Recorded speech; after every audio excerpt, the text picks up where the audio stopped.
Good evening and welcome everyone to the council meeting. Would my chaplain please open the meeting with a prayer? This allows time for personal reflection before we start the business of the meeting. After the opening, I will request attendances to observe a minute's silence as mark of respect in memory of former councillor and chairman of the council, Michael Heitch, who sadly passed away on the 2nd of December 2023. Our thoughts are with his family and friends. Let us pray. Almighty God, source of all authority and dignity, of stability and good government, we pray that you guide our minds with your inspiration and further all our doings with your powerful help. Incline us to the keeping of your laws and the promotion of good in all that we enact here today. May each one truly put the good of those whom they represent before all party distinction or competition, and before their own self-advancement or reputation. May our remarks be relevant, charitable and constructive, and our decisions fruitful, that this borough of Torbay may truly be a harmonious and happy witness to your goodness. We ask all this in the name of Jesus Christ. Amen.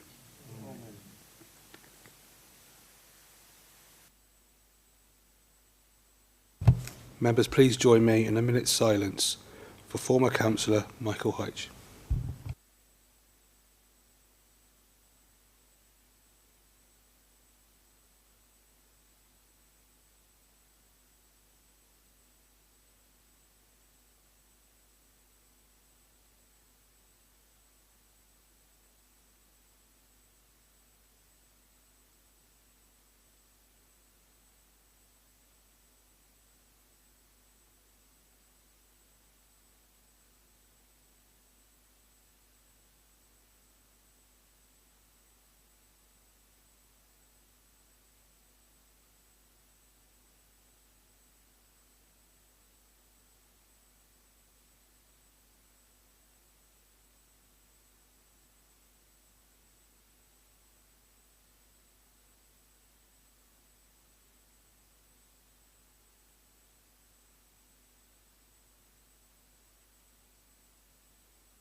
Thank you. Please be seated.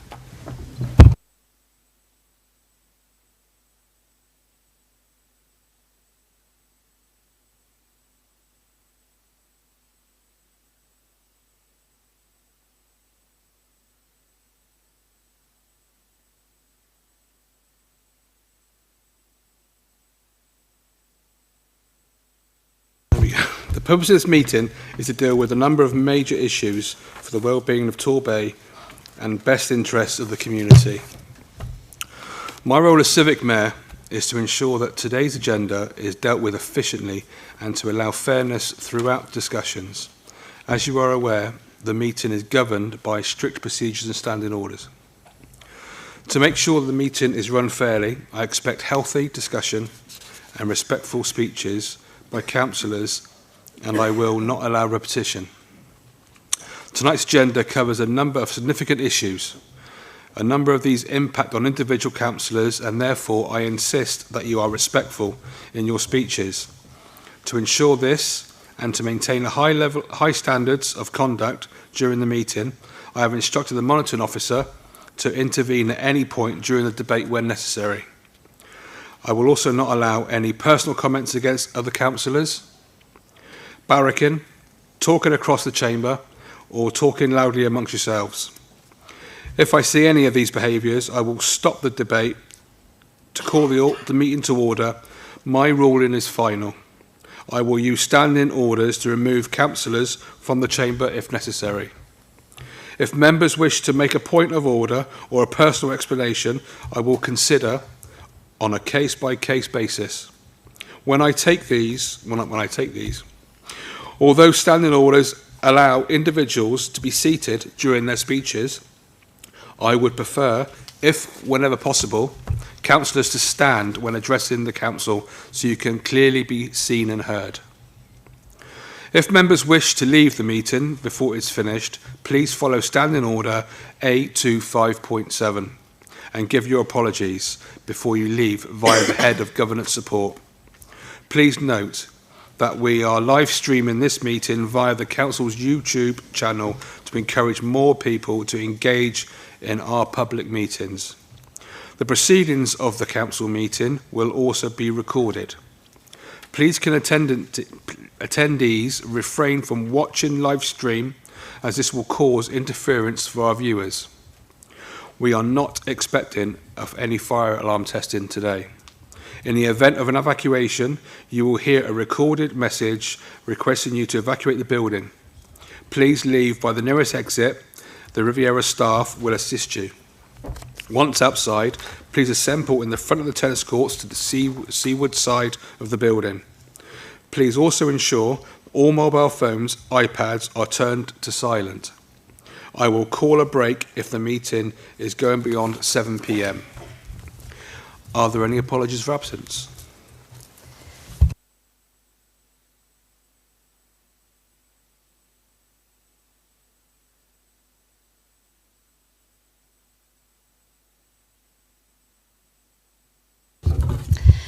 Apologies, Mr Mayor, my microphone wasn't working then. I do understand that Councillor Atia Allah is expected this evening, but will be joining us late, Mr Mayor. Thank you. Any group leaders, do you have any further apologies?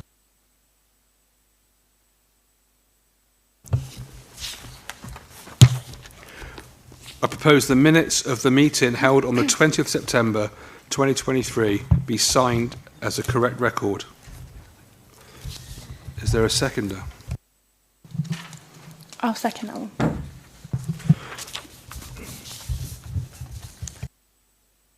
I will now take the vote. All those in favour?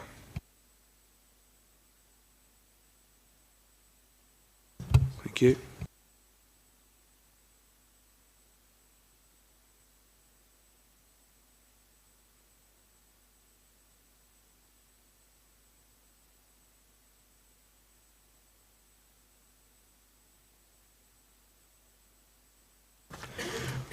Have any members any non-pecuniary or disclosable pecuniary interests of any of the matters on today's agenda?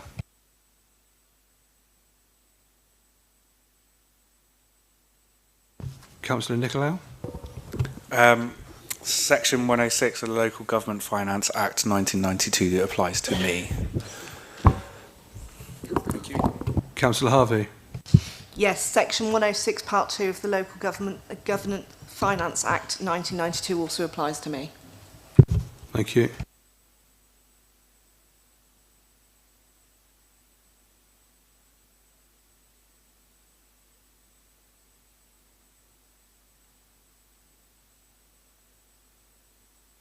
Have any officers any personal interests or any matters on today's agenda? Thank you. I am pleased to welcome Karen Thomson, award founder of the Torbay and Devon Civic Awards for Schools, to give a presentation to the Council on the awards. Ms Thompson, would you like to come forward and give your presentation?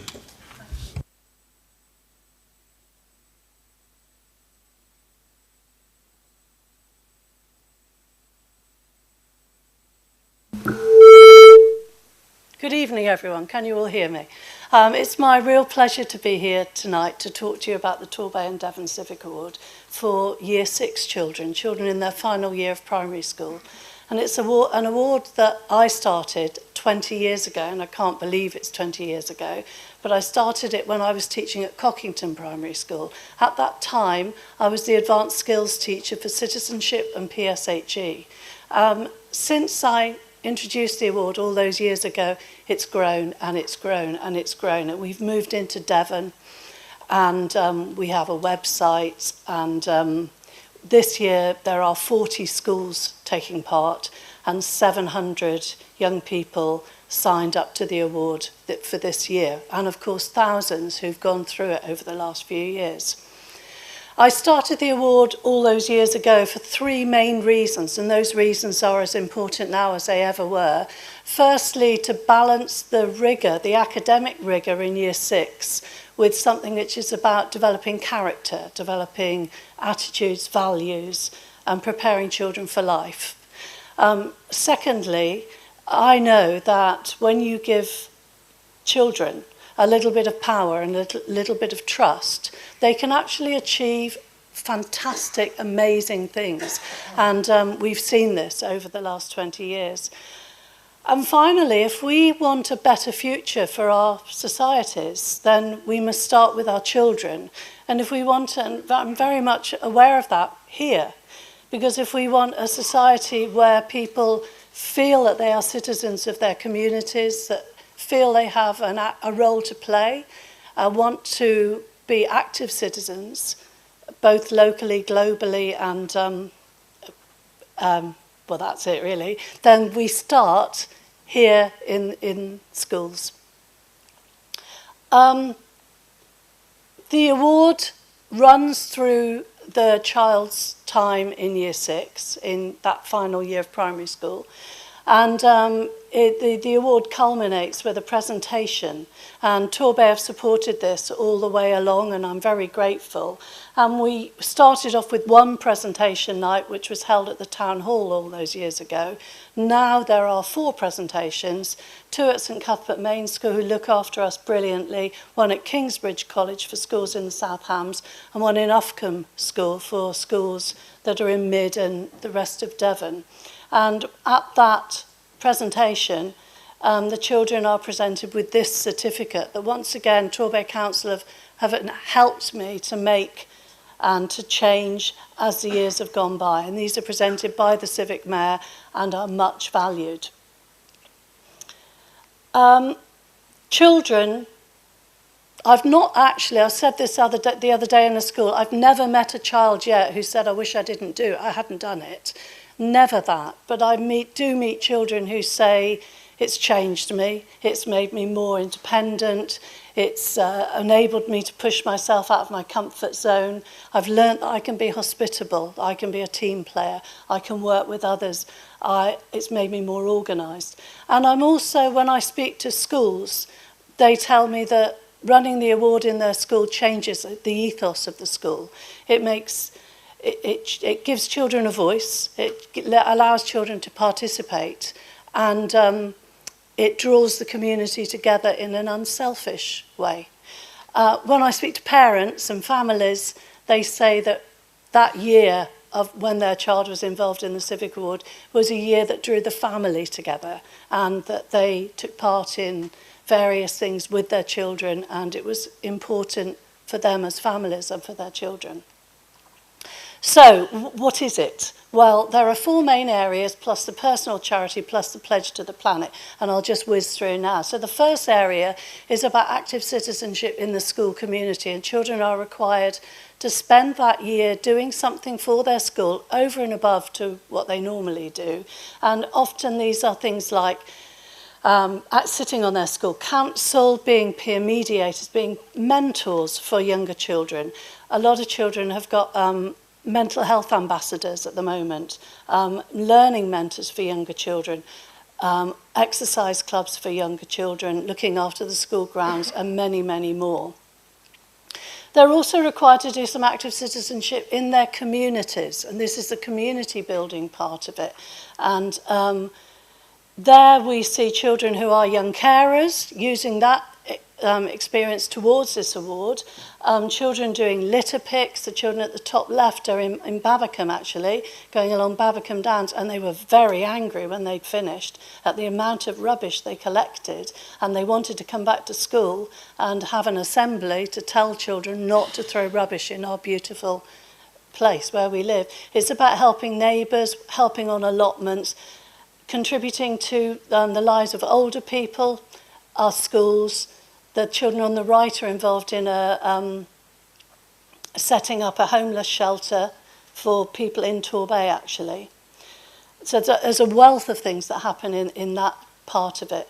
Children also have to stick with 2 hobbies, a physical hobby and a non-physical hobby, and they have to take up something new. So that's making sure that they're open to change. And I'm often told of children who've taken up a hobby, and that hobby has been what they do for their life. That's been so pivotal in their life that it's guided them into their future careers.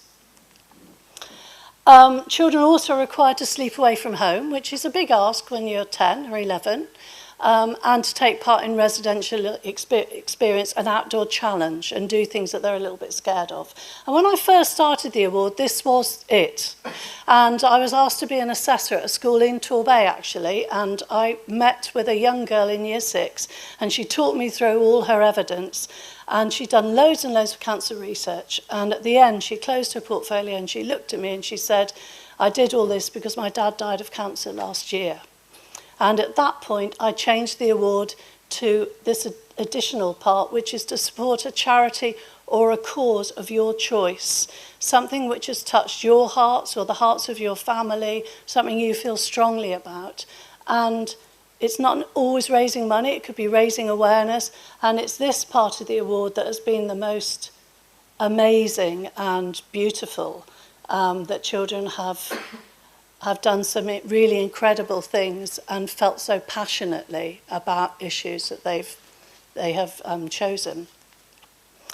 And there's a few children there I could talk through all of them, but I'm conscious I haven't got time. But there are children there who made a game for animals in distress at the bottom. Some of them knitted squares for blankets for cats and kittens for the Blue Cross centre when it used to be there. Children who have got a child in their family with Down syndrome, raising money for Down South, someone raising money for Rowcroft there, and others. And the new part to the award, which we added on 2 years ago, is because of COP26 and COP27 and all the countries coming together to pledge for the planet, is a pledge to the planet. And the children also make a promise to the planet for their year 6, which we hope they will keep as they move on. And that's just an example of how it comes together. So this girl, Jasmine, is raised money for cancer research because that had affected her family. She developed her confidence and leadership skills, prefect librarian, lunchtime helper at school. She also helped a little boy with reading every morning before school. That was for her school citizenship. In her community, she took part in a beach clean. She helped at a memory cafe at the village hall. For her hobby, she carried on with football and playing the guitar and started chess. She went on the Year 6 residential and completed challenges she never thought she would do. It's made me a different person.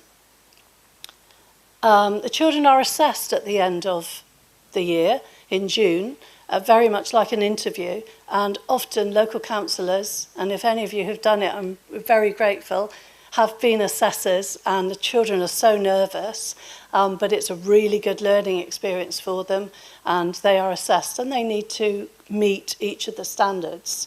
And there's 2 children being assessed by people you may well know.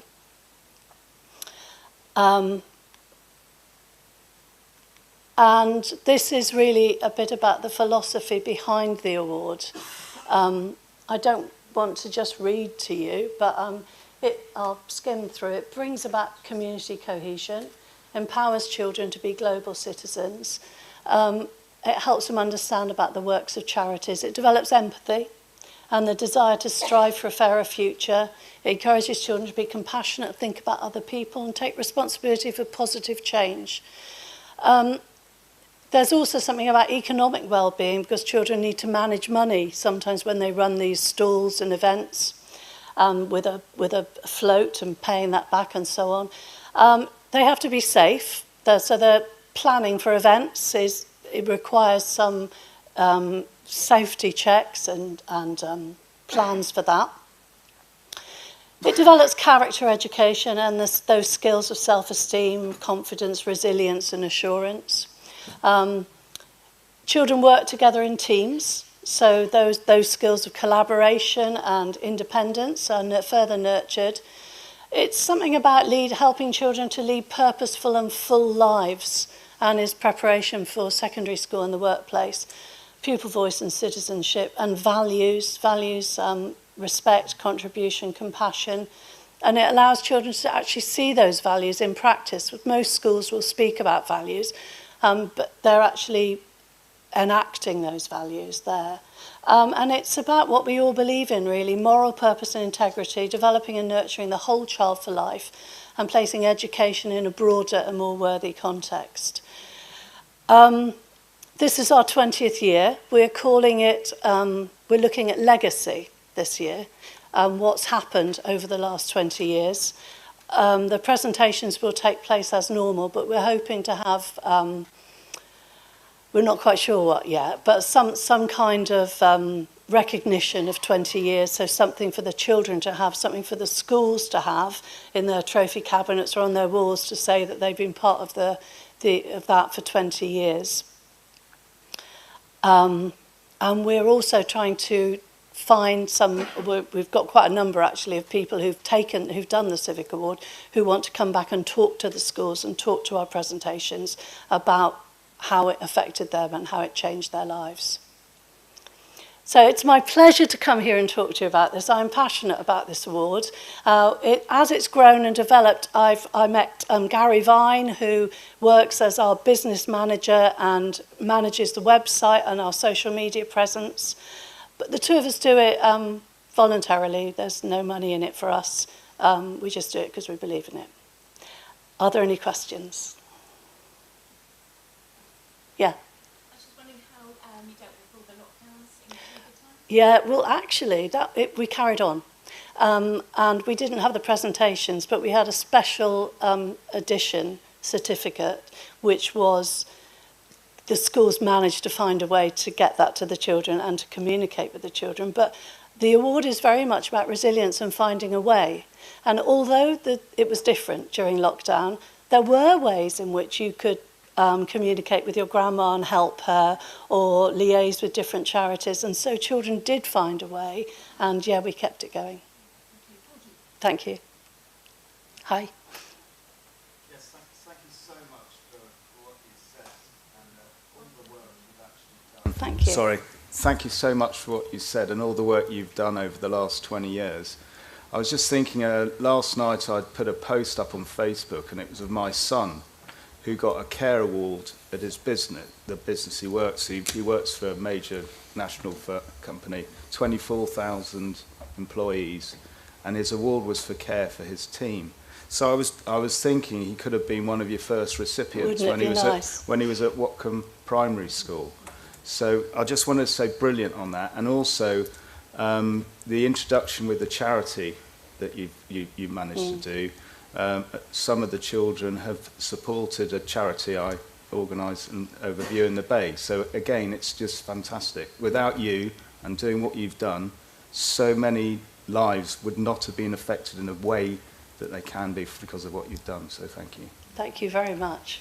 Thank you. Hi. I just ask, I echo that, but can I just ask how... Right. Can I just ask what your initial vision was? What started you off on this? Well, I didn't have one, to be honest. I started it with those children for those reasons. And I was working as an advanced skills teacher then, and I was going into different schools. And I remember Tor School heard about it and were quite keen, and one or two others. But it's just taken me with it. I never thought I'd be standing here and we'd have 40 schools and 700 children this year. It's grown and grown, and things lead to things, and so it develops. Thank you, Ms Thomson. Can I just say that in the summer just gone, my Deputy Mayor, Councillor Stevens, she attended the awards, and she said that the children were so proud of themselves, and it was such a heartwarming thing to be doing as well. But thank you very much. On behalf of the council, I'd like to thank you for all your work in the awards for the young people. Thank you. Thank you very much.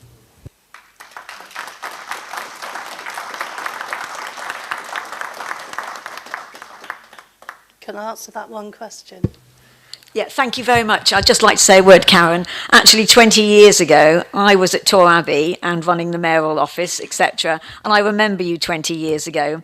So 20 years on, it is particularly wonderful to hear your enthusiasm and how it's grown. I've also been a councillor for 16 years for Cockington, Chelston and Livermead, so I'm really well aware of the work. So a big well done and thank you very much. I'm really pleased to be here and to be able to listen to you this evening. Continue the good work. Thank you all very much. It's been a pleasure. Thank you. Please let everyone is welcome. Home educated, private schools, independent schools, state schools, academy schools. We're all the same under this umbrella. Thank you. I have no further announcements to make. Has the Leader of the Council any announcements that he wishes to make? Thank you indeed, Mr. Mayor. Yes, I have actually. I want to talk about Oldway Mansion for a few moments, if I may.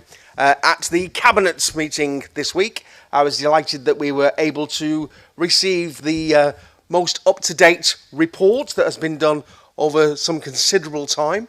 Spent a long time talking about it, but it's a great report. £54 million is the ask, so a huge amount of money required to bring that scheme across the line. However, we have been very fortunate with the Heritage Lottery and levelling up money, and we continue to work with national government as a priority place for levelling up. So we just need to continue to, I guess, sweat those opportunities and see what extra monies we can bring into the Bay. But we also need to actually put our money where our mouth is. We need to step up and make the first step in these kind of schemes, because we can never expect to get serious sponsorship or funding if we don't commit to starting a project. So I am delighted to announce that the Cabinet agreed 2 days ago that we will find up to £1 million to start phase 1, which will make the mansion wind and watertight, and it will be our stepping stone to help us move forward in a positive direction. Thank you, Mr. Mayor. Thank you. I understand the Chief Executive has no announcements to make. Has the Overview and Scrutiny Coordinator any announcements she wishes to make? Thank you. I would like to vary the order of business on today's agenda as follows. Item 6, members' questions, to be considered at the end of the agenda. Items 7A to 7D, notice of motions, to be considered after item 15, review of political balance. Item 9, Community and Corporate Plan 2023 to 2043, to be considered after item 17, appointment of Chairman, Chairwoman of Standards Committee. And item 18, composition of Constitution of the Cabinet and record of delegation of executive functions, to be received noted before item 8, future structure and operation TorVista Homes. I move to item 7E, notice of motion, 20 miles an hour neighbourhoods. Please refer to page 38. This item is for noting and is deferred to enable a report from the Chief Finance Officer to accompany the motion in accordance with Standing Order A13.2D.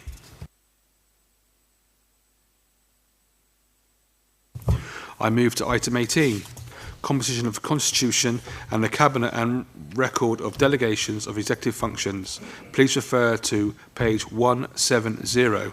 This report is for noting and no vote necessary.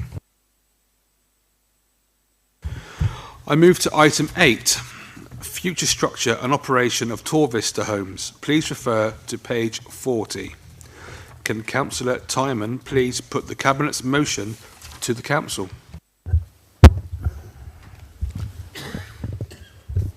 Thank you very much, Mr. Mayor. Members will recall that the Council took a decision in September to halt certain activities in TorVista, write off some losses, and to create a budget to find and to finance an ongoing activity through to March of next year. The decision also required that the Director of Finance bring a further report, which is now what I present, which was presented and discussed earlier this week at Cabinet. First of all, I'd like to thank our Finance Director, Malcolm Coe, and all the other people who have contributed to this report. His consultation with user departments, adult services, children's services, and across the council was significant, and a lot of people have fed into the conclusion that he has presented to us. I'd also like to thank the TorVista board for their engagement, and in particular to Rick Williams, chair of the board, for the time he took in expressing his views on the proposals to my colleague Councillor Chris Lewis and myself last week. Members will see in the report that the recommendation is to close down TorVista as an independently operating company and to bring back into the council all the activities of both managing existing properties and developing and actioning new schemes for accelerating the provision of affordable and social rented housing, focused on meeting both the general and specialised needs of residents in Torbay.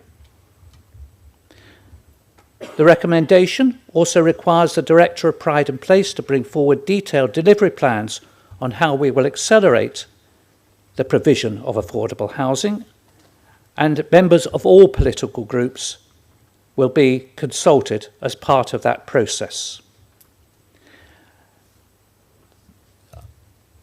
Not in the detailed proposal, but I certainly will be pushing to have the first meeting of that as early as possible in January, involving all the group leaders or their nominated nominees. Other elements of the recommendation lay out how some of the main activities which will need to be undertaken as part of the transfer of TorVista into Torbay Council, how they will take place. Further work will need to be done to establish the precise mechanism for managing the activities going forward. The report before you lays out many of the reasons why the ambitions the Council had for TorVista homes have not been able to be fully achieved, and why it's now considered that all the benefits can be achieved by bringing those activities back within the Council. I don't intend to repeat in that regard what's in the report, but will happy to respond to any questions you may raise. In terms of the proposal put forward, I'd like to point out that it is not the proposal specifically as stated in the original papers that were issued for this, but a slightly different version which was agreed by Cabinet on Tuesday, and that was issued I think yesterday, if not earlier today. So that is within the papers, but it is that separate proposal that is noted along with the notice of decision of Cabinet on Tuesday that we are hopefully going to pass through tonight. Thank you. Thank you, Councillor Timon. Is there a seconder? Councillor Cowell. Thank you, Mr Mayor, and I'd just like to echo Councillor Timon's appreciation and thanks to all those who have been working hard on this matter, but also in particular those staff within TorVista who would have been undertaking some uncertain times in recent days. But I think the proposal before us should give comfort and reassurance to not just those staff, but actually for the future delivery of housing in Torbay, particularly, as mentioned in the recommendation, social rented and affordable housing. We know that there's a housing crisis in Torbay, and when TorVista was set up at the time, it was the right model. Since then, the world has moved on. There's the housing crisis has not got any better. There's been a massive economic impact in terms of cost of borrowing, cost of building, which has affected that original business model. And therefore, continuing to develop the relationships that we've established with other registered providers, and more importantly, Homes England, then there is every opportunity for us to be seeing more homes delivered in Torbay in the coming years. And I really appreciate the fact that having had the discussions with Councillor Timon and others ahead of this recommendation going to Cabinet, that those few tweaks were recognised, particularly around social rented and affordable, but also to have an inclusive and progressive nature of collectively cross groups to establish the way forward, working with the Director of Place and others. And I am also extremely grateful for the fact that we are going to be moving at pace. I think that is absolutely essential, and so I particularly welcome engagement, as mentioned, in January. So I'm more than happy to second Mr Mayor. Thank you. Thank you, Councillor Cowell. I now invite debate. Councillor Long.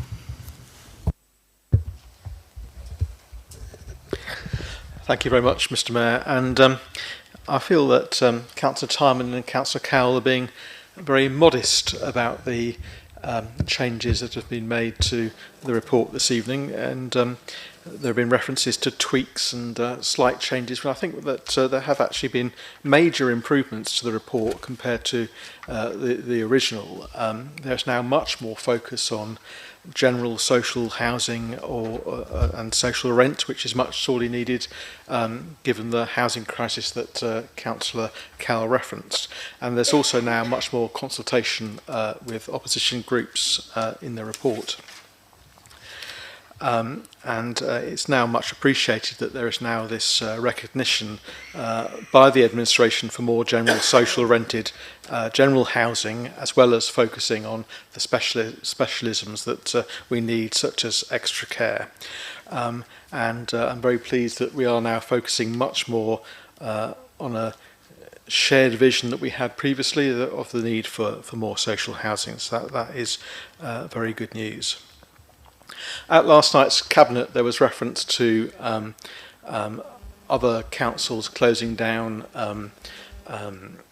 their housing companies. I felt that that was unfair on TorVista, because the pressures that TorVista have placed in terms of being able to get schemes over the line was not anything that TorVista did. There was no scandal surrounding TorVista. It was just the pressures of the economy caused by Trussonomics that housing companies of all hues faced with the rise in interest rates and construction costs. And we've seen private sector companies as well as publicly owned housing companies be affected. And I would echo comments around thanking the staff and the board members of TorVista for all the hard work that they did. The one slight worry that I do have, and I'm reassured that Councillor Cowell is reassured, is on timescales. This process was started in September, and I'm aware from a briefing that the IP status that we're going to have to reapply for, that we already have through TorVista, is going to take the best part of 3 months to obtain, as well as all the delivery reports that need to be written. And I remember the scars of the previous administration of how many times reports had to be written and rewritten, and I do have a slight fear that it could be the best part of a year before everything's finished. I'm sure there will be comments about projects being worked on, but the projects referenced last night at Cabinet were ones that were already in existence. And given the housing crisis, we do need to move at pace, at the Council's favourite term. But it would be useful at some point, perhaps at that first meeting that is referenced in January, for timescales to be put in. But we will be being supportive tonight. Thank you. Any further debate? No. Councillor Timon. Thank you. I'll just be quite brief and say, yes, I think we we all appreciate the wish and the need to move as rapidly as we can. Certainly the fact that we now have had for the last 4 weeks our newly appointed Head of Strategic Housing and Delivery working in the Council, looking at what we can do, I think is going to give us the ability to move quicker going forward. I think bringing this back in-house is also going to make the process of getting schemes across the line, sorting out how they're going to be financed, slicker, and that I think will also increase the ability to get schemes that are going to look more viable. And viability has been one of the major problems in moving things forward. So I hope that improvement in viability will lead into a greater speed going forward. We have put on the forward plan, I believe, for February, bringing a paper forward on St Kilda's development.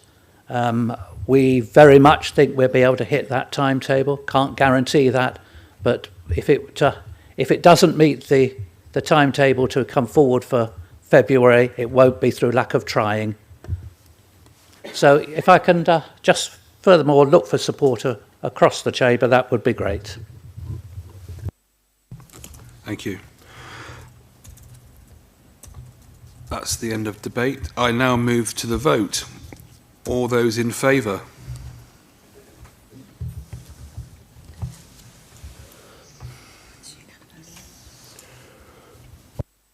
Thank you. That's unanimous.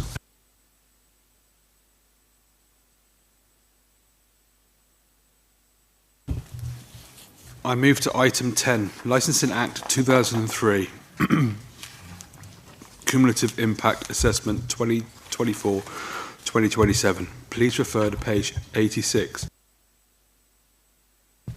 Can Councillor Tranter please put the Cabinet's motion to the Council? Thank you, Mr. Mayor.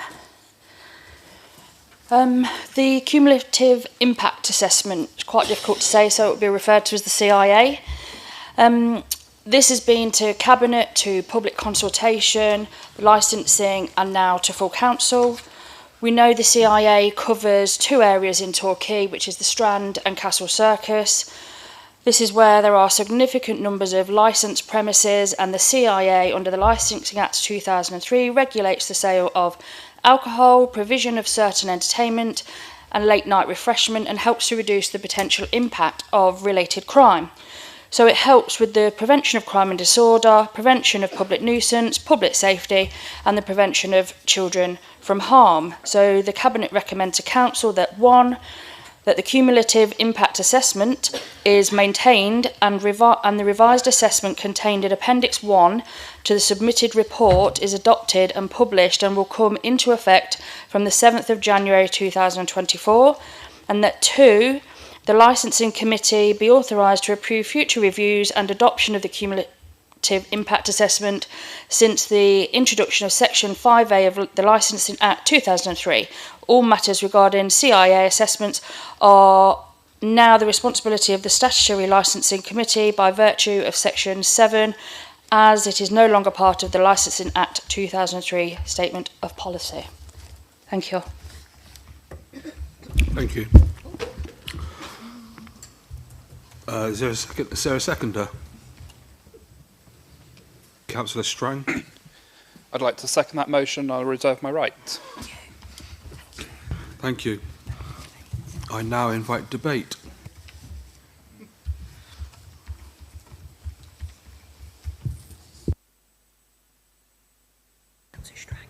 If there's no debate, back to Councillor Strang. I have no further comment. Thank you. Councillor Tranter. No, I just hope that we can all agree that this goes through. Thank you.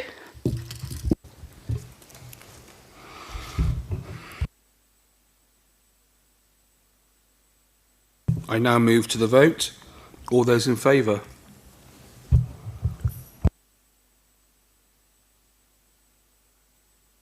That's That's unanimous.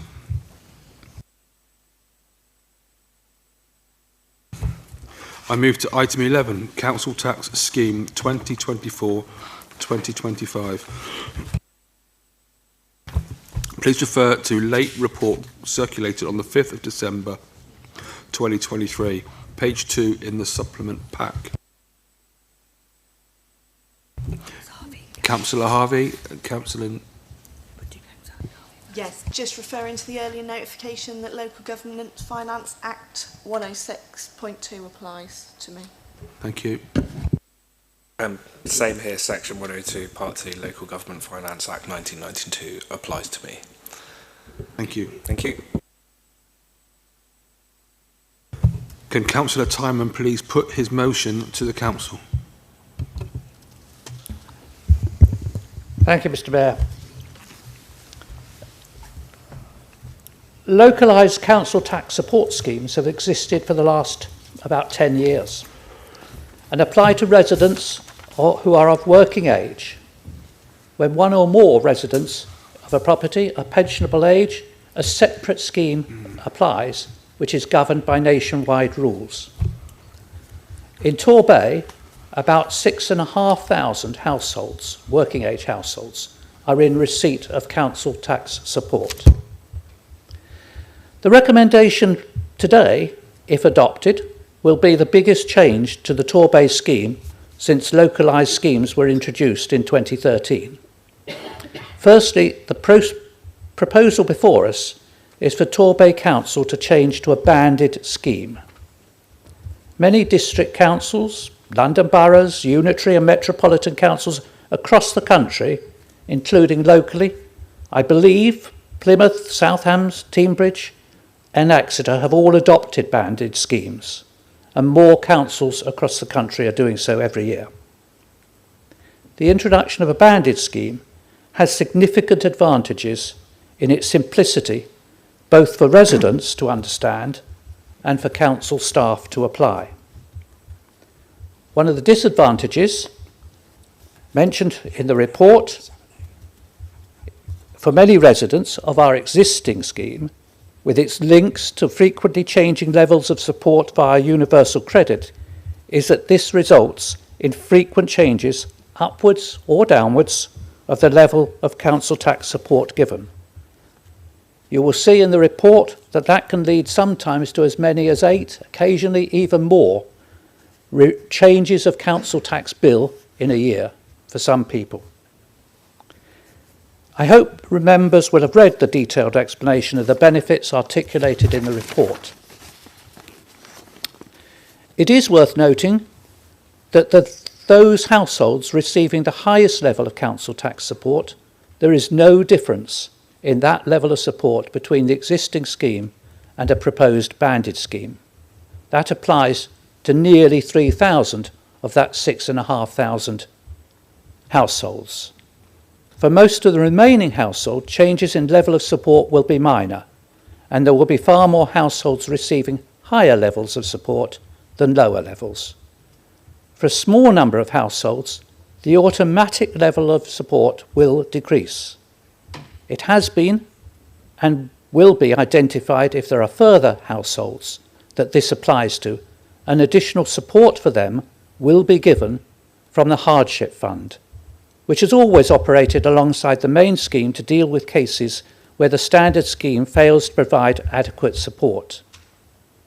To account for this need, in the proposals before you today, the Hardship Fund is being increased by 20,000, which is calculated to be well in excess of the level needed to support those households that will see an increase in the standard level. Our staff will be contacting those households to encourage them to apply for the hardship scheme, and we'll be making sure that they are not disadvantaged as we go forward. The recommendations in this report also increases the maximum level of support from the current 70% to 75%, restoring it, in fact, to the level that was applied when the scheme was introduced in 2013. During the time of austerity, when council budgets were under extreme pressure, that level of support was reduced. It's now an appropriate time to restore the support to the 75% level. All elements of the changes of the recommendation have been through consultation, as is required when making changes to the scheme. I would also like to point out that the original consultation to move to the 75% was initiated and took place during the last administration, and it was clearly 30 seconds. Clearly their intention to make this move to 75% as well. But I think that it's absolutely right, the right time that we do it now. I think that's all I need to say. The details of the recommendation in full contain quite a lot of technical little bits and pieces which are required to be there, but I don't understand them particularly well, but I'm very pleased to say that many of our staff who've initiated them do understand the impact. Thank you, Councillor Timon. Is there a seconder? Mr. Mayor, I'm absolutely delighted to support these recommendations and reserve my right to speak should the need arise. Thank you. Thank you.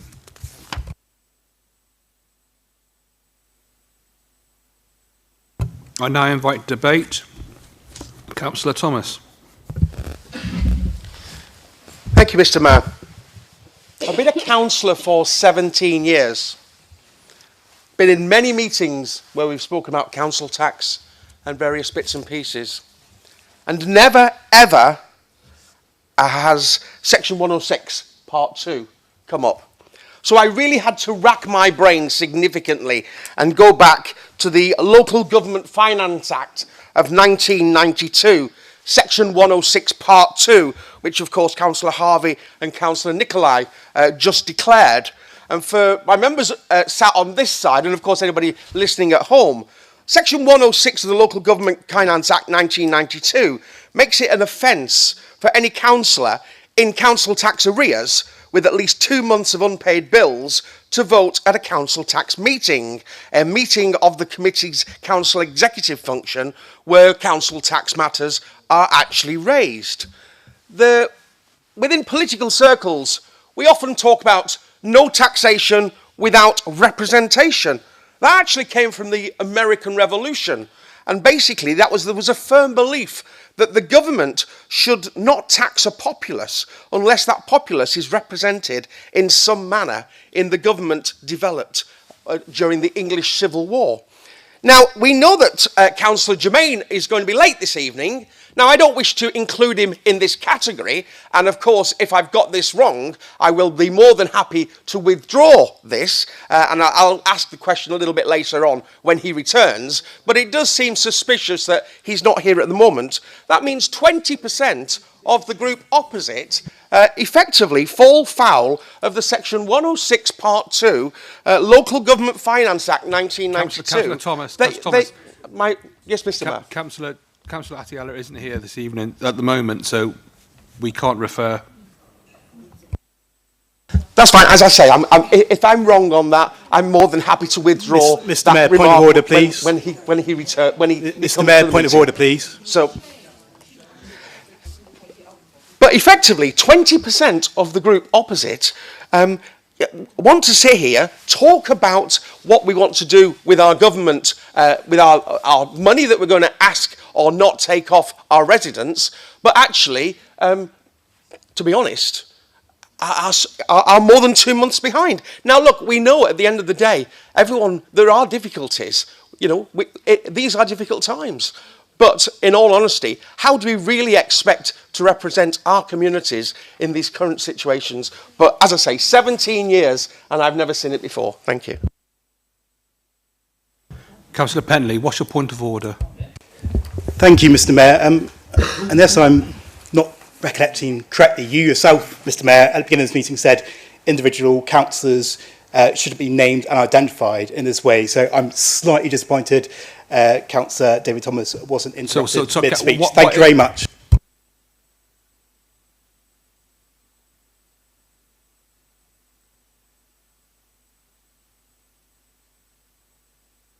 Councillor Long.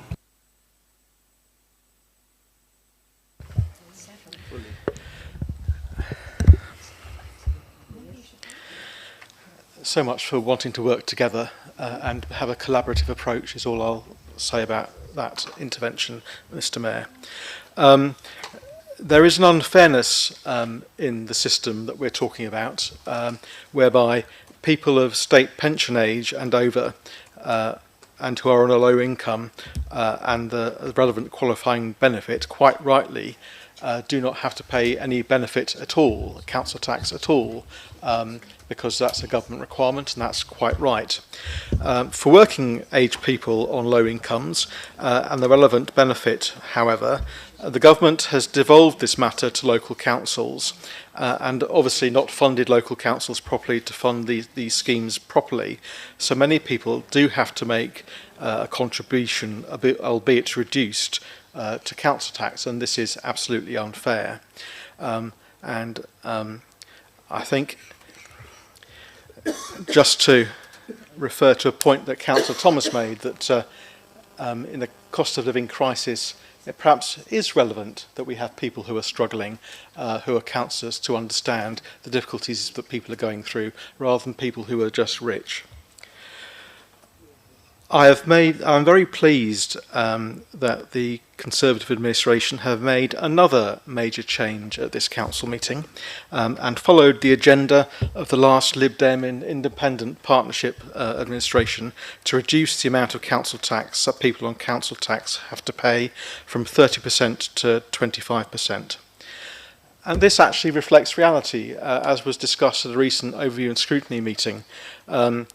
People who are in receipt of council tax support, and this year, in this budget, the last administration put in one-off monies to give people £100 off on council tax support.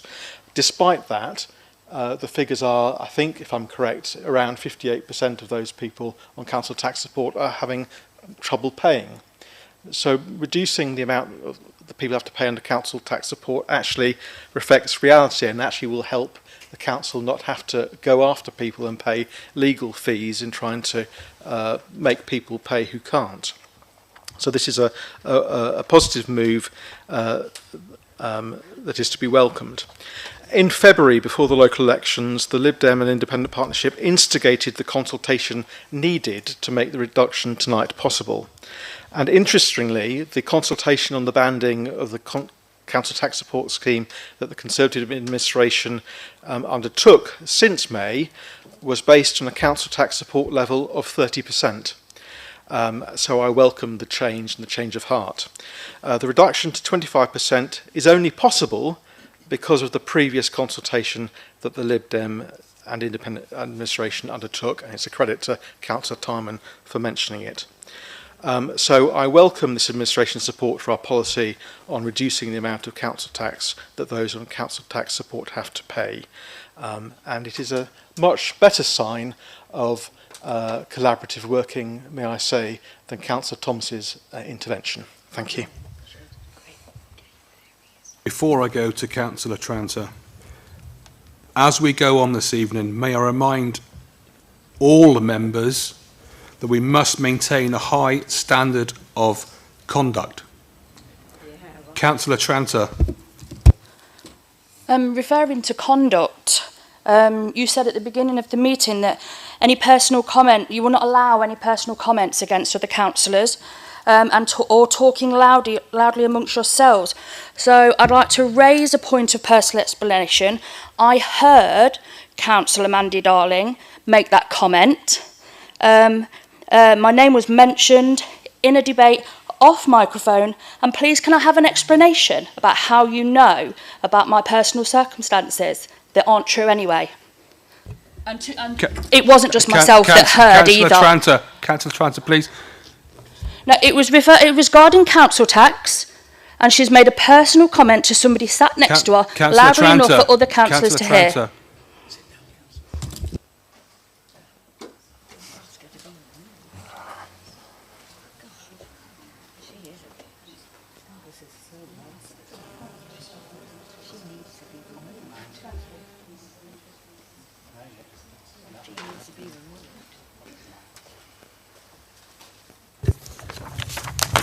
Going back to the debate, Councillor Verdi.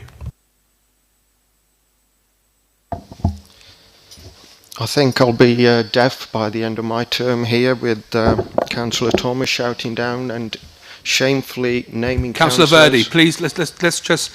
No, Councillor Verdi, as I just said, I know, it's as I abhorrent. just said, it's abhorrent. Can we get back to the debate?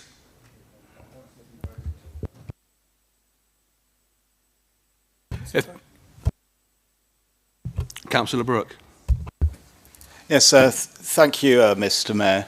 I just wanted to say I'm wholeheartedly in support of what we're proposing here.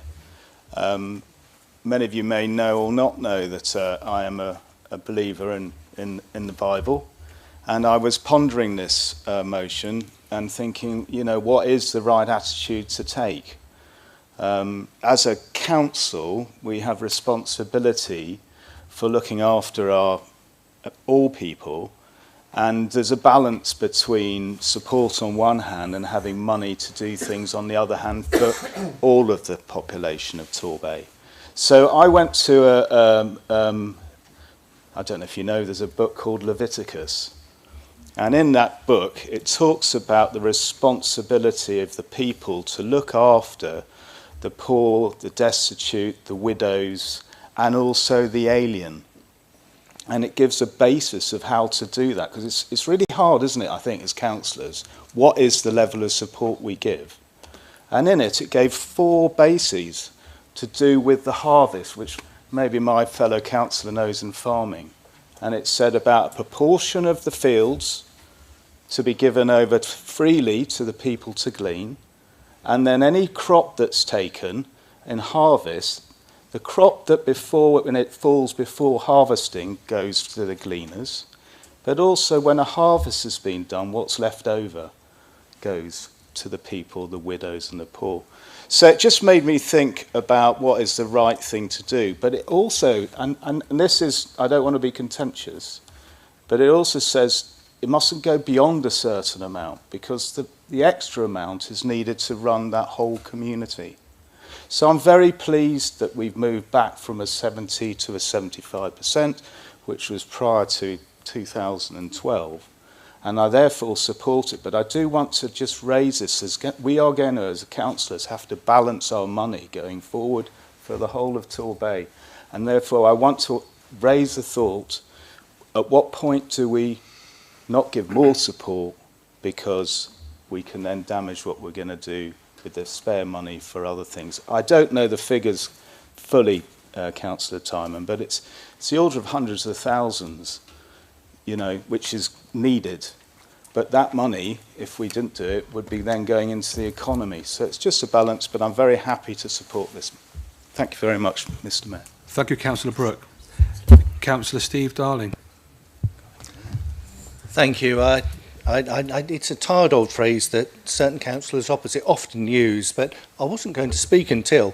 Anyway, but one element that I want to share with colleagues around this issue, that I recently spent some time with the Chief Executive of Central Bedfordshire Council, and we discussed this as an issue.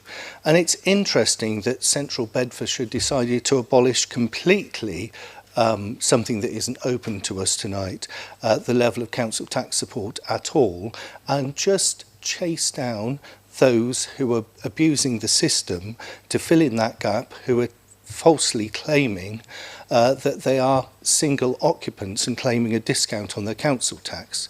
So it's interesting that other authorities are able to balance the books in that way. Also, when you look at the level of return on this, in recent years it has gone down as low as a 58% collection rate. That means that whilst we may be setting this figure, the reality is that almost half the people cannot afford to pay it.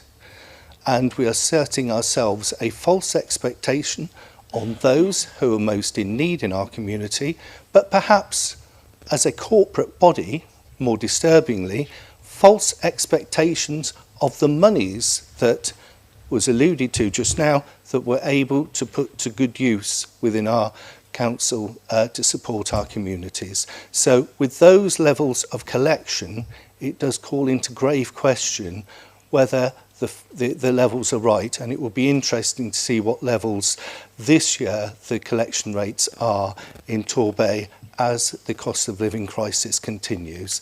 Thank you, Mr. Mayor. Thank you. Councillor Billings. Thank you, Mr. Mayor. As Councillor Tyreman's ward colleague, I can share with the meeting that Councillor Tyreman and I have discussed this proposal that we're now considering as a council at length over several periods and in our informal discussions. And I would commend it to members.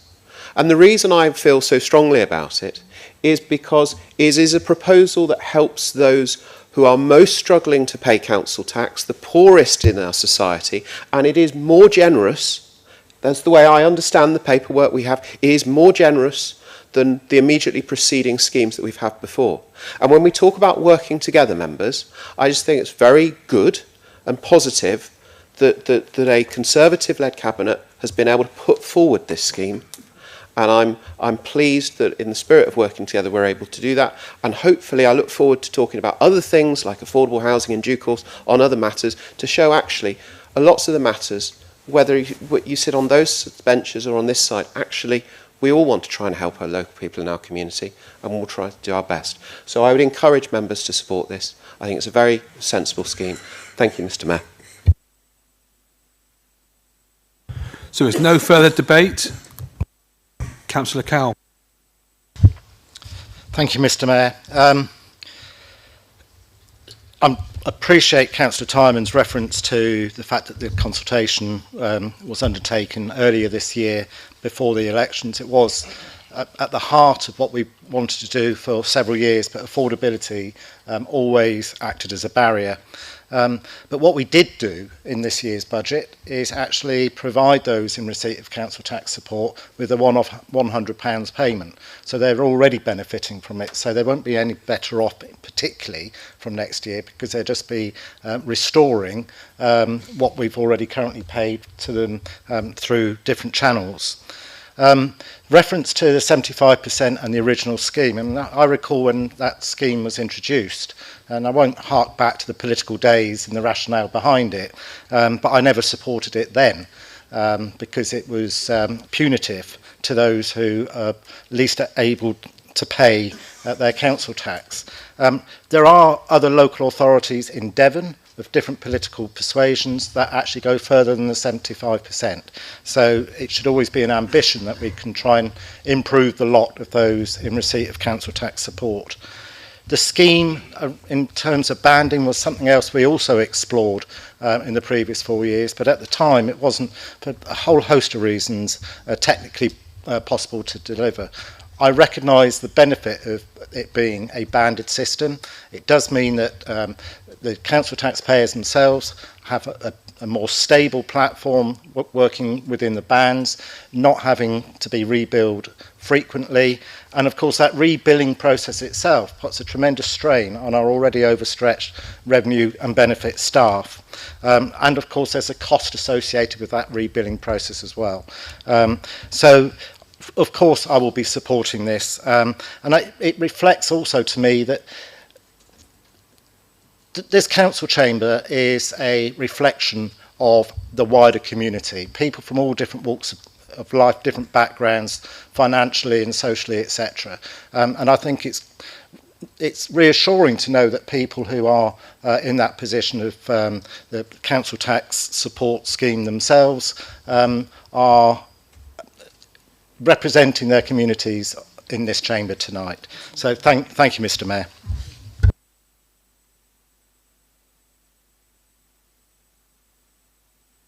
Sorry, any further debate? Councillor Bye. Thank you, Mr. Mayor. This is a compassionate Conservative administration, so I'm very pleased that you're all going to support the recommendations before us tonight. You've had 4 years to do it, and we're doing it on our first attempt. We're increasing the relief for those who are in working age in poor circumstances, the maximum amount from 70 to 75%. That to me is good news, and we're introducing a simplified system of banding for the relief system. So we're running the council in a more business-like way, and we're helping those of working age in the most need. That's the way forward. That's the way forward for the next 3.5 years. Thank you, Mr. Mayor. Thank you, Councillor Bay. Councillor Tyman. Thank you. I'll just try and deal briefly with one or 2 points. Yes, it's true we did go out to consultation with a 70%. That wasn't because we didn't have in mind that it would be nice to be at 75%. It's because I hadn't had time to go through and look at the affordability in the context of the council's total budget at that stage.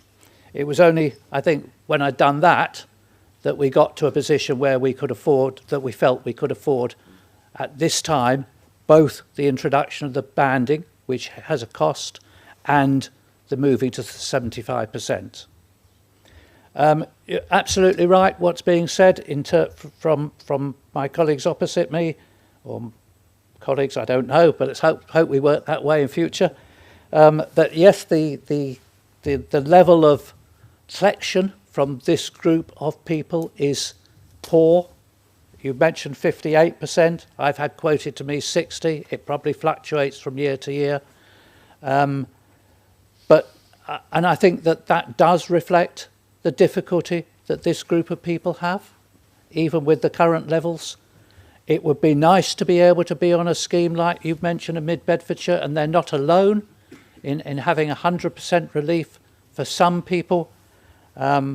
But they've probably got a much smaller proportion of their population in Mid-Bedfordshire, I would suggest, on council tax support. So it's probably a lot less for them to find in terms of their budget to be more generous to that group. It's something I have said to our finance director that I want to look much more into terms of the affordability and the collection and these groups. The 58% you quoted is across people who are on the full rate and people who are on the intermediate rate. I'd like to get some more feel about that, and we could look at this further to see if there's anything more that can be done in future years. But it is a big step forward to go back from 70 to 75. We've lived at 70 as a rate of support for, I think, about the last 7 or 8 years. Maybe longer than that, and it's a step in the right direction, and I commend it from that point of view. And I think just one thing I will say to all members here is the transition to this. We are trying to work hard to make sure it goes smoothly. People will be transitioned onto it with the existing levels of support, because you can't reassess 6,500 people in one day. If there are any people that come to you, any residents that come to you that feel they're being particularly badly affected by this, it may be that's by accident, please refer it to me as well as to the officer team that will be dealing with it, because I would want to take up and look and see if there are any flaws in the system or any ways in which we can identify people that have been badly affected that we might have missed. I hope we won't miss such people. If we do, it's not because we're intending to. So please just let me know what's going on if you get contact. I don't want to be flooded with everything, but I'm here to listen. I think that's all I probably need to say. I'm glad there seems to be a level of support for it, and I commend this to you all. Thank you, Councillor Tyman. I now move to the vote. All those in favour?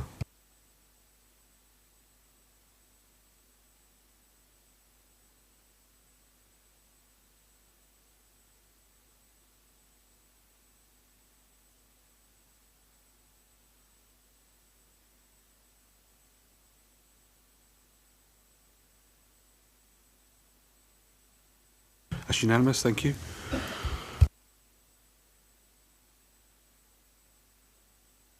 I move to item 12, Council Tax Base 2024-2025. Please refer to late report circulated on the 5th of December 2023, page 76 in the supplement pack. Can Councillor Tyman please put this motion to the Council? I'm sorry, it's me again. Sorry, Councillor Tyman. Sorry, Councillor Harvey. Yeah, sorry, Mr Mayor. Section 2 of Act 106 also applies to this item. Thank you. Thank you. Same again here, section 106, part 2 of local government finance applies to me. Thank you. Councillor Tyman. Thank you, Mr Mayor. Council tax base. A report setting the council tax base has to be presented and accepted by council at the latest by the end of January each year. This is largely a technical report identifying the number of taxable properties, making adjustments for the effect of the council tax support scheme, and a number of other adjustments.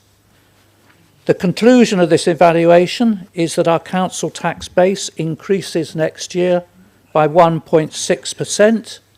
Just to give you a reference, in this year it increased by 0.9%, and that Brixham Town Council's tax base will increase by 0.6%. Last year that was 0.4%. They're small increases, but every increase in our tax base and helping our collection to give us much needed funds to support our activities in the community is to be welcomed. The council tax base report also gives the opportunity to agree certain other aspects of council tax charging, and last year an in-principle decision was taken to apply from April 2024, subject to legislation being in place, that the council tax premium of 100% on empty properties after 1 year of becoming empty be changed so that it be charged after 1 year instead of the current 2 years. And also that the adoption of 100% premium on second homes. This report and the recommendation before you confirms these additions, but due to the requirement in legislation to give notice on applying the second homes premium, that charge will not apply until April 2025. I say no more. As I say, it's a technical report. I hope I have your support for that tonight. Thank you, Councillor Tyman. Is there a... Okay, Councillor Atiala. Thank you very much, Mr Mayor, and I do apologise for being late. I would also just like to declare, following, Section 106, subsection 2 of the Local Government Finance Act 1992 applies to me. Thank you. Thank you. Is there a seconder? Councillor Bryan. Yes, I'll rise to second that motion and reserve my right. Thank you. Thank you. I now open debate. Councillor Steve Darling.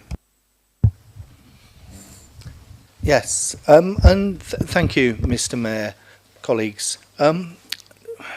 We've sadly been robbed by central government of £1.5 million in next year's budget, because clearly last year we had anticipated that we would be able to do, as Councillor Tyman alluded to, a premium rate for second homeowners. So whilst we've sadly not been able to do that because the government were too busy dealing with other matters in Parliament, that wasn't pushed through in time for us to appropriately advertise our intention there. So we are short by 1.5 million, but also, perhaps more importantly to many people in our communities and to many people in our smaller town in Torbay, in Brixham, the government failure to pull this forward has had a significant impact, because clearly by enhancing the charge of council tax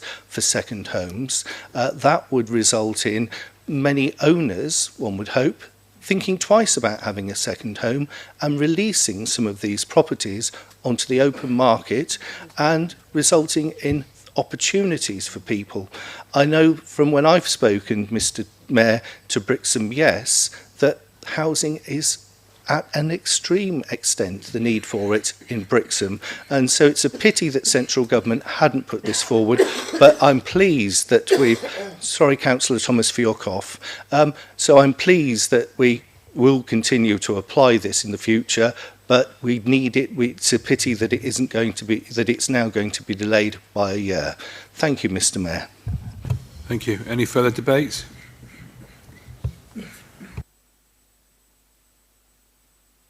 Councillor Bryant, you reserve your right. No further comments at this time. Thank you. Councillor Timon. I'm happy to go to the vote on this. Okay, I move to the vote. All those in favour?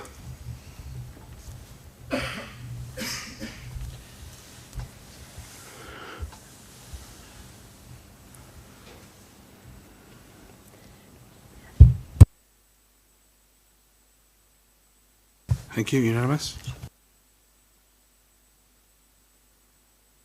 It is now 5 to 7. I think we should take a break. For how long? I think 10 minutes would be good. Thank you.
Before I move to item 14, can I just remind all members that when a fellow member is speaking, please show respect and do not talk loudly amongst yourselves. Thank you. I move to item 14. Sorry, no, item 13. I'm wishing the night away again. Budget monitoring 2023-24, April to September 2023. Revenue and capital outturn forecast, please refer to page 141. Can Councillor Chairmen please put the Cabinet's motion to the Council? Thank you, Mr. Mayor. I'd forgotten I'd got this one coming up. I thought I'd done my stint for the evening. The budget monitoring report has been to Overview and Scrutiny. It's been to Cabinet. Lot of issues within it have already been discussed. I therefore don't intend to go through and repeat what's been said before. The main part of this is a report basically of fact, what has happened. The bits of overspend have been explored. I think there's no purpose in looking further at those tonight, though if people have got questions, I will happily answer them. The decisions to be made tonight, which unfortunately, because my computer takes ages to come up after the break, I haven't got in front of me, but are to do with some capital expenditure. Thank you very much. To do with the steps relocation at Paynton Academy, a project totalling £1.25 million. That does not require any council borrowing, funded through grant. And the Epic Centre X-ray equipment for £150,000, again not requiring any borrowing, funded through grant. And then on top of that, there's a provision of £60,000 grant to Sholston Seawater Pool Community Interest Company, subject to them being successful in a funding bid to the Community Ownership Fund. This match funding which is be taken from reserves will provide support towards the cost of major repairs required to the pool, of which they've got significant bid in, hoping to get very significant funding, and our contribution of 60,000 I think will really make a big difference in the possibility of getting that grant awarded to them. Thank you very much. So that's the proposal in front of you tonight. Thank you, Councillor Chairmen. Is there a seconder? Councillor Tolchard. Thank you, Mr. Mayor. I rise to second and reserve my right to speak later. Thank you. Thank you. I now invite debate. Councillor Thomas. Thank you, Mr. Mayor. There was lots of areas in this budget monitoring that I could talk about, but I want to talk about probably perhaps one of the smallest amounts that's within this particular report, and it is the £60,000 grant from this council to Sholston Seawater Pool Community Interest Project. When we got elected, we pledged to try to create a better working relationship with Brixham Town Council. As a result of that, I've had regular meetings with them and been to the Town Council on no less than 2 occasions in the 6 months that I've been here. And so when an opportunity came around from the community, they were looking for a joint fund with Brixham Town Council putting in £60,000, Torbay Council putting in £60,000, and that would effectively unlock a pot of money valued at around about £880,000. They've got to find a little bit of funding themselves, but they've already done that through some of the fundraising that they've done through the summer. So this £60,000 actually, in terms of match funding, unlocks a serious amount of money and will bring an investment of just shy of £1 million into the seawater pool in Brixham. Obviously, it can't happen sooner.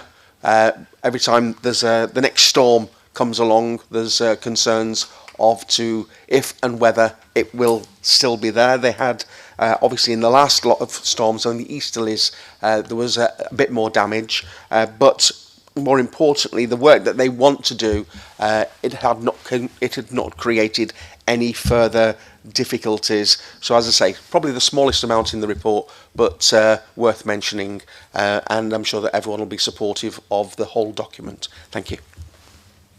Thank you. Councillor Bye. Thank you, Mr. Mayor, and I just do want to highlight the provision for Paynton Academy that Councillor Tyman has very briefly spoken about. It's like being a guest artiste on the Councillor Tyman show tonight. So it's 8, he does it so well. 8.4.1, the Paynton Academy Steps relocation.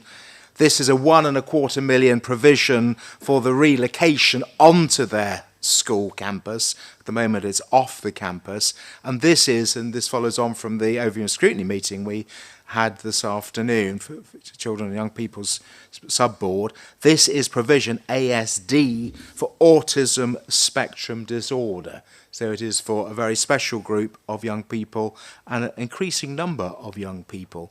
And that £500,000 is coming from their own Academy Trust, the Thinking Schools Academy Trust, and £750,000 grant funding is allocated from our own Higher Needs Capital Fund. So as Lead Member for Children's Services, I'm particularly pleased that this is now included in our capital programme.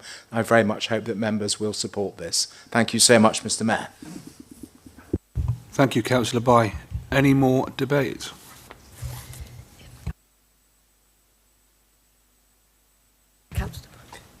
Councillor Brooke. Thank you, Mr. Mayor. I definitely want to be supporting this. Hopefully everybody else will. I just wanted to do 2 comments, if I may. In an earlier life, I went over to Brixham and helped do the painting of the pool. And it was the day that there was the open air debate. It was in the theatre.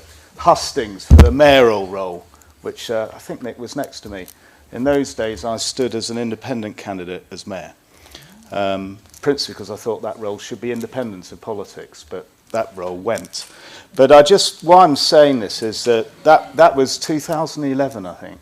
So that's 12 years that a group of people have been working so hard to look after that pool, and now they got the opportunity to finally get it saved and repaired. So I wanted to put on record what a sterling job they've done. It's a very important asset into the bay, not just for Brixham residents, but also for the tourism in Torbay, which is our bedrock sector and to the economy. So it's very important that that's looked after. So that's the first thing. The second thing, I noticed, and I might have misread it because I think this went to overview and scrutiny, but I missed it, and it was about 851, disabled facilities grant that the Bay has been given another 185,000 odd pounds for that area. So I thought that was fantastic and to be noted. You know, that we are getting money still from the government and to help us, which is brilliant. So hopefully everybody will support this. Thank you very much. Thank you. Any more debate? Then I go to Councillor Tolchard. Thank you. Thank you, Mr. Mayor. Quite a lot's already been said in support of the 60,000 grant towards Shalston Pool. But as I represent St Peter's with St Mary's in Brixham, I'd also very much like to highlight that, which will unlock, as Councillor Bye and Councillor Thomas said, quite a high level of funding. It has the actual Sholston Pool Interest Company and Friends of Sholston Pool have done a lot of fundraising themselves, but the total amount is not far shy of £1 million, which will hopefully see the Sholston Pool safe for many years. Also, of course, the Epic Centre too. We should be very much supporting that. So I'm very happy to second the recommendations, and I hope that they'll be supported across the chamber. Thank you very much. Thank you. Councillor Timon. Happy to go to the vote, Mr. Mayor. Thank you. We'll now go to the vote. Councillor, all those in favour?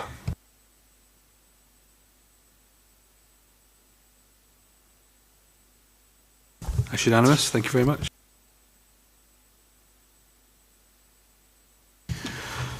I now move to item 14, proposed withdrawal and dissolution of the Heart of the South West Joint Committee. Please refer to page 153. Can Councillor David Thomas please put his motion to the Council? Thank you, Mr. Mayor. And I think that this will also be a quite simple decision. We seem to have spoke about devolution within the council for many, many years, and this actually goes back to 2015 when the Heart of the South West Partnership was originally born. 17 local authorities, 2 national parks, the LEP and 3 clinical commissioning groups, and it was submitted to government as a devolution deal. It morphed in March 2018 and it became formalised and became the Heart of the South West Joint Committee. It's met twice a year, and obviously we had the LEP running alongside that. We now know that devolution is coming down the line, which sees the dissolution of the LEP, and therefore it would be a natural progression to dissolve the Heart of the South West Joint Committee. Now, it's quite possible for the Joint Committee to dissolve itself within its articles and memorandum, etc. It can do that, no problem. But it does need to be quorate in order to do that. And unfortunately, when we last met in Exeter, it was a very bad day.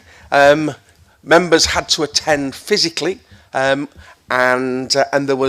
there'd been a dreadful accident in Exeter, which kind of closed the whole of Exeter and the M5 down, yeah, dreadful situation for everybody involved in that personally. I got to the meeting, and although we probably had enough people in the meeting virtually, actually in the meeting we didn't have enough people.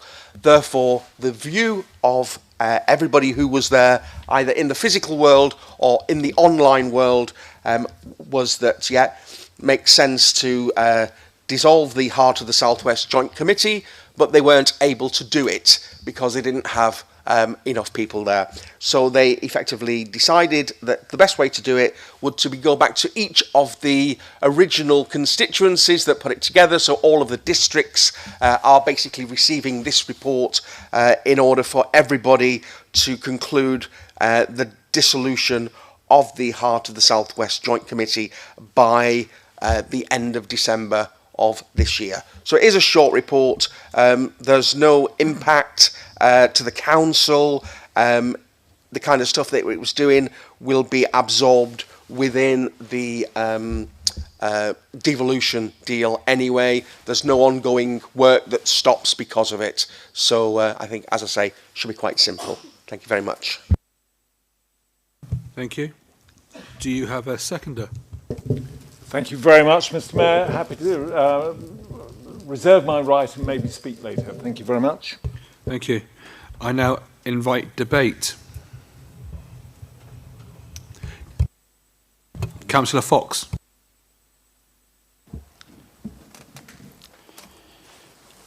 I just wonder whether there are some things being missed out here, because clearly it was doing a useful job. And we heard that the functions are being subsumed into other councils. Are we not missing a trick here? That's just my question. Any further debate? Then I go back to Councillor Lewis. Thank you indeed, Mr. Mayor. In answer to Councillor Fox, I used to be on the board of the RDA, Regional Development Agency, and that was Conservative government got rid of it, sadly, in about 2011.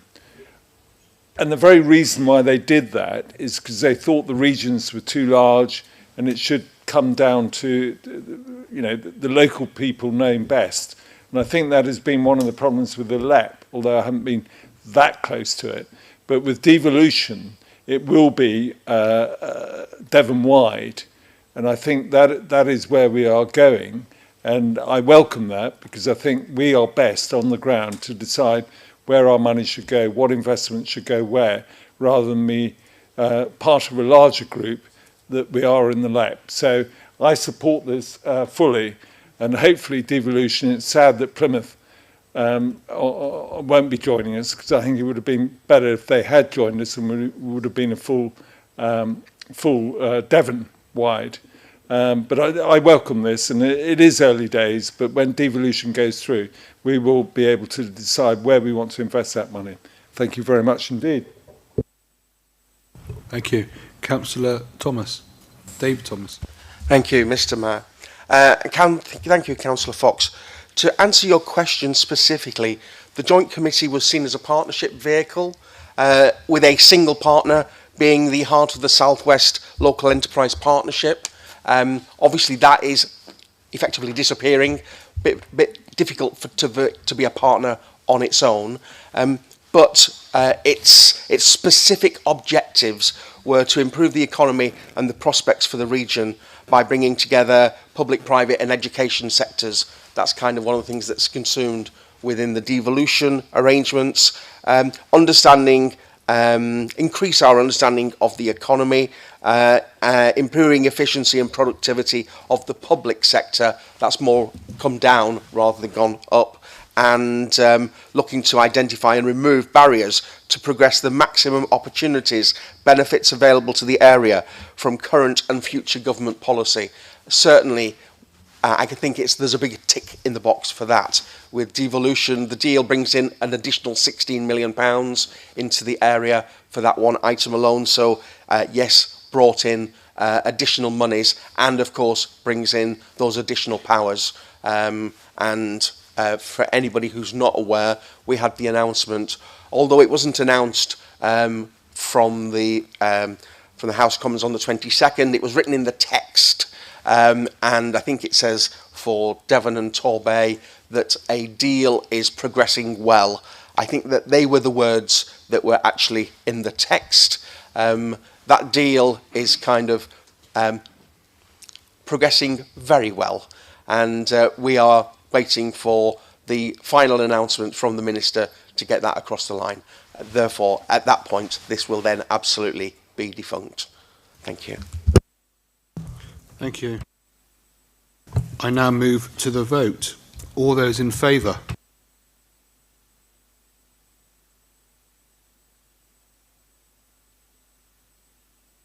Unanimous, thank you. I move to item 15, review of political balance. Please refer to page 160. Can Councillor David Thomas, as leader of the council, please put his motion to the council? Thank you very much indeed. And maybe this is where the love-in stops. Who knows? Who knows? Who knows? Review of political balance. So it's well documented that two members from the administration are now sitting on the opposite side of the room, and the numbers have changed and the dynamics have changed significantly. In fact, the majority actually sits on what would traditionally be the opposition side, and the minority numbers sit on what is kind of classed as the administration side. But political balance is something that we need to resolve. Every time there is a change within the political numbers, there is an opportunity to change political balance. There is a very effectively, there are three rules that govern how political balance works. And as long as they add up that way, they add up that way, and they add up at the bottom, more or less, you're kind of there. So it's entitled Political Balance. I think what we're going to be talking about this evening will be political choice in a moment. But to kind of start the ball rolling, as I need to, I will propose that the Council adopts option 1 for the overall political balance of the committees as set out in Appendix 1. And of course, the working parties are also set out there in Appendix 2. Option 1, Appendix 1, and Appendix 2, working parties. Thank you very much indeed, Mr. Mayor. Thank you. Do you have a seconder? Councillor Billings. Yes, thank you, Mr. Mayor. I rise to second and I reserve my right and will hopefully speak later. Thank you.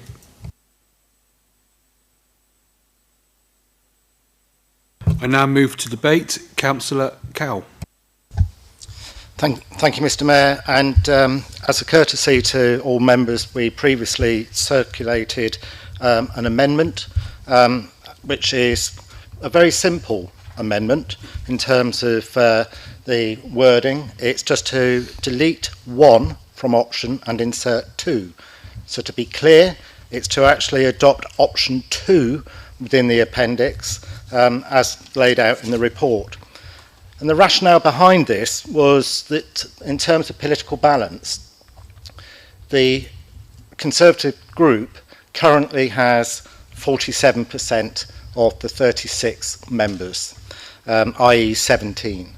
So we applied that same logic of 47% to the composition of the major roles within the council. So that is 17 in total currently. That is 6 cabinet members, and then 11 either chairs, overview and scrutiny leads, or members of the fire authority. So therefore, that proportionality has led to the proposals on the numbers of committees on each committee laid out Councillor Cowell, in option 2. Have you jumped ahead? No, I don't think so. We're talking about option 2, which is the membership of the committees, not the appointment of the individual chairs. That comes later. Thank you.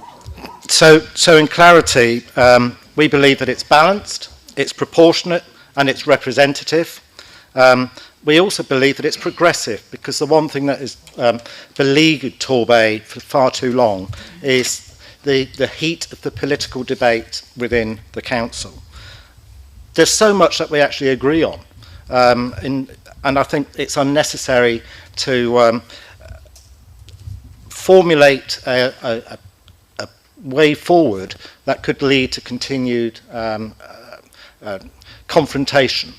What we need to show the people out in the Bay and across the UK in terms of our funders and potential private partners is that we are stable. We believe that this will create stability. The various committees in general are not political committees. Planning isn't a political committee. Licensing isn't a political committee. So in actual fact, the political administration is retained within the Cabinet. So we actually believe that this is representative, and it could herald a new way of collaborative working in Torbay, which is so important for our residents and our economy. Thank you, Mr. Mayor. Do you have a seconder? Councillor Steve Darling. Thank you. It's nice that there are three of us within the room. I'd like to thank Councillor Cowell for laying the foundations for me to build upon in seconding this motion. It is about making sure that we have firm foundations and that we retain stability in the local authority. The easiest thing would be to have a revolution and change the guard on the executive, but actually it's important that we keep that stability in Torbay, because that is perhaps, and we can see this from national government with Trustonomics, that instability, we don't want to see that in our local government in Torbay. So this foundation of the balance across committees will ensure that in Torbay, that I hope, as Councillor Cowell has alluded to, we can build on that collaborative approach. And, sorry, I must actually get something fairly bright on it so it doesn't hide from me quite so much, the microphone. But when I have visited other local authorities to see how they manage in an overall control situation, such as Colchester that I visited about 18 months ago, where there was a minority administration that I went back to visit this summer just gone, there is, as a matter of course, a sharing of responsibilities across the political spectrum, and rather than the administration attempting to nab all the goods, because the more that we have an in-depth knowledge of how the local authority runs, and the more that this is spread throughout the political culture in Torbay, then the better outcomes that we have for our communities. And this proposal here for option 2 gives us those firm foundations to build upon, so that we can drive forward the hopes and fears and aspirations that we have for Torbay in the next 3.5 years. So colleagues, I would encourage everyone to back option 2, and then we can move on to the rest and populate the rest of the agenda and begin to populate that way forward of collaborative working that we on this side wish to see. Thank you. Thank you. I now open debate on the amendment. Councillor Chairmen. Thank you, Mr. Mayor. I have to say, on the proposals put forward for the amendment, I am somewhat confused.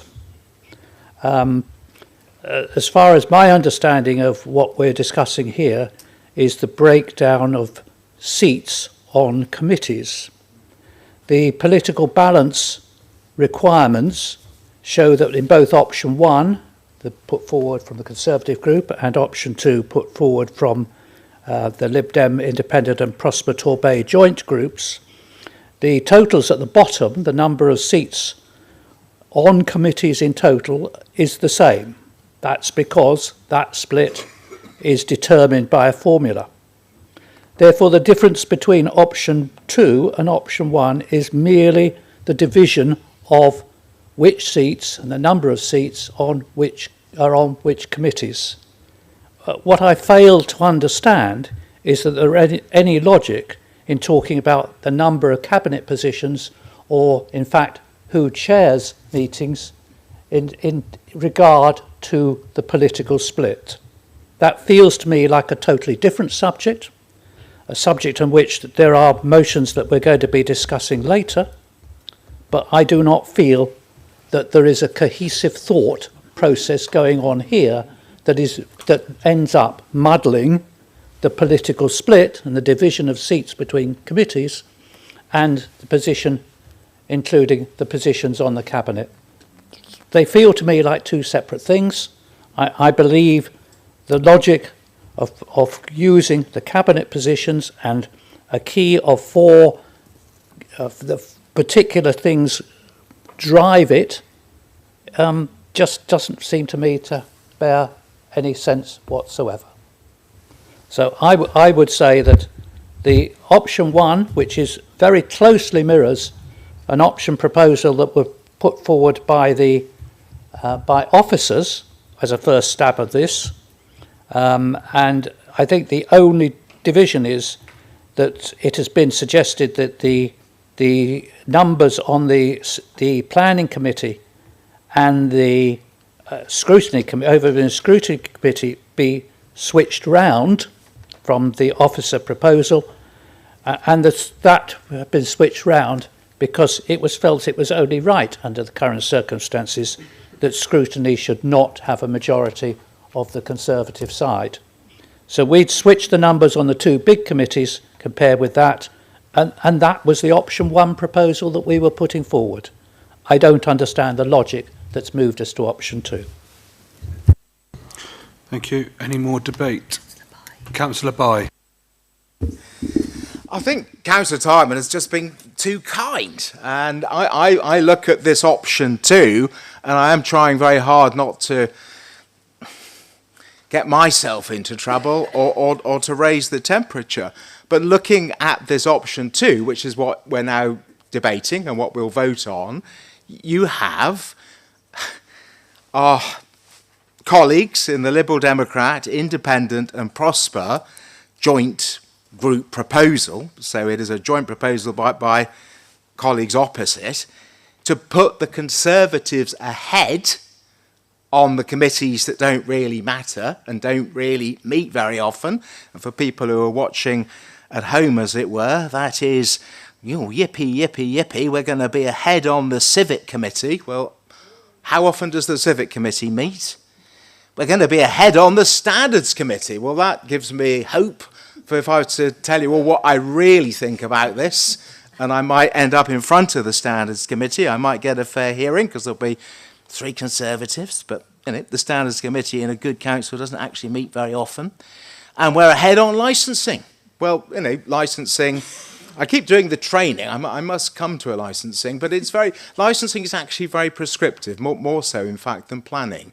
So, you're juggling it. I've been debating whether I should use the word gerrymandering.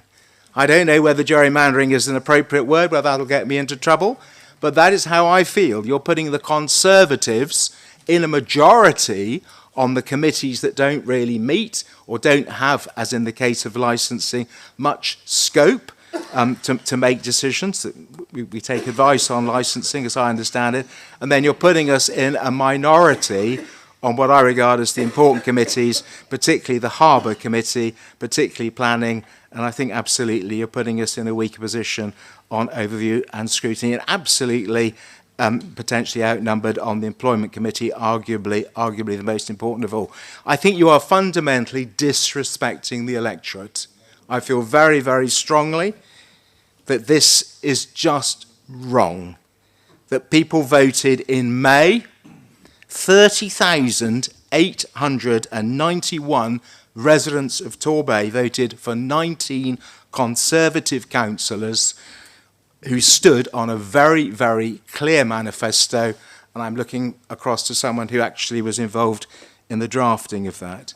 25,615 voted Liberal and elected 15 councillors. The Independents went into the election with 10 councillors and came out with 2. You've got to let us get on and do the job that we were elected to do. Thank you, Mr. Mayor. Councillor Johns. Thank you, Mr. Mayor. I have to disagree with Councillor Bye. I think every committee is important. That's all I've got to say. Thank you, Mr. Mayor. Councillor Pentley. Thank you, Mr. Mayor. I fear there's a degree of muddying the waters from colleagues opposite. And if you want to talk about respecting the electorate, I mean, to be clear, as has already been mentioned, there's now a majority standing on this side and a minority on that side, but we're not going for regime change because, as Councillor Steve Darling has said, that's not in Torbay's interest. So please don't muddy the waters. You still have the leadership, and you still have the cabinet, you have the major levers. This just achieves a greater balance and, I think, a more effective local authority. So, please don't muddy the waters. We're not bringing about regime change. We're just bringing a bit more scrutiny and greater communication. Dare I say, those things might have aggrieved some of you that no longer sit on your side, dare I say. Thank you. Councillor Billings. Thank you, Mr. Mayor. Councillor Pentley, I would have some tolerance for what you've just said, but for some of the specific choices that have been made in respect of the committees. And as someone that is passionate about planning, someone that was involved in the neighbourhood plan process as Vice Chair of Brixham, taking it all the way through from 2011, as I think the only person in this room who spoke at the Torbay local plan inquiry in 2014 and was there representing the community on all days of the inquiry. What I feel very strongly is incorrect in what's being said is a situation where it's proposed that the group that has the most number of councillors from a party who the significant majority of people voted for in the election isn't reflected in the balance of the planning committee. Now, I don't think that's right.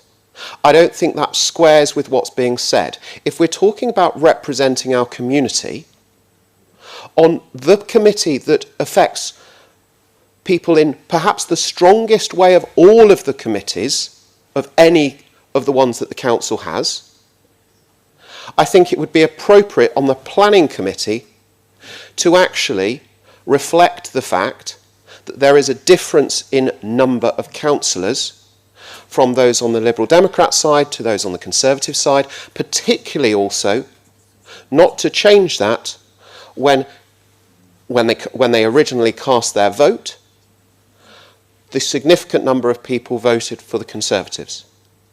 Now, if we want to have a discussion about other committees, if we want to have a discussion about overview and scrutiny, if we want to have a discussion about using overview and scrutiny as a way of being a critical friend, I can accept all of the points that are being made on the opposite side. I might have a difference of view about them, I might reach a different outcome, but I can accept the point. In relation to the planning one, I don't. And if you look at and really, I don't understand it for that reason. So if, Mr. Mayor, we are going to continue debate, which I hope we will, can someone from the opposite side please address the point I'm making? Why is it when originally at the election we had more people voted Conservative than any of the other parties? We had more councillors on our side than any of the other parties, and we still do have. Why is it only appropriate to allocate the same number of seats on the planning committee as per the Liberal Democrats? Why is that perceived to be correct, please? Thank you, Mr. Mayor. Thank you. Councillor Lewis, Chris Lewis. Thank you very much indeed, Mr. Mayor. I think we can resolve this very quickly. I think Councillor Madison and Councillor Joyce should resign and have a by-election, and then we will find out what the electorate think, and we will then see and have a truly balanced council. Until that time, those two members, councillors, stood as a Conservative, stand again in your wards, put your name forward and see what the electorate say. Point of order, then please. We'll have political balance. Thank you, Mr. Mayor.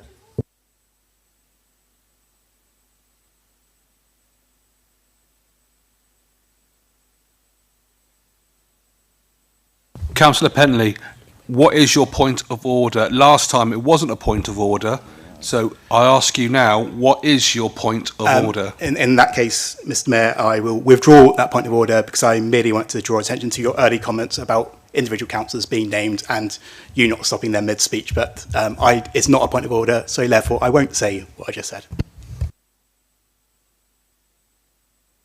Councillor Mandy Darling.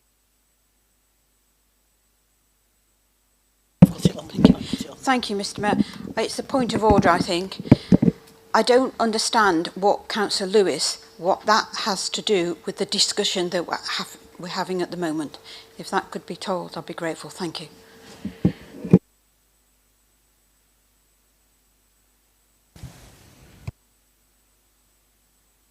Okay. Is there any further debate on the amendment, which isn't a point of order?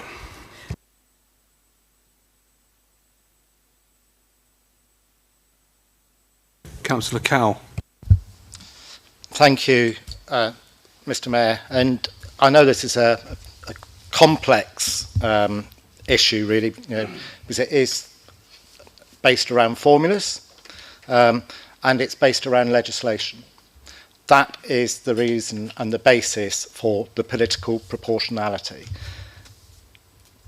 We, as individuals and as groups, have had extensive conversations collectively, and we've also had conversations with the leadership and others from the minority administration.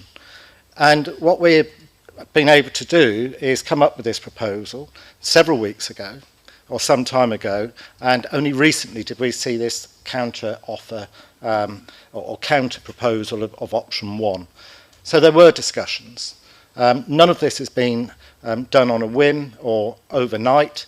It's been, in fact, there's probably been 3 or 4 iterations of this option 2, and this is the one that we felt was the most equitable. The argument about PR at elections, I mean, that's a different debate. I've never been a great fan of proportional representation, but I've actually been swung round to that argument in the last couple of years. Doesn't mean to say I'm getting any closer, by the way. But there is that argument about the number of votes cast. Proportionality and political balance isn't based on the ballot box votes, it's based upon the number of councillors from each group elected to this chamber. So that is the basis of it. If you want to argue about the proportion of votes to committee chairs or cabinet members or whatever, then in actual fact, no one had more than 50% of the vote in May.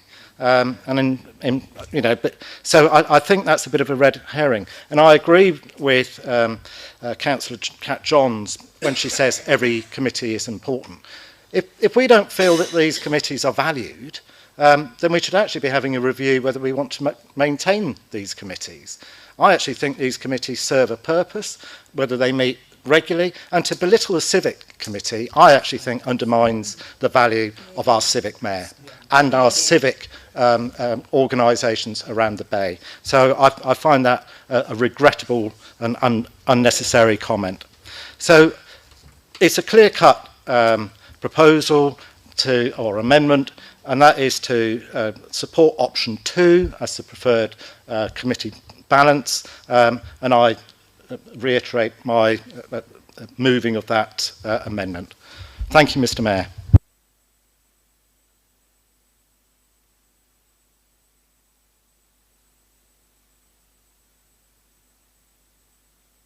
Okay, Councillor Dave Thomas. Thank you, Mr Mayor.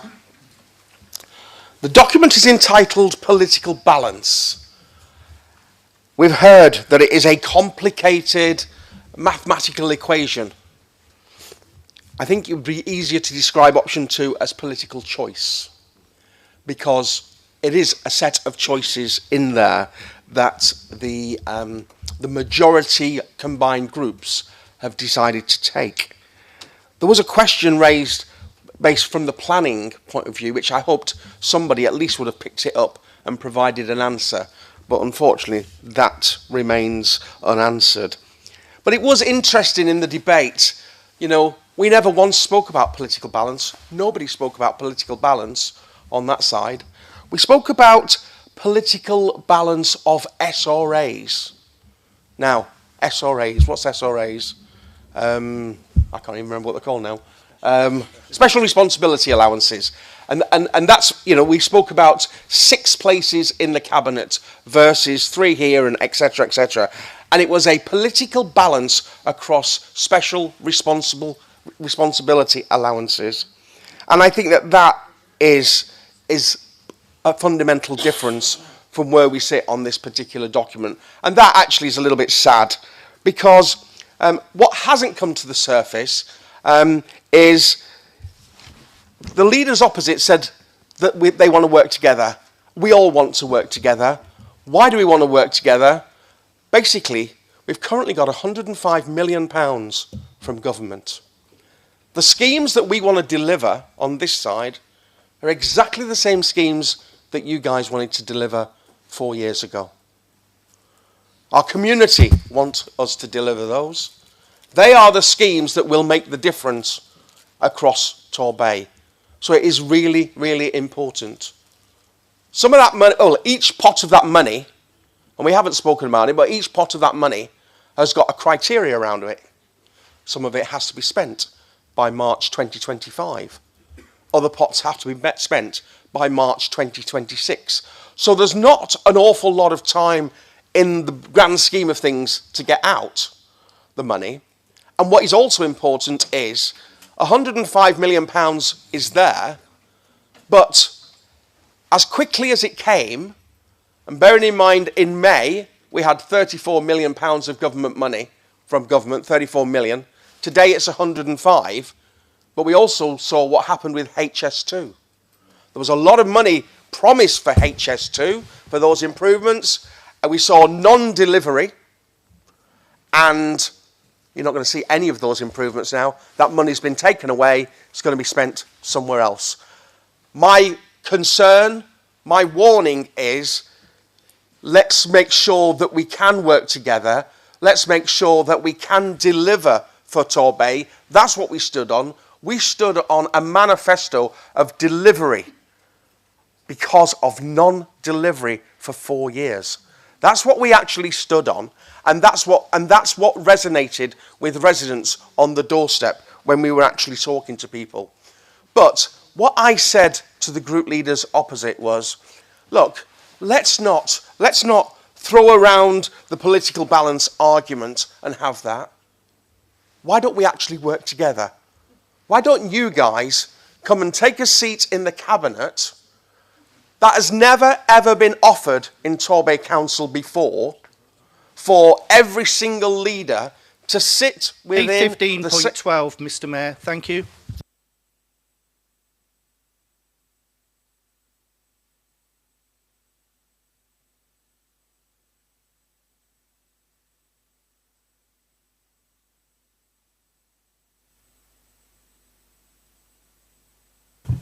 Councillor Steve Darling, I'll let Councillor Thomas finish, then we'll come straight back to you afterwards. Thank you, Mr Mayor. You've got 1 minute left. Thank you very much. That has never been offered before for all group leaders, regardless of political colour, to sit in the same cabinet to deliver the probably 80% we all agree on in this room. It's that 80-20%. And for us, let's get together and let's deliver for our residents in Torbay. That's what they want to see. They don't want to see bickering. They want to see delivery. I made that offer. The response that came back was, what portfolios are we having, right? And I said, I'm not saying this portfolio or that portfolio. It is a genuine offer. You come and tell me, what is your expertise? What would you like to do? And what would you like to deliver for Torbay? And let's make it happen. Because for me, that was more important than standing up this evening and asking you to vote down option 2. Because that's effectively what I'm saying. But unfortunately, 2 days ago, that offer was withdrawn, as I was told that this is seen as being the best way forward for the members opposite. And I really do believe that the best way forward was a seat within the cabinet. Thank you. Councillor Steve Darling, your point of order. Yes. Yet again, Councillor Thomas has indulged in a major factual inaccuracy. I know that he has already had to apologise at this full council historically for bringing this council into disrepute. So Councillor Darling, Councillor Steve Darling, what is your point of order? My point of order is that he suggested that we had failed to deliver as the previous administration, and that is utterly untrue and shameful that he says that, Mr. Mayor, because the reality is that we, as a partnership, achieved the most improved council of the year in April of this year, and that demonstrates that we delivered for our local communities. Also, the fact that we, within 2 years, went from a failing local authority, when people like Councillor Bye was saying that we would never achieve it for children's services, to a good service, is again delivering the goods for our local community. So I hope that Councillor Thomas, rather than his aggressive approach that we've seen here, Mr. Mayor, will actually apologise for misleading this council yet again.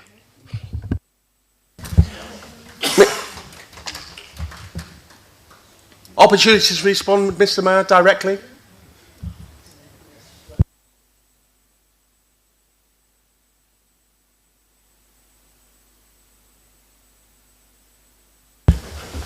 My point, Mr. Mayor, was very simply delivery on capital projects. That was all. That's all I want to say. Thank you.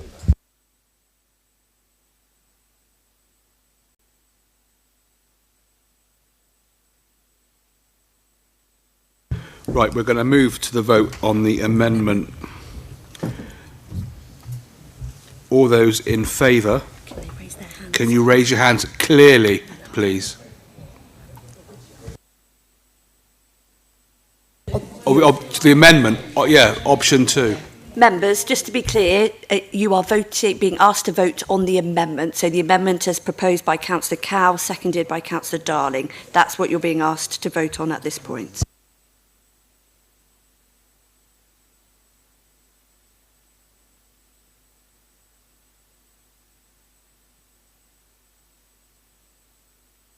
And those against?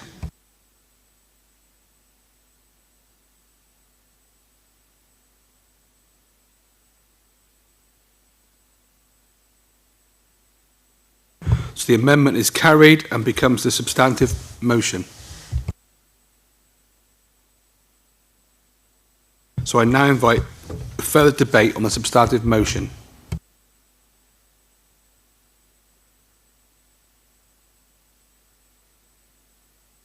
Councillor Tranter.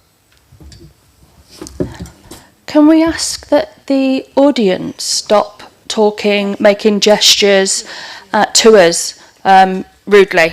Thank you. Councillor Tranter, thank you.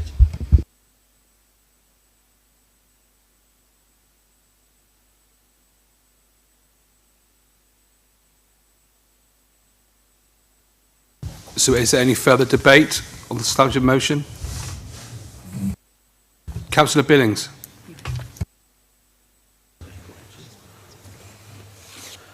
Thank you, Mr. Mayor. I earlier posed a question. Didn't hear an answer. I wonder if I posed the question again, whether someone could indulge me, please. What we have before us is 2 different ways that political balance can be implemented. They both are political balance. But there is a choice between 2 different options. I posed a question earlier in relation to why it was seen appropriate by the people now controlling the majority of the votes on the council to implement a proposal where the Liberal Democrat group, who have less councillors than the Conservative group, have the same number of votes on the planning committee.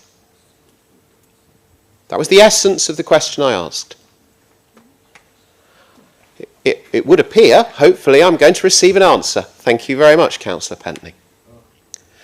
Because what I...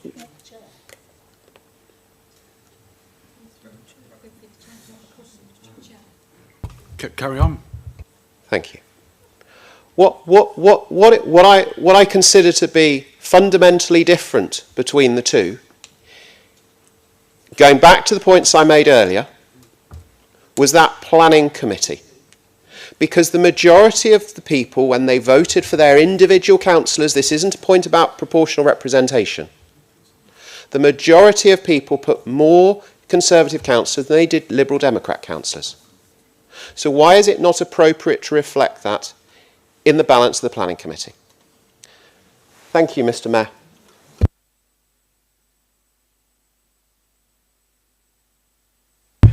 Councillor Thomas. Thank you, Mr. Mayor. We have heard from the groups opposite that they want to work together. At the moment, this doesn't feel very much like working together.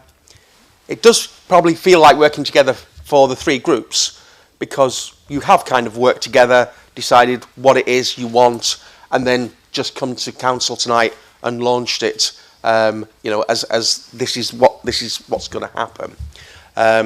I've spoken about the cabinet positions previously. My biggest concern is I've been a councillor since 2007. Thank you, Nicole. 2007. When I came to the council was viewed outside of the Bay. It was a bit of a basket case. It really was. We went through some dreadful times. The LGA came in. We had a peer review. At that time, we'd just taken out £50 million out of the council. There was a further £30 million to come out. And there was a genuine belief that we were in what's now known as Section 114 territory. But of course, at that time, none of us even knew what it was. And actually, if you just take a step back out of the council and see where we are now, we have come a fantastic way from where we were. And credit needs to go to everybody who's been involved on that journey, no matter what political colour that is. That's not a problem. But my concern is moving forward. How do we ensure that from tonight we don't end up going down and being the basket case? How do we ensure? I think we're on the edge of a precipice. I really do. I think we've got the money, we've got the plans, we've got the regeneration partners, we've got the ambition, and there was the political will to get it across the line. We owe it to our communities, and I am talking physical development here of our towns. Yeah, my apologies if Councillor Darling thought I was talking about the whole council. I was talking about physical development of our towns, and it is really, really important. We know from basically talking to our residents either on the street or the surveys or whatever, we know it is our town centres that need massive, massive intervention. That requires big money. We've got the money. We just need to spend it. We just need to deliver it. And one thing we can't do, one of the things that I said when I went to Leeds in May, and that was just on the back of winning the election, and Steve and Darren had already booked that space because they obviously thought that they were going there.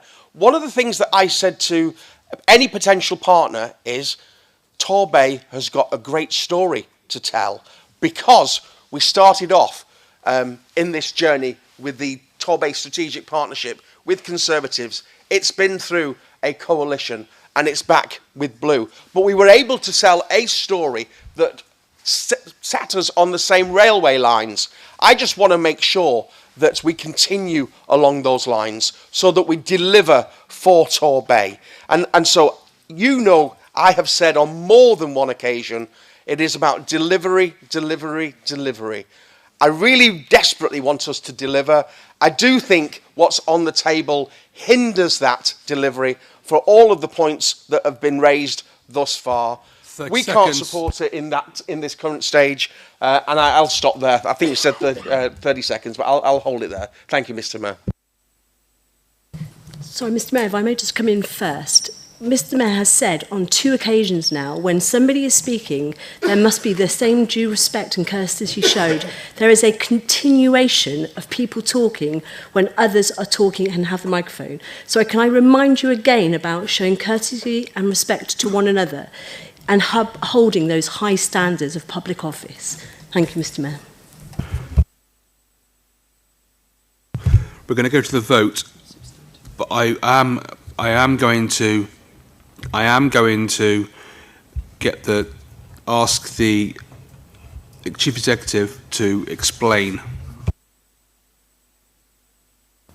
So members, with the amendment having been passed, the amendment becomes the substantive motion, and that's what you're now being asked to vote upon. Hopefully that's clear to everybody. So the motion that Councillor Cow raised earlier that was passed is the substantive motion, and you now need to vote on that as the substantive motion. Mr Mayor. Thank you. So now move to the vote. All those in favour?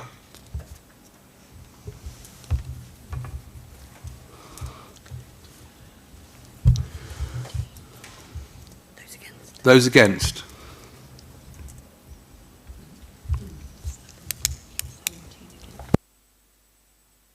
Okay, the motion's carried.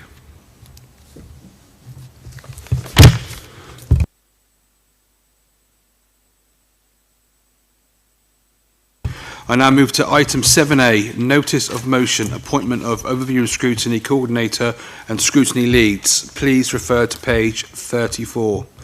Would Councillor Cowell please put his motion to the Council as attached to the agenda, notice of which was given in accordance with Standing Order A13.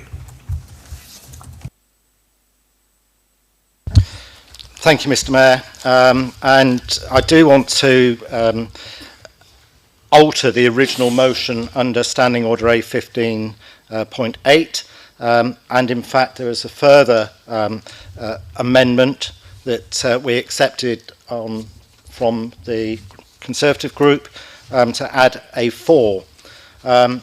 And the changes from the original one relate to Councillor Harvey being replaced by Councillor Long as the overview and scrutiny lead for economic growth and culture, and that the new 4, that the decision of the Council to appoint Councillor Hutchins as the ONS leads for finance, corporate and place-based services be rescinded, and that Councillor 12s be appointed as the ONS lead for that area. So that is in the spirit of cooperation and working together. And we also made sure that we notified all members earlier this afternoon to those changes. So hopefully everybody's clear on those appointments. I would like to think that on that basis this would not be as contentious as the previous item. It is just appointing those names to those roles according to the wishes of the individual groups. So I move. Thank you. Do you have a seconder? Councillor Madison. Thank you. I'm very happy to second this motion, and I reserve my right. Thank you.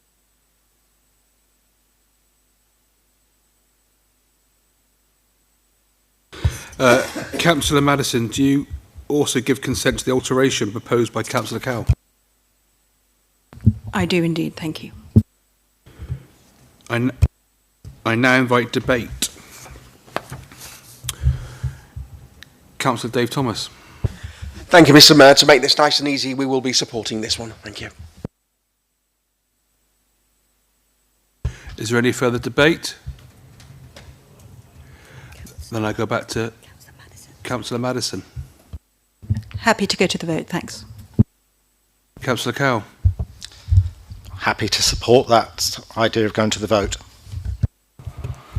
Okay, thank you. We now move to the vote. All those in favour?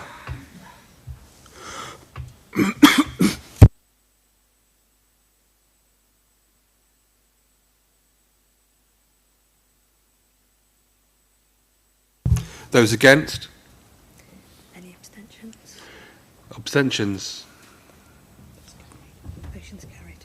Motion is carried.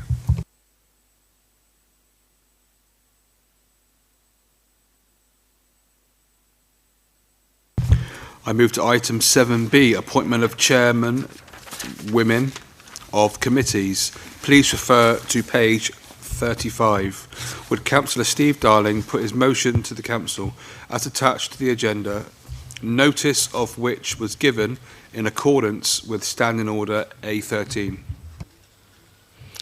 Thank you, Mr. Chairman, and I will be brief as this has previously been circulated. The amendment that I would like to move as the proposer of this motion is replacing Councillor Maggie Douglas-Dunbar with Councillor Johns.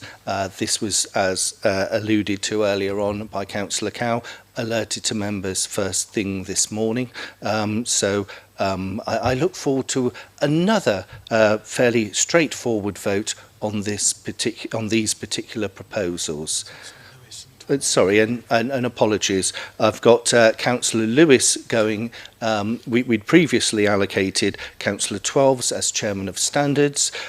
We look forward to including within this motion Councillor Barbara Lewis as the Chair of Standards. Thank you.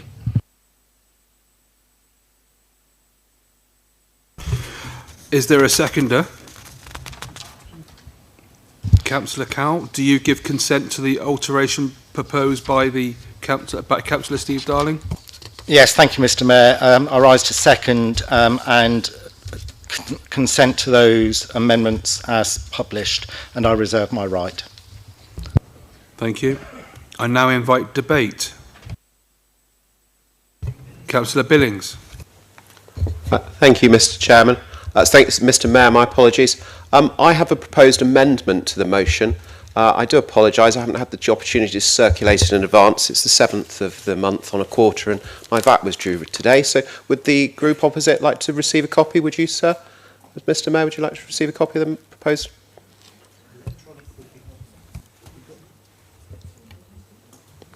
Yes, please.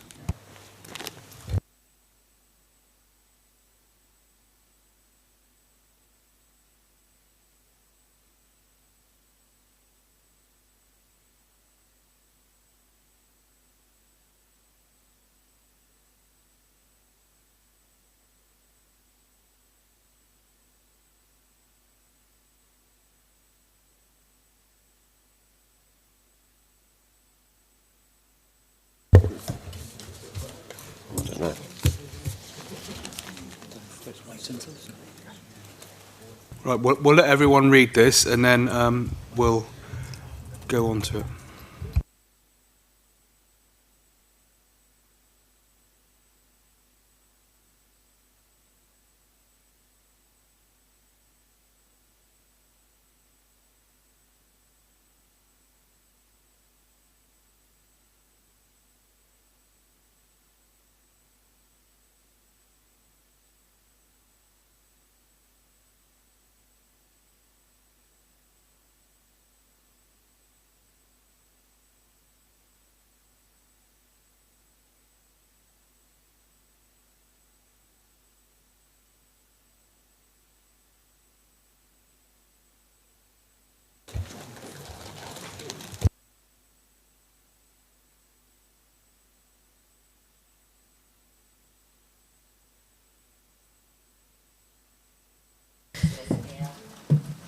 So, Councillor Law, I can confirm that we're making arrangements now for it to be circulated to both Councillor Mandy Darling and Councillor Steve Darling electronically.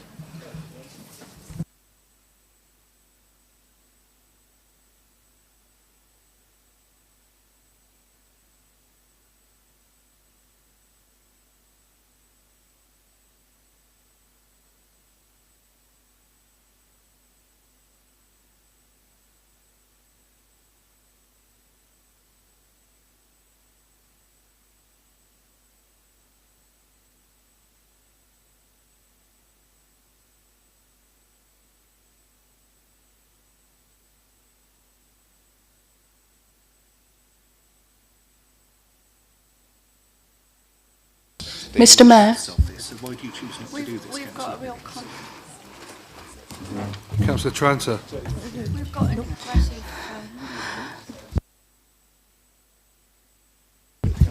Got somebody asking us why we're being discriminatory. Why?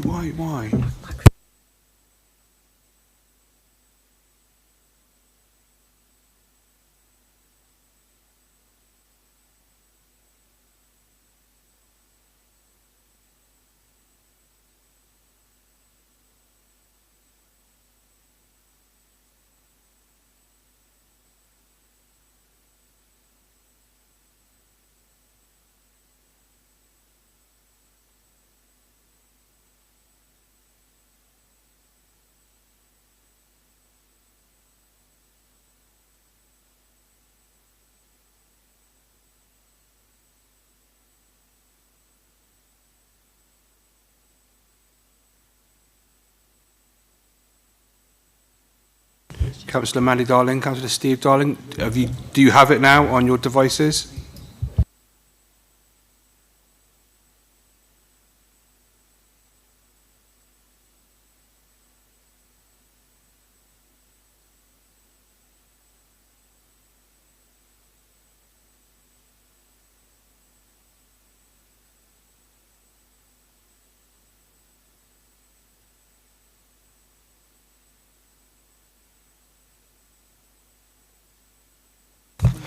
So now it's been circulated.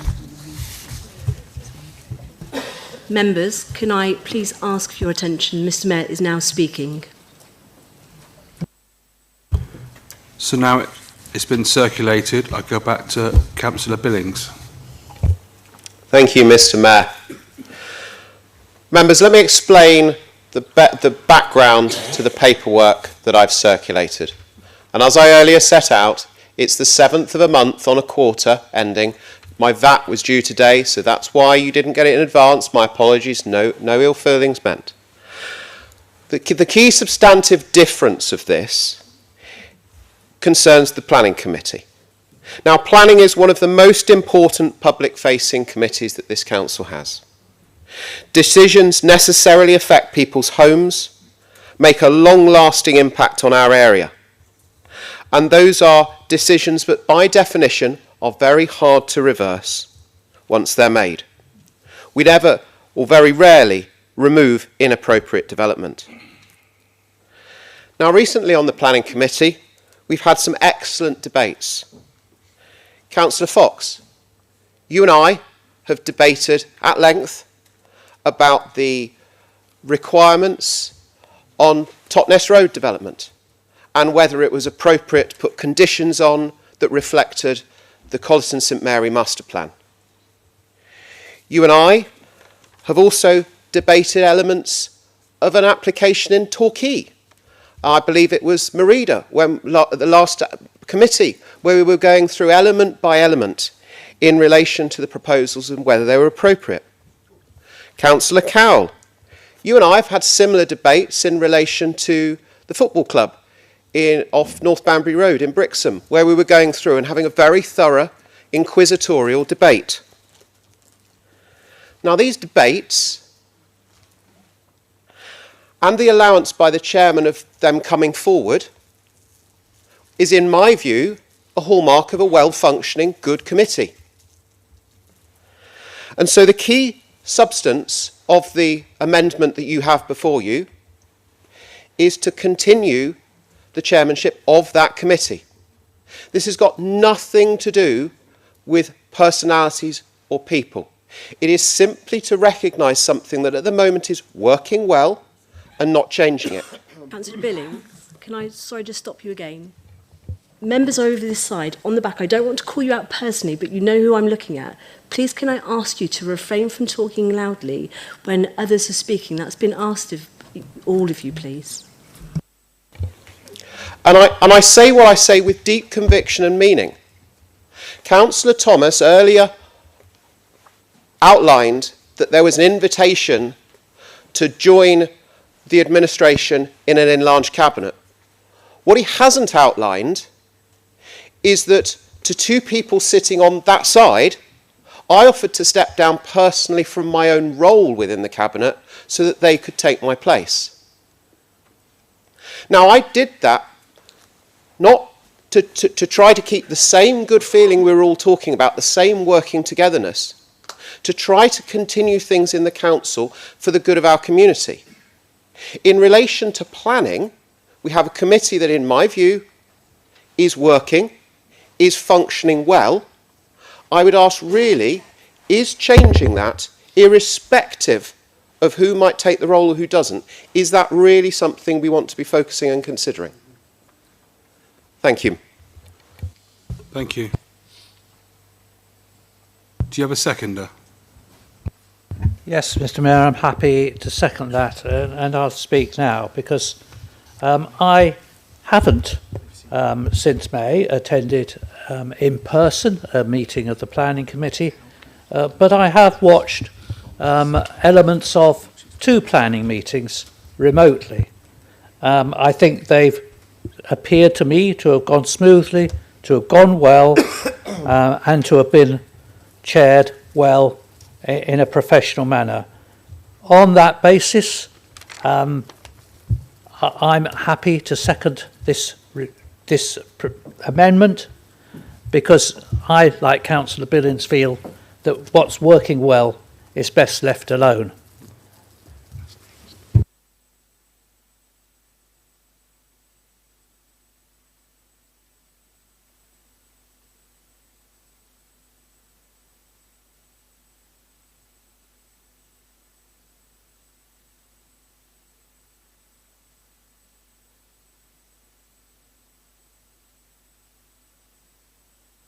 Councillor Steve Darling. Thank you. It's a point of personal explanation, because the monitoring officer said, you know who I'm looking at, and said people on this side. For those people who are visually impaired, we haven't got a clue what you're talking about. It would be more helpful if you took account of people's disabilities when speaking. Thank you. Thank you. Now open debate. Councillor Jackie Thomas. Thank you, Mr. Mayor. I have been the Chairman of Planning for the last 7 months and served on the Planning Committee in the 4 years previous to that. So I managed to bring to my role some of the issues that did not work particularly well whilst observing the committee. We did not have physical site visits, only virtual ones, which were very difficult at times to get a full understanding of the application, as some of the views were outdated. I changed this, and now the planning members are able to go to the site and get a proper perspective.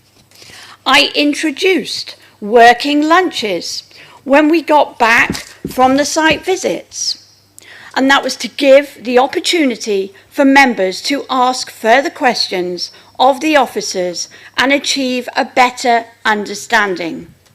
These changes have been welcomed and praised by the residents and members and also the officers.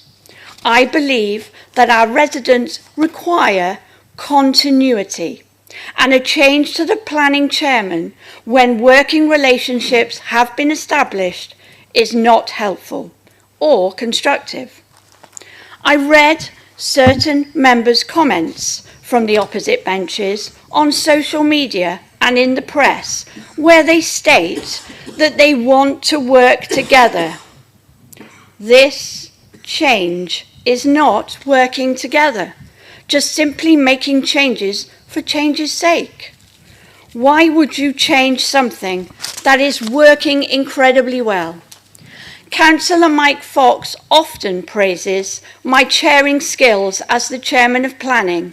He also, just 2 weeks ago, at the latest planning training with other members present, praised the way I handled certain situations in very challenging situations.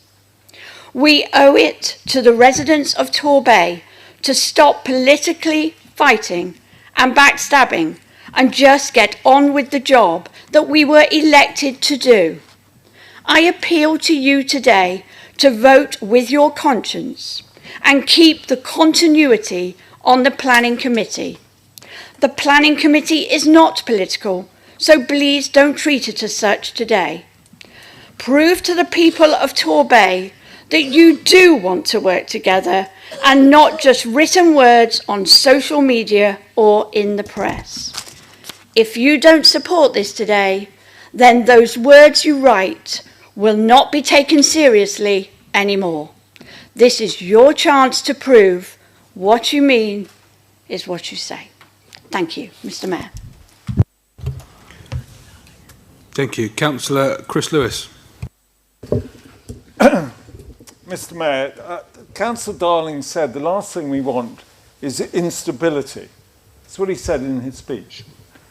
I'll repeat what I said earlier, and this can be resolved today if the 2 members of Prosper stand up and resign and have a by-election then we will not Councillor have Lewis. to have Councillor these Lewis. votes. Thank you. Councillor Long. Thank you very much, Mr. Mayor. Thank you. There has been lots of talk of working together this evening, and on this side, when we tabled our amendment earlier on a previous subject, we circulated that in advance, so it was available to everyone, including in accessible formats. But this evening, we've had the Conservative Group amendment tabled at the last moment, not in a way that was accessible for everyone straight away, and so that's not working together. And then, of course, that means there are people on this side who might need to check that they've heard or read something properly, and then, of course, that receives the ire of the monitoring officer because we're having to check things with each other because of the late tabling of the amendment. So that's not working together. I have to say I would have a bit more respect for Councillor Billings and Councillor Thomas Jay's views about the chairmanship.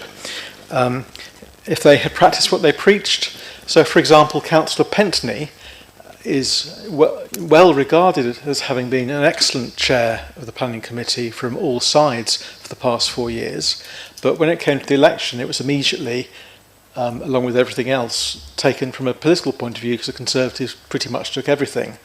If you'd followed your own advice, then you would have kept Councillor Pentney as chair for stability. And I know from having watched debates at planning committee, I know that he allowed proper debate and discussion. So you can't have it both ways, and wanting a Conservative but saying you don't want it to be political. In terms of site visits, previously over the last 4 years, there was this thing called a global pandemic, which resulted in things having to be done virtually, which is why there were site visits having to be done that way. And again, that wasn't mentioned, but I'm sure that we would have also had site visits physically under this term because of the lack of that. So there's also the position on this. There is a different change on this item that hasn't been mentioned, in that the chairwoman of the licensing committee is different to the one that was proposed originally as well. So there is a different change there. So it seems to be slightly confused. So I don't feel we can, for all the various reasons, I don't feel we can support this amendment. Thank you. Councillor Pentley.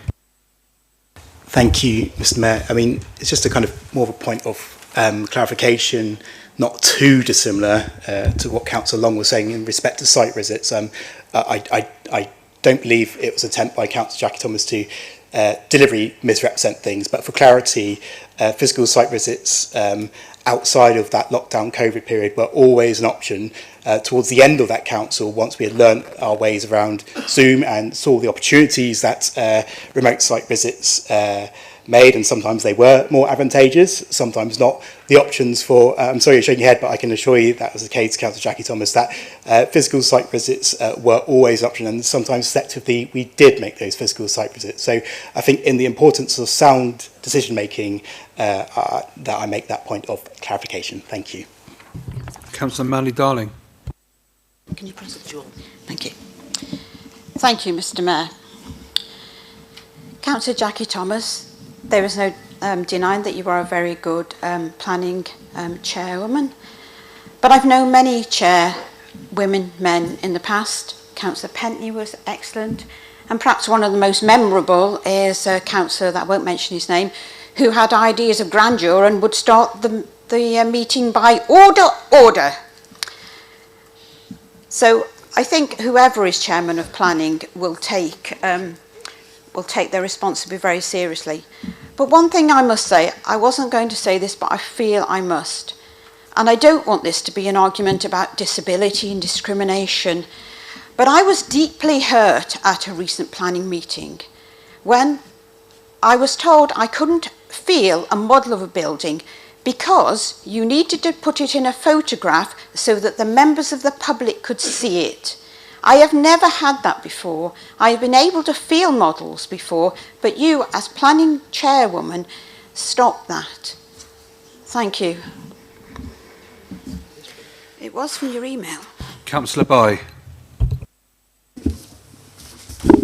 Thank you so much, Mr. Mayor. And really 2 points. The first thing is, as a ward councillor for Wellswood, I'd say the only Conservative in the village now of Wellswood, working with Councillor Thomas as chairman of the planning committee since May, she has allowed applications to go to the committee on several occasions where there have been objections from residents where officers wish to approve an application under delegated powers.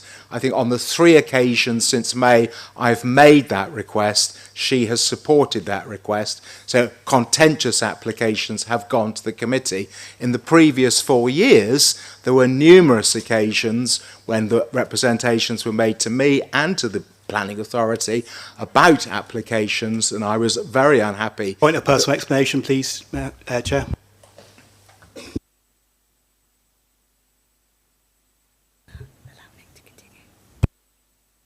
Carry on, Nick.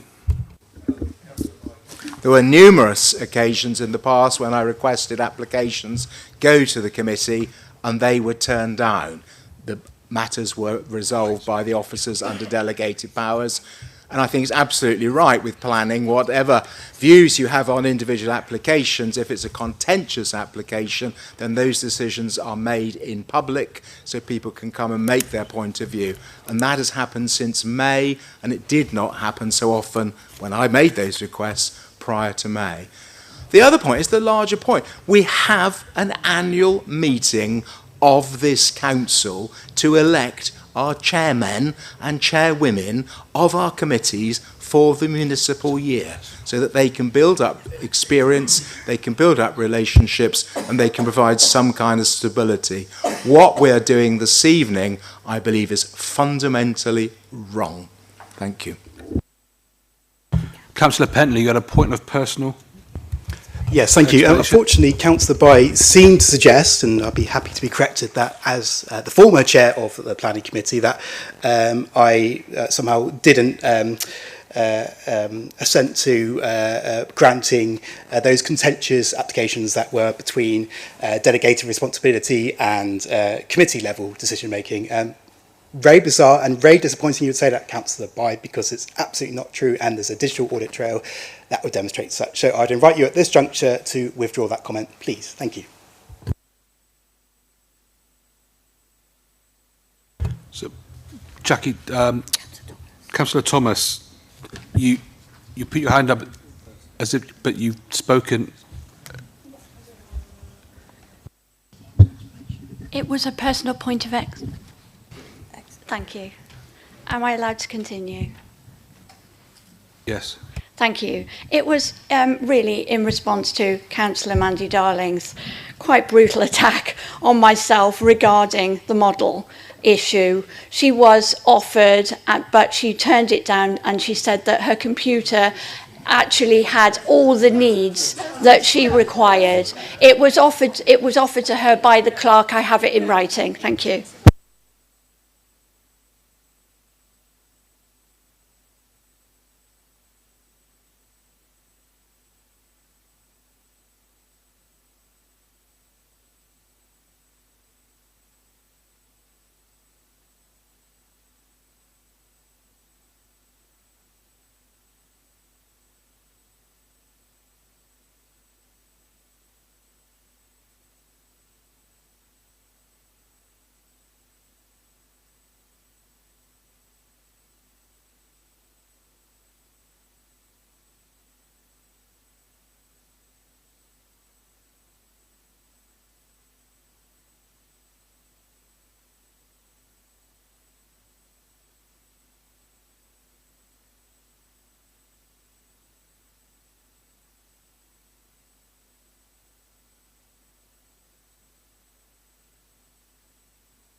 Councillor Mandy Darling, are you raising a point of personal interest? I am, yes, Mr. Mayor. it's untrue what Councillor Thomas said. I had a call from the clerk, Anne Hawley, asking me if I wished to feel the model, as she knew I wouldn't be able to see the photograph clearly. I confirmed that yes, I would like to, but at the meeting I was told that wasn't allowed, and I've had an email from Councillor Thomas explaining to me why it wasn't allowed. Okay, thank you. Thank you. Is there any further debate on the amendment?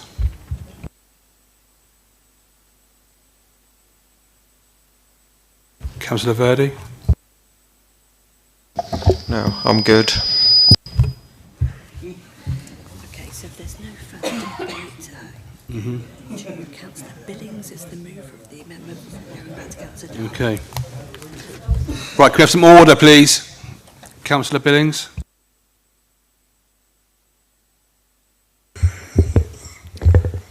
Thank you, Mr. Mayor.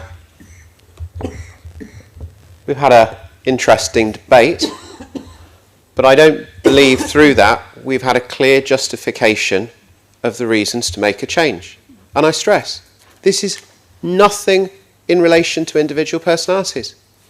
Some of the members on the opposite side may disagree. I offered up my own very cabinet post to the person who we're talking about here. The issue that we've got is in relation to, there are lots of things around the council that many of us would identify are problems. Lots of us around the council would identify issues that should be improved. I would simply relate it back to one simple question. We've got something that's working. Why change it? There are clearly skills that exist. Is applying those skills to changing something that's working the best use of them? Would it not be better to actually focus on lots of the different things of the council that aren't going so well at the moment and apply the capacity to those? And for that reason, I would encourage members to support the amendment. Thank you, Mr. Mayor. Councillor Steve Darling, as the mover of the original amendment, original motion. Thank you, Mr. Mayor. I will not. Clearly, rebuttals have already been given by colleagues on this side regarding some elements here, and I don't want to wish to dwell on this too much.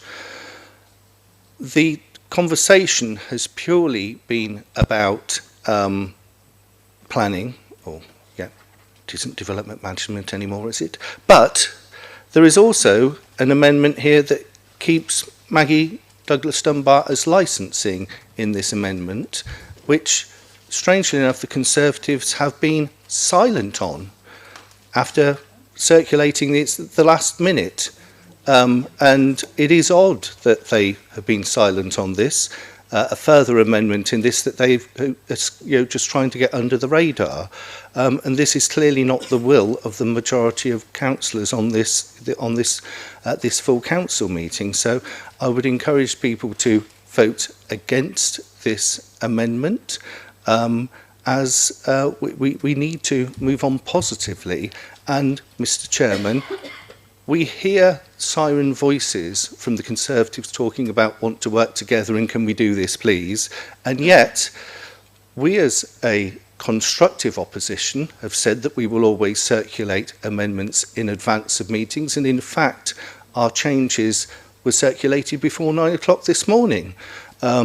It's a pity that colleagues hadn't, Councillor Billings said he was too busy. It's a pity that there isn't a more collegiate approach amongst the Conservatives who are able to support him if he's too busy to be able to do things in a timely and business-like manner.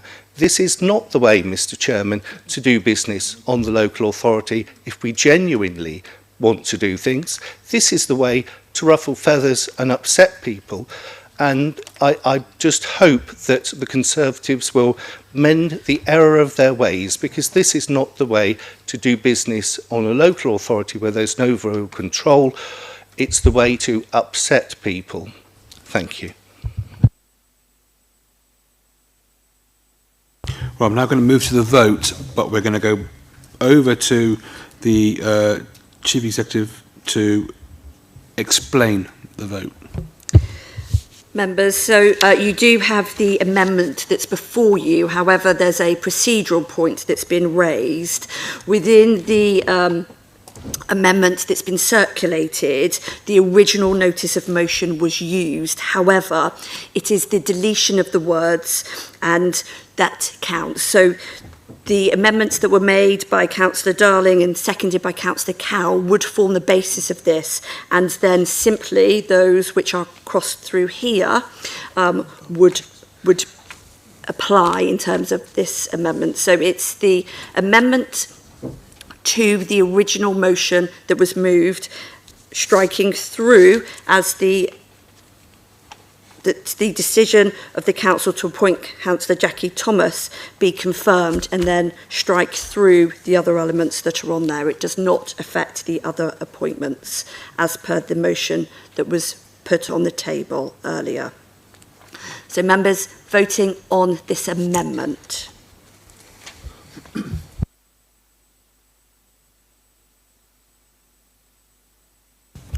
So we now go to the vote. All those in favour?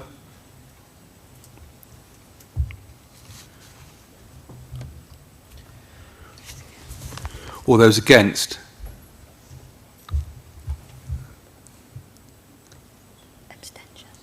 Any abstentions?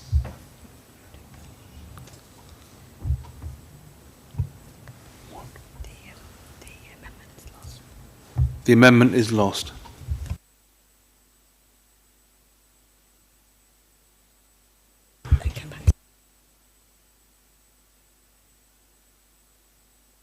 Okay, we now go back to the original motion.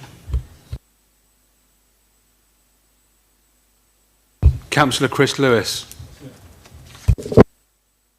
Thank you very much indeed, Mr. Mayor. I would like to put an amendment which I shall read to the Chamber. The amendment is that the decision of the Council to appoint Councillor Strang as Chairman of Harbour Committee be confirmed, that in item 2, Councillor Strang, Chairman of Harbour Committee, to be struck out, and on number 3, the following be appointed as Chairman, Woman and Vice Chairman, to be deleted, Councillor Emile, Chairman of Harbour Committee. So that is our amendment for this. The reason for the amendment, Mr. Mayor, is for stability. It's not personal, it's for stability. At the moment, we've just learnt that we've got £20 million from government for levelling up part 3. Out of that 20 million, the harbour is a main item on that £20 million levelling up. Councillor Strang has sat as chairman for the last 5-6 months. It is important that we have that stability going forward.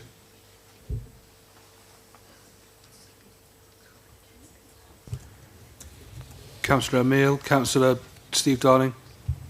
Yes, Mr. Chairman. Please, can we allow other people to speak who are speaking?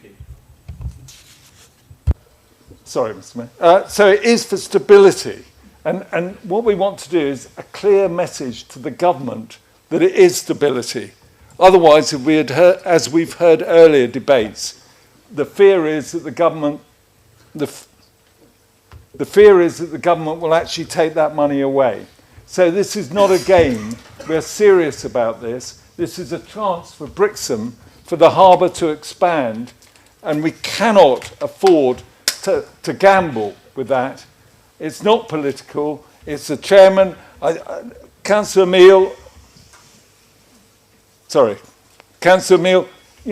has been chairman of harbours before.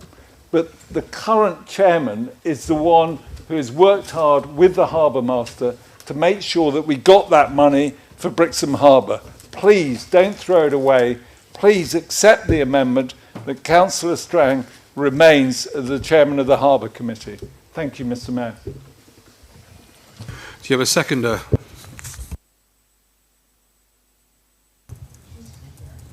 Is there a seconder? Yes, yeah. I'm happy to second that. I'm happy to second this motion. to answer in advance, one of the things is that I think if the political balance situation that we put forward, option one, had been accepted, we might well not have thought that it necessary to put this motion forward. But therefore it was a last minute decision to do so. But as we stand, we feel that stability is needed by keeping the same chair, as we no longer have the majority on that committee.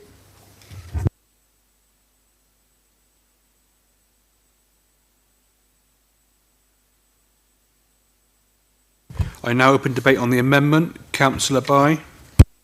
Thank you, Mr. Mayor. This amendment isn't just for stability. This amendment is for Brixham. It's absolutely important that at this time, with the award of government money for the expansion of the fish quay, that we have as chairman of our harbour committee a councillor from Brixham. Without this amendment, all the councillors in Brixham are losing their special positions, with the exception of the deputy mayor. You are throwing the Brixham councillors under the bus. The people of Brixham voted for 5 Conservative councillors. I think it's absolutely wrong that when they're doing good work, and I only hear of good things from Councillor Strang as chairman of the Harbour Committee, it's absolutely wrong that you take this opportunity halfway through the municipal year to remove him. A Conservative administration with Conservative councillors in Brixham, with our Conservative MPs and a Conservative government, is delivering for Brixham to build on the success of the fishing industry. Councillor Strang absolutely should remain as chairman of the Harbour Committee. It is a disgrace that you are removing all the responsibility positions from the Brixham councillors. That will not go down well in Brixham. The relationship between this council and Brixham Town Council took a real hit during the last few years. You're going back down that road again now. I think of all the amendments tonight, of all the moves tonight, all the shoddy deals tonight, this is the worst. Councillor Strang. Mr. Mayor, thank you for allowing me to have a few words. Back in May, the amazing people of Brixham saw fit to vote for myself and my 2 colleagues in our ward, overwhelmingly overturning a 1200-ish majority for the previous councillors, leading to us folk sat on this side of the chamber being able to control this council. As you know, we've become a close-knit family since, and I thank everyone here and others in my life for the support that we've had. I was encouraged to stand and make the change. Sorry, was there something that needed to be said over there? No, just carry on, Councillor Strang. I was encouraged to stand and make a change by the late and arguably great Richard Haddock.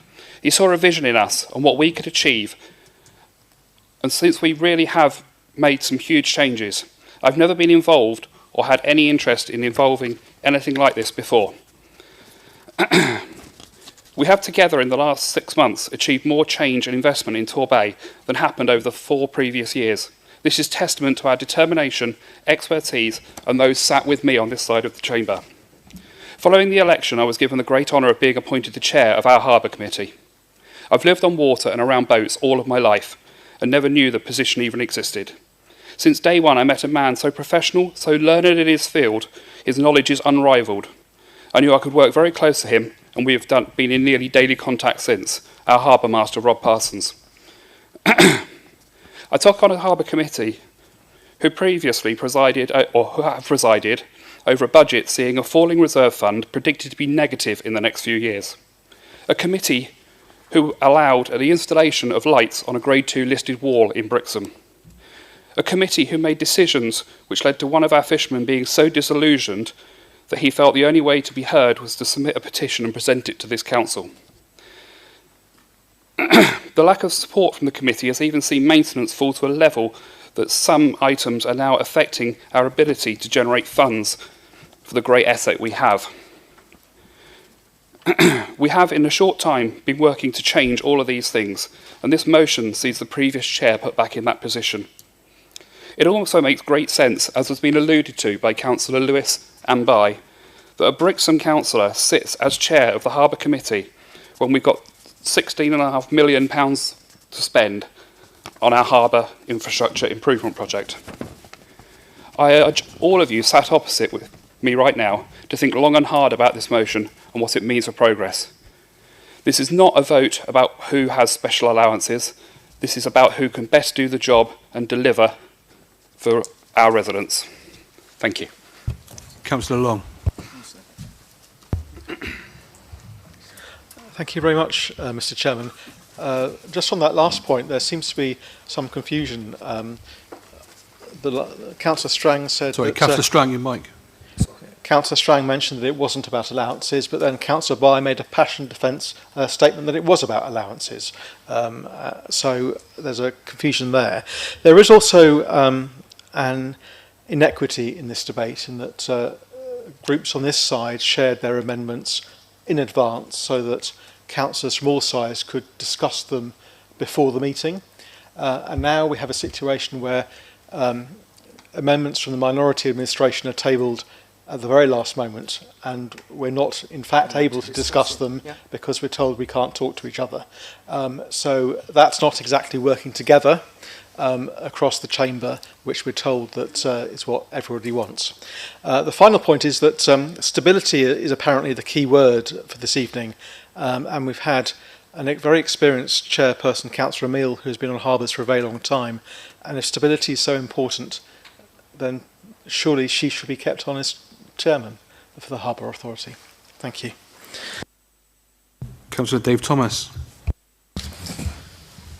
Thank you very much indeed, Mr. Mayor. So we're here, we want to work together, great, we do. But what do we actually see? Because actions quite often speak louder than words. So, residents watching the stream tonight, what will they see? They'll see a new group, a new majority group, that wants to run the council, but doesn't actually want to do the work and commit the time, the effort, and the energy to sit on this side and actually run the cabinet. Now, that is bizarre in anybody's political world. It really is. And yet you say you want to work together. We want to work with you. But we see one by one, this bizarre SRA political balance that is kind of concocted from absolutely nowhere. None of you will be able to show me any other local authority that takes SRAs politically balanced through its cabinet and its external bodies. The formula doesn't exist for that. However, if you are in control, you can do that, and clearly that's what we are demonstrating this evening.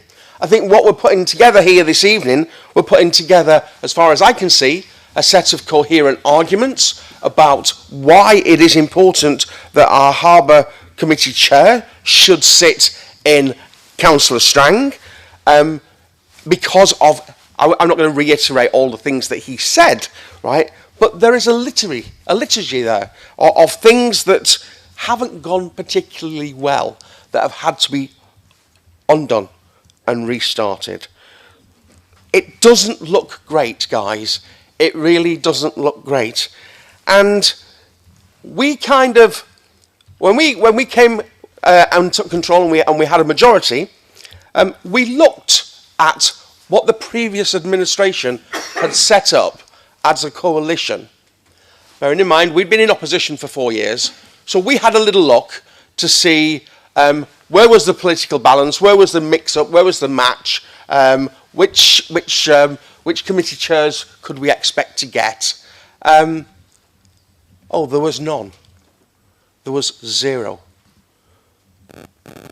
So I'm interested on this road to Damascus journey that some members opposite have taken over the last few weeks, because this was a very different position that you're putting forward tonight. than you actually put forward 4 years ago when I was sitting opposite, there was absolutely diddly squat for the opposition. Numbers changed. We were happy to support the overview and scrutiny. We did. We put that through. But there needs to be a little bit of give and take, guys. And I know you're shaking your head. That's fine. That probably means that this one isn't going to go through.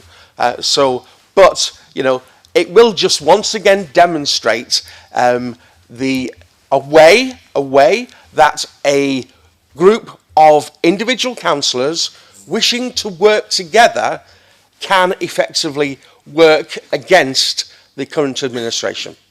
So therefore, I would absolutely applaud Councillor Strang to be put into this position, and I will, of course, support this particular amendment. Thank you. Councillor Pentney. Thank you, Mr. Mayor. I mean, I'm really confused about some of the inconsistencies we're seeing.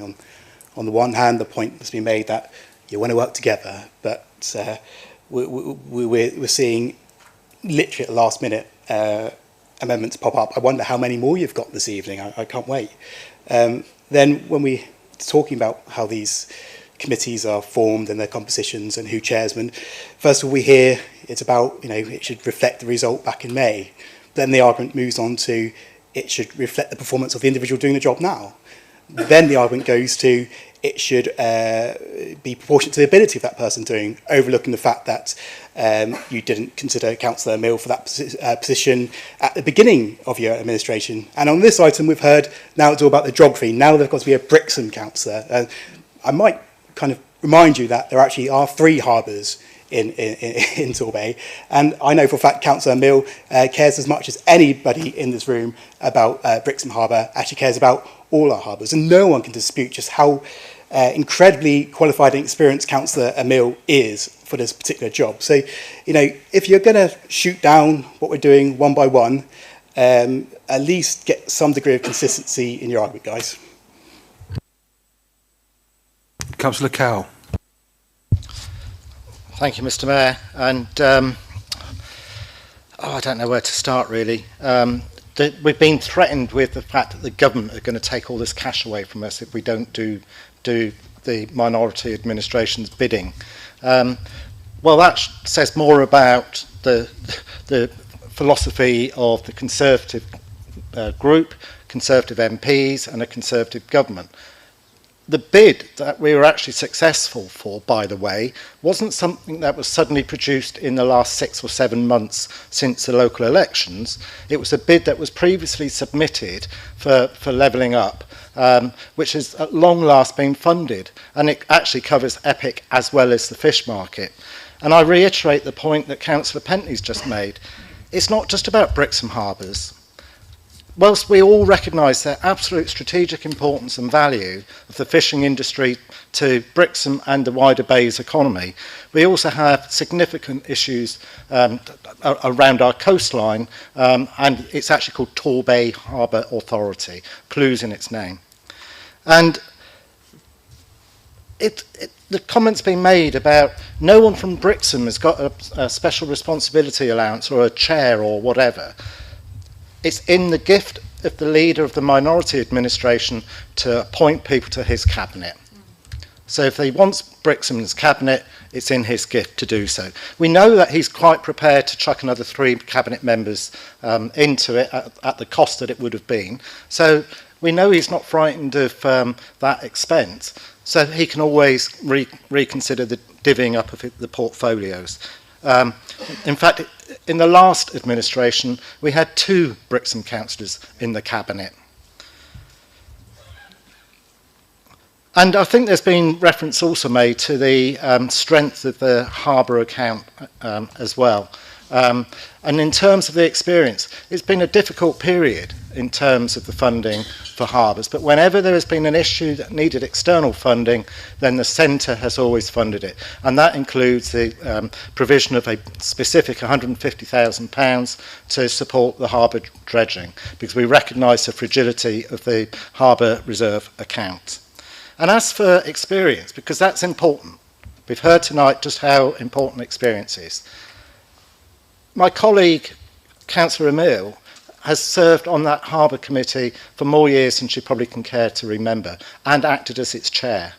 So she has got extremely good links with not just the harbour community in Brixham, but around the bay. So I think, I do fear that tonight we're going to see this salami slicing of the main motion. And if that's the game that you want to play, you play it. Yeah, but we will run out of time, by the way. So I will not be supporting the amendment, and nor will I be supporting any further petty political parlour games from the members opposite. Thank you, Mr. Mayor.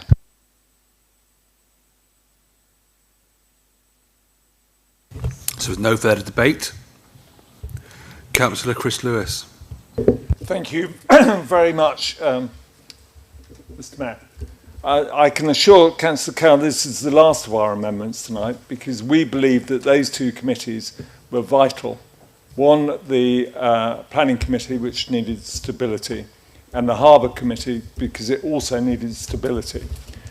I know that an application went in for the money before, and it wasn't successful. It has been successful.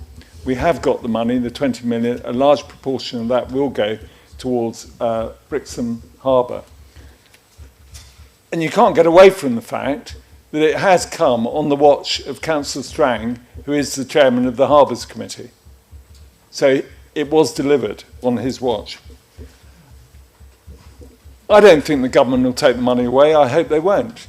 But it is always a risk that if the government don't see stability, anything can be at risk. And that's the risk we're taking here tonight. I hope, I'm sure you're all whipped and you're all going to support this, but hopefully not. Hopefully someone will break the whip, as was done in the last one.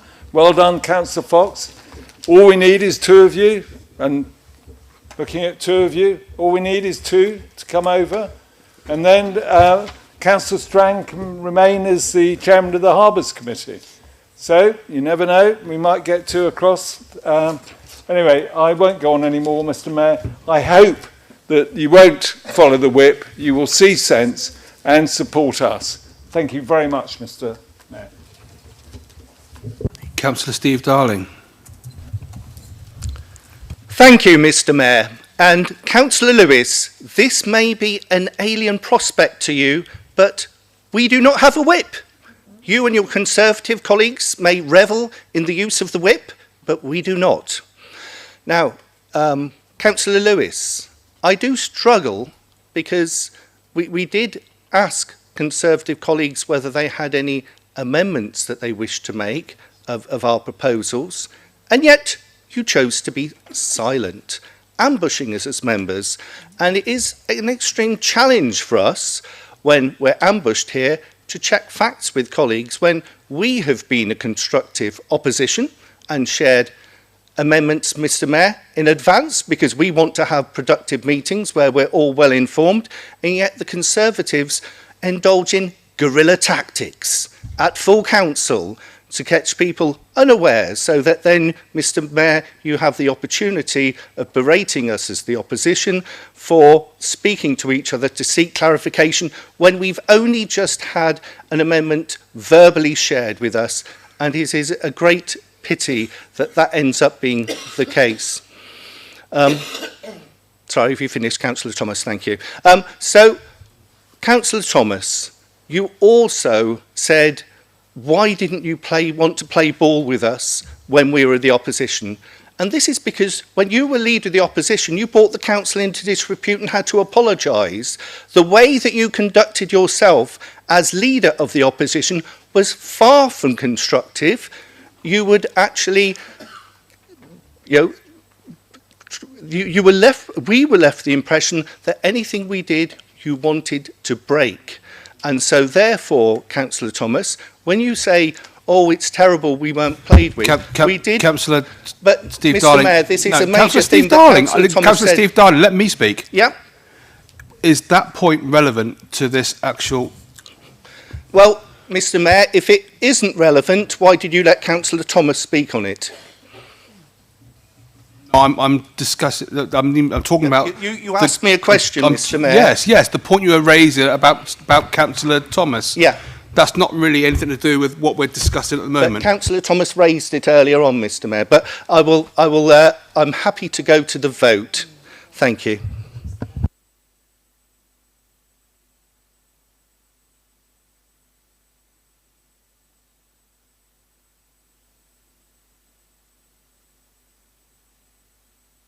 We're now going to go to the vote on the amendment raised by Councillor Lewis. Those in favour?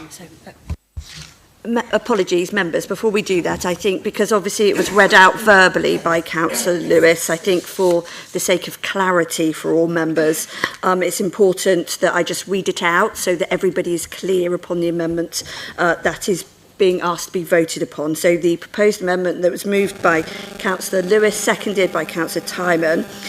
So the additional words under number 1, that the decision of the Council to appoint Councillor Strang as Chairman of the Harbour Committee be confirmed. There are then 2 deletions from the motion. The first deletion is that in terms of rescinding appointments, the Councillor Strang as Chairman of the Harbour Committee is struck through. And then in terms of Vice Chairman, in terms of appointment of Chairman, that Councillor Emile be struck through. Hopefully, members, that's clear. Apologies, Mr Mayor, I just thought that was important that all members were aware.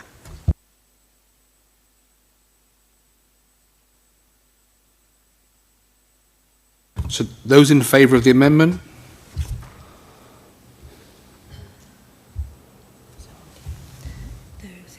Those against?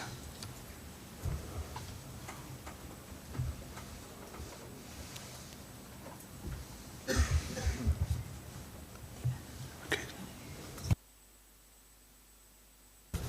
The amendment is lost.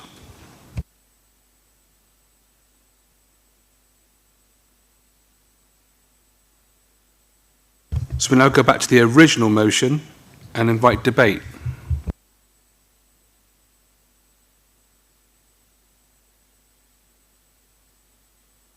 Sorry, for clarity, could you repeat the original motion, because it is getting late, and I must say I really struggle just to take in things verbally, especially something so important as an amendment. Could I ask that in future that we appeal to all people's learning styles and they're given written as well as oral? Thank you. Members, the motion, so this was the notice of motion that was submitted in advance by Councillor Darling, seconded by Councillor Cowell. It is within your packs. It hasn't been amended at all, so it's the original motion that is now back on the table and upon which further debate can occur. I should point out, though, that it was the changes that Councillor Darling and Councillor Cow confirmed earlier in terms of Councillor Johns being Chairwoman of Licensing Committee instead of Councillor Douglas Dunbar, and Councillor Barbara Lewis being Chairwoman of Standards rather than Councillor Twelves. Mr Mayor.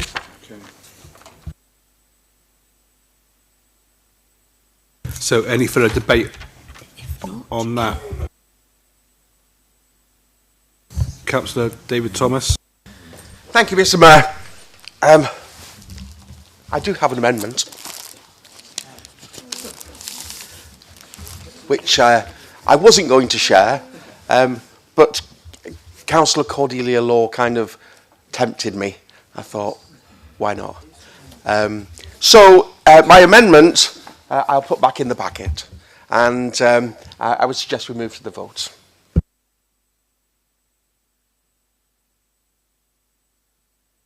Is there a second on moving to the vote?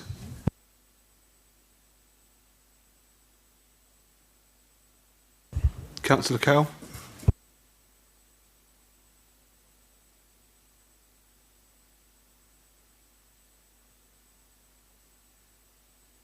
So we have to vote on moving to the vote. Those raise your hands.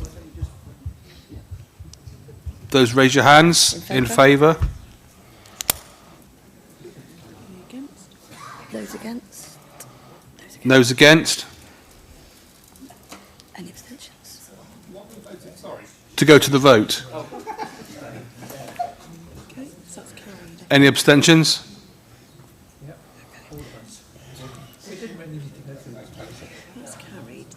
That's carried, Anthony then.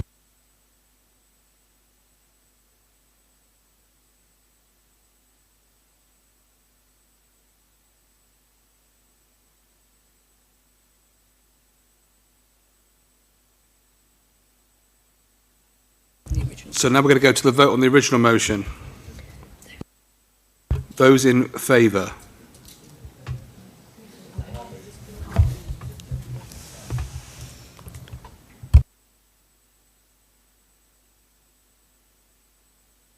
Those against?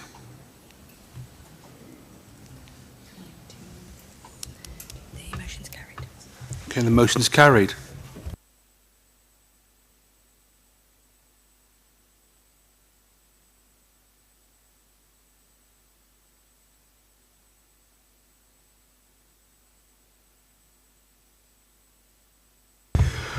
Right, we now go to item 7C. Notice of motion, appointment to Devon and Somerset Fire and Rescue Authority. Point of order, Mr. Mayor.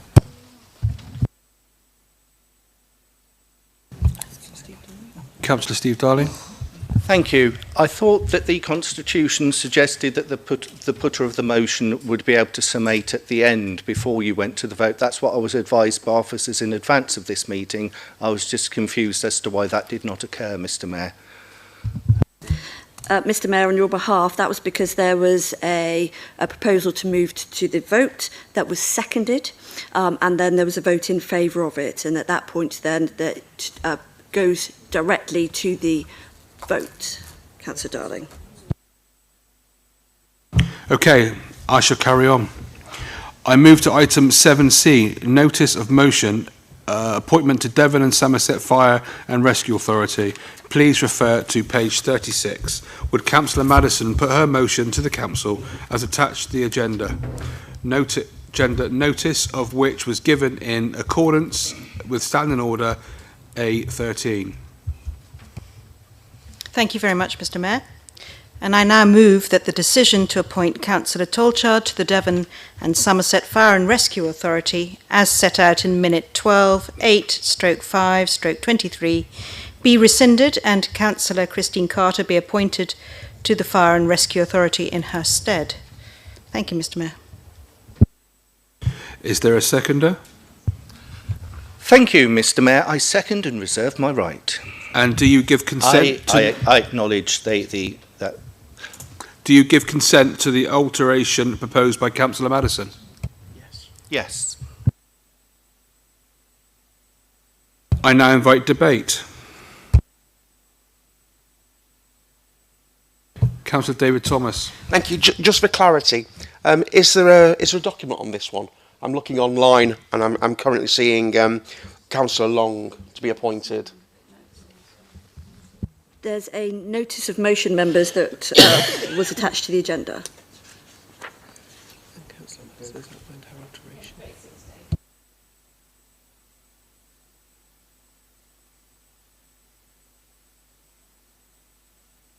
So, any debate? If not, Councillor Dar. Councillor Tolchard. Thank you, Mr. Mayor. Just to say, whatever the result of the vote is, it's been a privilege actually to serve on the Devon and Somerset Fire and Rescue Authority. It was quite a learning curve, and I think I was beginning to get there. I particularly enjoyed serving on the People Committee, but that's all I've got to say. It was a privilege. Thank you very much. Any more debate? If not,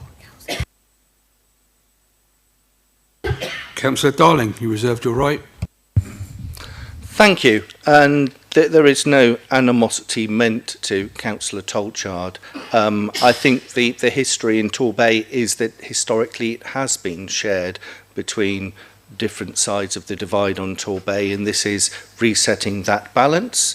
And I think the colouring of our judgment was my colleague here, Councillor Long, shared that he was concerned that information was not being shared from our representatives, and I would like to thank Councillor Fellows for regularly sharing information to colleagues across the political divide, so we're kept up to date with different blogs and so forth from the authority. So that made the decision quite easy for us as the non-Conservative members here as to who should remain. Those who prove that they are genuinely inclusive by sharing information with us will remain on that in that position. Thank you. Councillor Madison. Thank you once again, Mr. Mayor. I'm sure we'd all like to take this opportunity to thank the Fire Authority for its hard work. It's one of those rare services staffed by people who turn up at times of extreme need and peril with famous disregard for their own selves. Supporting the service's operations is a valuable role. Councillor Tolchard has been a representative to the authority since May. I'm sure her work there was conducted with a great sense of responsibility. It is, of course, part of the rebalancing process that when political balance changes, there will be changes in roles and responsibilities, and this is one of those occasions. And now, Councillor Christine Carter is proposed to the role, and I commend her to you as an experienced councillor, a former cabinet member and mayor. And I would like to wish the best to both councillors. Many thanks, Mr. Mayor. Okay, thank you. Now we go to the vote. All those in favour?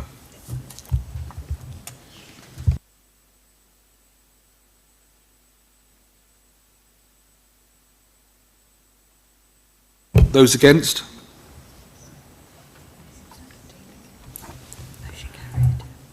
Okay, motion is carried.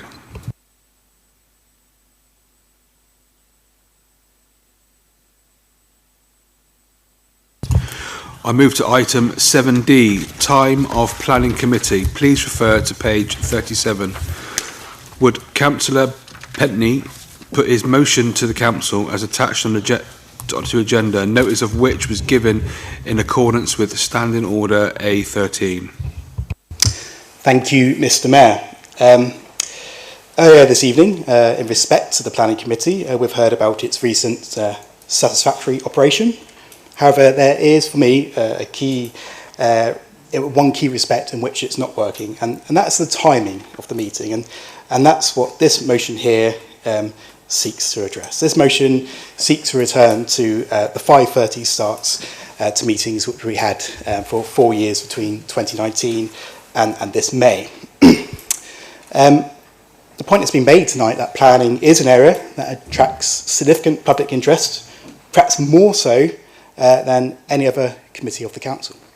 In fact, Councillor Biddings, I agree with you entirely. You talked about how much it strongly affects people, and you're absolutely right. And again, more so than other departments. And you are very keen to make that point, and I agree with that sentiment.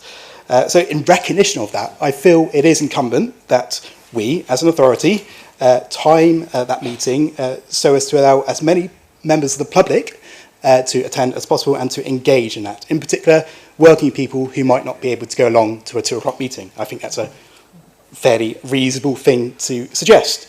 And of course, as well as improving the attendance to the meetings, this widens the pool of potential speakers who address the committee, and members of the planning committee, past and present, will know that those speakers can be really powerful and actually improve the quality of the planning committee's decision-making process.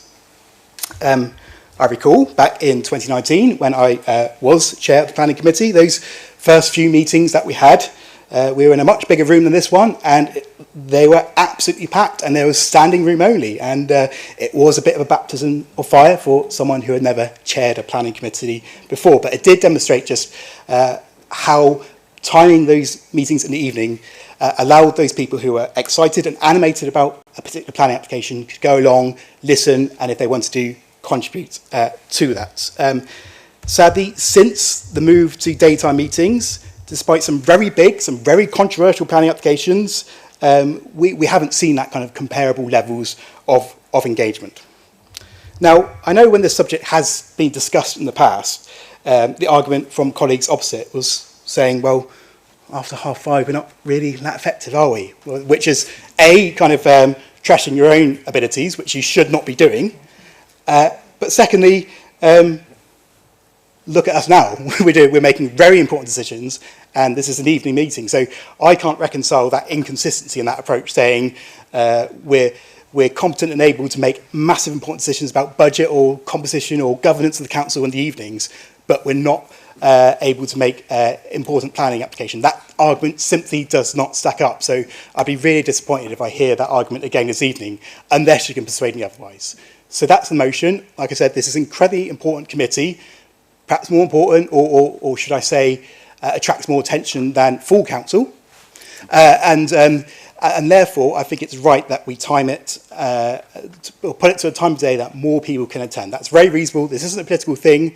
There's nothing politically for us to be gained by this. It's just the right thing to do. So I would urge we come back to a consensus position in tonight's meeting, and you all support this very reasonable proposition. Thank you.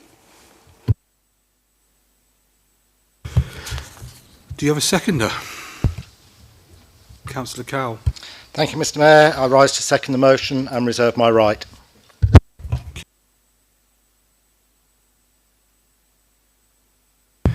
I now move to debate. Councillor Brooke. Thank you very much, Mr. Mayor. I can remember teaching my children how to count from a very young age. I used to sit on the bed when my first two were born. And I remember when I was doing it with my son, who was about 4 at the time, when we just moved down, and I'd go 1 and 2 and 3 and 4 and 5.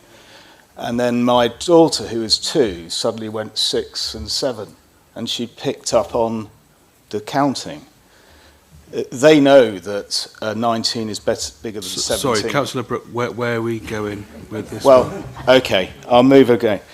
Many of you don't know, but I own a Grade 2 star listed property in Torbay.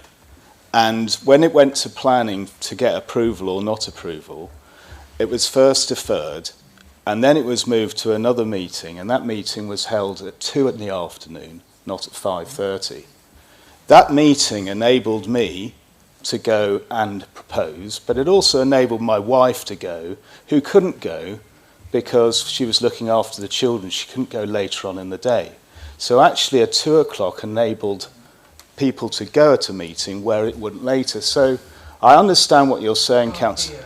I can't hear. Oh, sorry. So I understand a bit of the comment, Councillor Pentney, about some more people going in the evening, but actually it's the other way around as well in the afternoon. Young parents with younger children struggle to go into the evening because they're looking after their children at home. The second thing is my mother has a disability where she's unable to drive at night. So for some residents, and the older residents, they find actually to go at night time is difficult and it impedes them. So the timing about 2 to 5 on the numbers who can go or not, I think it can go either way. So that's the first comment. So what I really wanted to say was that I was interested. I ended up on the planning committee the other week, and we were able to go on a site visit in the morning. We then, having gone on the site visit, we came into the room, all of us. We sat together. We talked about the issues. We asked officers to come in to give us direction, clarification. We then were able to go straight into the meeting at 2. And we were able to do a full discussion. And as it happened, it doesn't always have to happen like this, but on all 3 subjects we looked at, we had unanimous agreement by the whole committee. Now, what I learnt in my own application, when it was originally it was going to be an evening, I understand that at times committee members wouldn't go to site visits. Now, the only reason my application got through which is a Grade 2 star listed building. It's the same level as Oldway. It's the oldest residence in the whole of Torbay. The only reason it got through was from a site visit.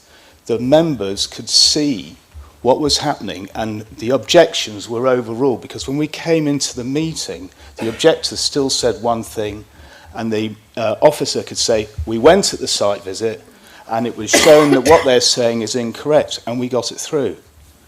So when you move to 5:30, if you want to, the issue is for somebody on the committee, site visits, when are they going to happen? When's the linking in so that all members of the committee go on site visits? Because ultimately, don't we want the right adjudication for any application? So all I'm saying, from my experience, a 2 o'clock worked better.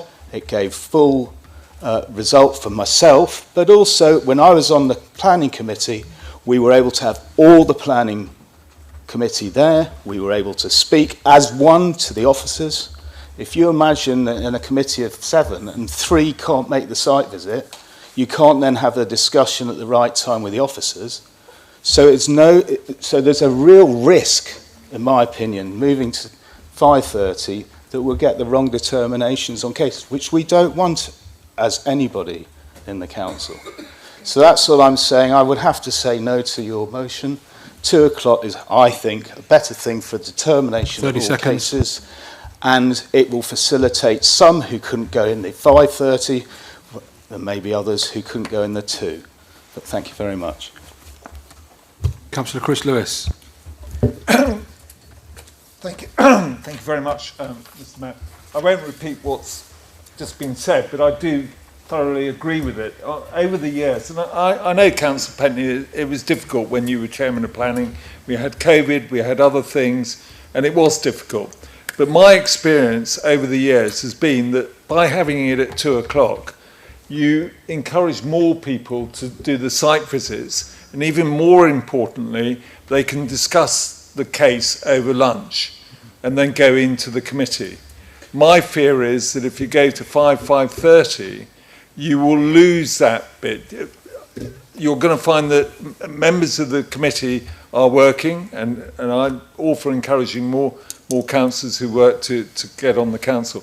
But you are going to encourage those that do work not to go on the site visit, which I think would be a shame. And Councillor Brooke, your microphone. And they wouldn't have that discussion at lunchtime. And I think the last 4 years is not a good judgment because of outside influences that influence that. The other thing I would take issue with, Councillor Pentney, I've attended quite a few of the planning committees since May, and a lot of them were really well attended with, 50 odd people there at least. So I think that's probably not true. They are well attended. If people want a planning application or they want to give their view, they will attend that planning application. But please, give it a try, continue with it. It's only been 6 months. We've had COVID before. I think it really works this way. And when things work, don't change them. Thank you, Mr. Mayor. Councillor Billings. Thank you, Mr. Mayor. I understand, as someone else that also works full-time, I understand Councillor Pentley, I understand Councillor Cowell, the pressures about trying to turn up to a planning committee at 2 o'clock. It would be a lot easier as a working person if I also turned up at 5:30. So I do understand from that personal perspective about the merits in terms of what you're saying.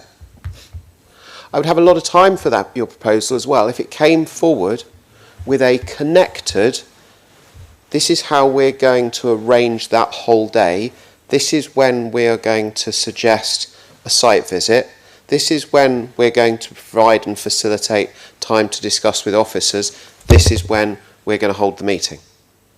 That's not a discussion that we've had, it's not part of the proposal we've just heard.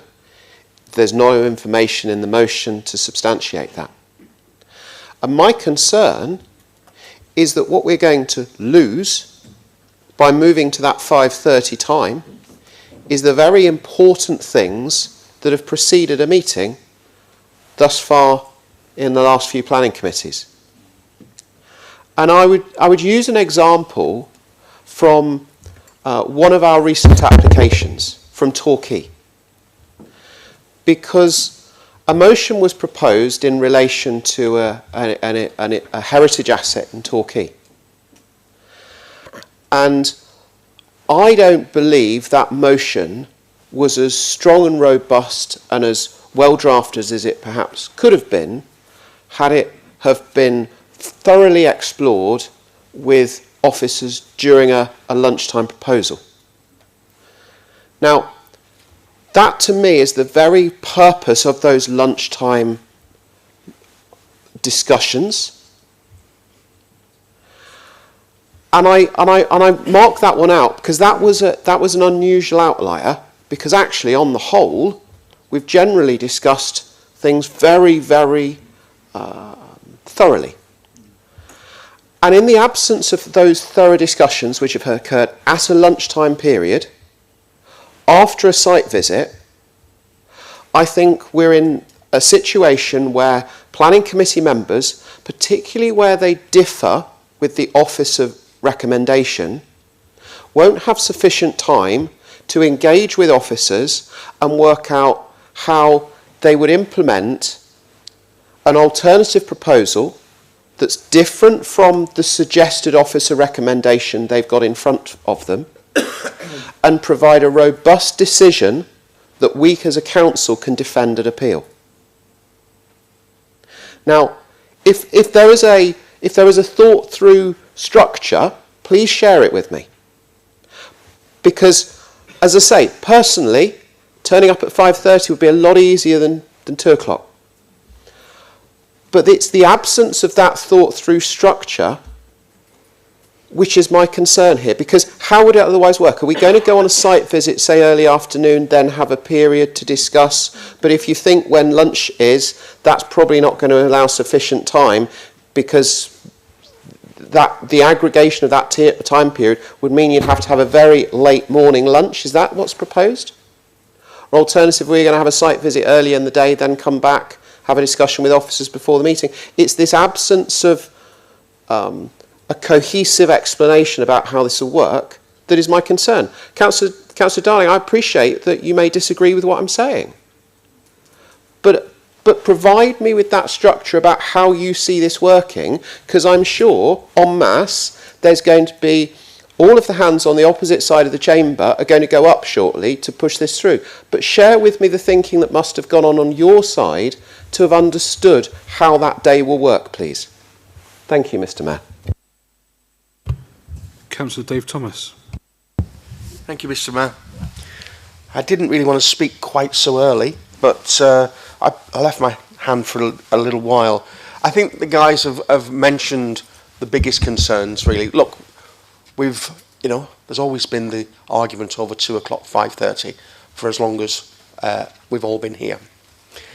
I think the problem with 5:30, it's also officer time.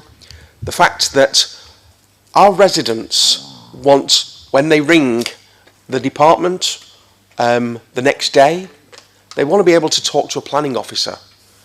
But if they've been at a meeting that starts at 5:30, they're not available because they're on flexi time, so they're going to get it back. And it'll be the same as well tomorrow, because that's the way it works, But it is about what time is the site visits going to start. Please, imploring you to keep them as real site visits, hands-on visits, that we go to places and see them, and they don't drift back to become Zoom meetings. That is so important that they stay as real meetings, and the fact that actually there is that opportunity. So there's the site visit, then there's that opportunity for a chat and a real understanding of what, have members fully understood the issues, and then the time of the meeting. Now, to be honest, I think that probably 5:30 doesn't work for that. In my head, I'm thinking if it starts somewhere around 12 o'clock or 1 o'clock, there's an opportunity for a couple of hours, and you could bring the meeting back, say, to the start time of 4 o'clock. I'm also really conscious that no point doing site visits in the dark. If you can't see anything, yeah, and you start your site visits too late in the day, especially in the winter, yeah, and that forces, oh well, we're going to do them electronically, online, yeah. So, but we are not getting a response back to what time is the structure all working, and in the best interest of trying to allow members on both sides to explore that a little bit further, I'm going to put down an amendment, because that gives everybody an opportunity to talk a little bit more on both sides of the table, and I'll put down an amendment that I just need to change a few words, and the planning meetings commence at 4 p.m. instead of 5:30 p.m. So that'll be the change at 4 p.m. and not 5:30. That'll be my proposal. And I'm seeing a lot of shaking heads. Okay, so on the back of that shaking head, let's have a real understanding of what time the new administration are going to run these meetings, what time they're going to come forward, yeah? What time is the site visit going to be? What time is that meeting with the officers going to be? And what time, yeah? Because the reality is, I can remember loads of times 4 years ago going to the Meadfoot room, which is where the planning meetings were, and arriving, and actually there was loads of space, and we know how small that room is. You could take your seat wherever you wanted.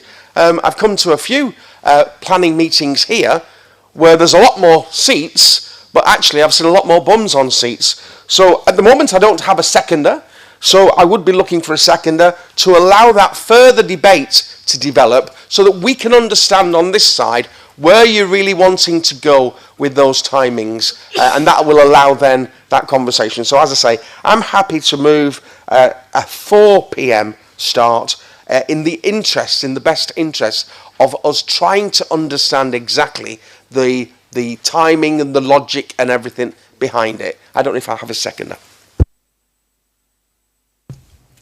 We've reached the 4 hours. Now we have to go to a vote to whether we carry on with the meeting.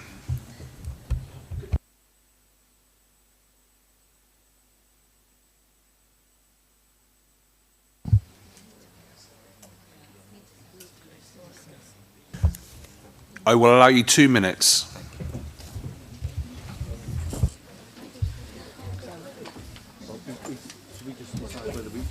What's the thoughts?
Members, can you take your seats, please?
Members,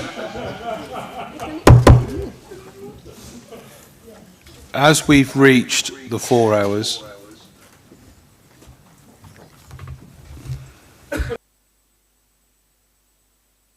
do I have a... Why is it coming back to me? There was a laptop on, sorry. Okay, do I have a proposer or a seconder to either continue the meeting or adjourn the meeting? Councillor Thomas. Thank you, Mr. Mayor. I understand that some members will want to continue, but I also have members who have a physical disability and sitting in the position that they have sat in for more than 4 hours is causing some extreme discomfort. And so taking on board some members' welfare issues, I move that we should adjourn. Do you have a seconder? Councillor Chris Lewis. Sorry, happy to second, reserve my right if we have a long debate. There's no debate, we just go straight to the vote. Those in favour of the motion, raise your hands.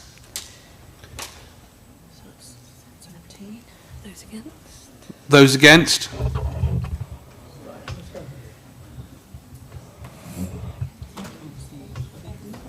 Everyone. Yeah, I believe they own it. Yeah, she has, yeah. I can't see them.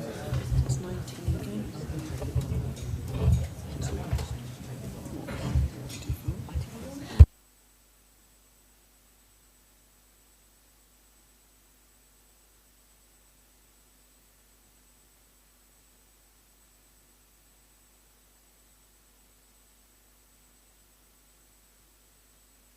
Okay, so the motion's lost.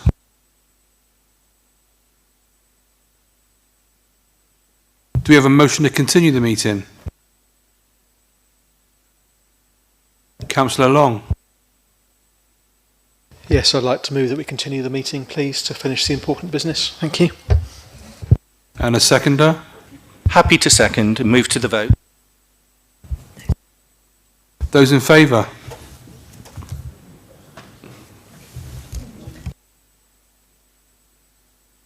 Those against?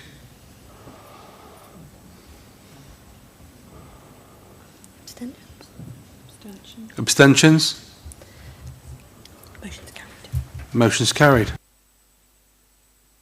So we continue with the meeting.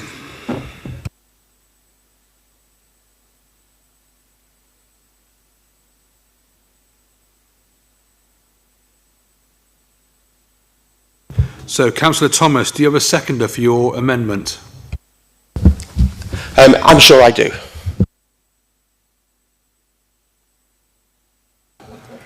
Councillor Lewis. Sorry, Chris Lewis. can I, a point of order? Some of our people, well, one has to go home now, so I'm afraid two will have to go and drive her home. I'm sorry that you didn't see this coming. Councillor Timon will be driving her home.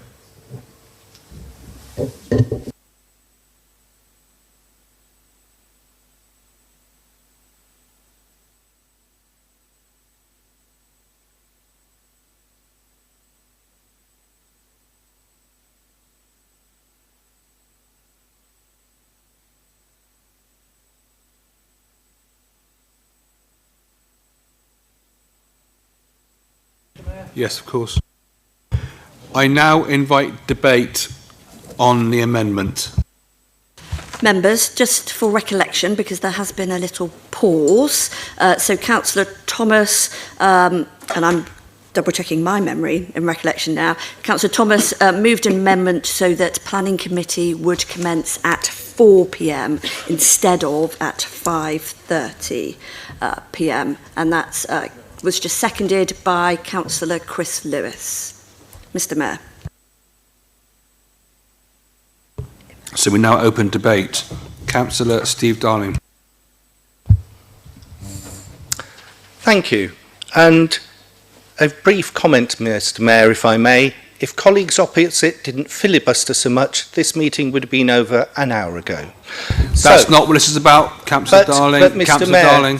Mr. Mayor, can I just highlight to you, for my sins, I have been this coming May will see the 30th year of me serving the people of Torbay as an elected member, and then we were a district council, and the vast majority of our meetings occurred at 5:30 at night.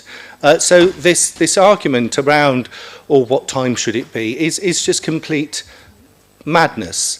And what bunkum Councillor Thomas is talking about 4 o'clock start, because can I just educate members opposite? We have 3 meals a day. One is breakfast, one is lunch. When you often talk about planning matters, another one could be tea or dinner, depending which side of the tracks you're brought up on.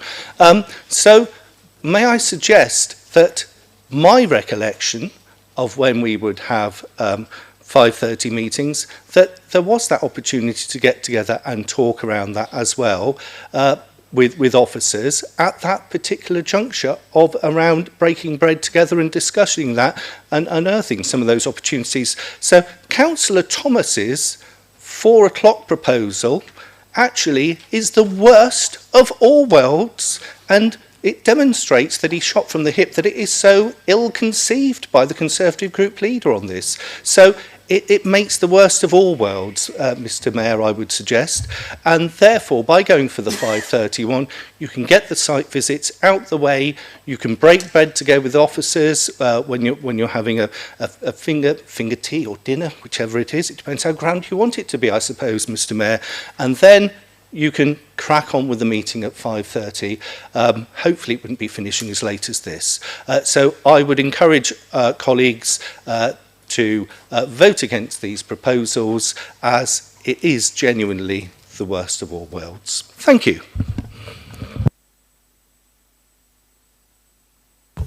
Councillor Cowell. Thank you, Mr Chair. And I have heard some fiction tonight, to be honest, and I think I'd also like to remind people what the motion is, and it's about rescinding a previous minute that set the time to 2 p.m. That was part of a vote on the calendar of meetings. So that is why we're tabling this motion. I can't recall any members of the minority administration explaining to us the pure workings of how the planning committee process will work in terms of site visits, lunch, and then the meeting. There was none of that debate, because you were just purely and simply talking about the timing of a meeting. And it's perfectly feasible for people to actually have site visits in the afternoon as opposed to in the morning. It's how people structure their day. And this bunkum about officers not being available to answer their phones the following morning, well, they can't whilst they're sat in this room at 2 o'clock on a Monday once a month. So that is a completely spurious argument. I was a member of the planning committee, and as somebody who works, and I don't have the flexibility of being able to set my own daily work schedule because I have a responsibility to the company that employs me, I was unable to attend many planning meetings for various reasons. Had they been from 5:30, those reasons wouldn't have been an issue, and I would have been able to apply my experience, having been involved in the neighbourhood planning process since 2011, to that committee. Ironically, because of the changes, I'm coming off planning now, and that will mean that I'll be able to re-engage with the Torquay Neighbourhood Forum. I'm sure they're absolutely delighted about that. And I know some people will be delighted because they won't have to engage with it anymore. So I think in terms of that process of site visits, that just needs to be tweaked. It's not rocket science. It isn't a red line. It certainly isn't something that would influence me to be swayed by retaining it at 2 o'clock or bringing it to 4 o'clock. The motion is quite clear. 5:30, as it was historically, it worked and people were able to attend from the public. Thank you, Mr Mayor. Councillor Long.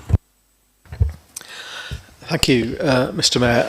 I'm lucky enough to be able to work 2 days a week to fit council staff around other times, and one of those days happens to be Monday, so I can't do planning at all at the moment, and moving it to 4 o'clock would not make any difference whatsoever, because like Councillor Cowell, I'm not able to be that flexible to do that. I hadn't also realised that you can only speak to officers in detail or at all about stuff unless there's food involved. I'm sure we can speak to officers about things without there being food involved. And I'm struggling slightly to understand Councillor Billings' argument about how it's fine at the moment, when earlier you weren't able to get an amendment out during the day to people because you were working. So there seems to be this conflict there about what people, that seems to be an argument for having stuff in the evening to be able to do. Thank you.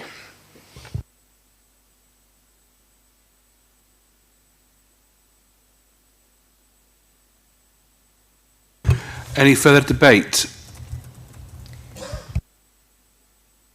Councillor Pentney, as you moved the original motion, we'll come back to you at the very end rather than you coming in now. If there's no more debate, we'll go back to Councillor Lewis, Chris Lewis. I will pass. Thank you. Councillor David Thomas. Thank you very much indeed. And it is disappointing. It is disappointing because the preamble to getting to the 4 o'clock was basically to allow an opportunity for anybody on the opposite side to give us a timeline, to explain to us the rationale behind it, to show us how it worked, why it worked, and that it had been thought out. And all we've got this evening is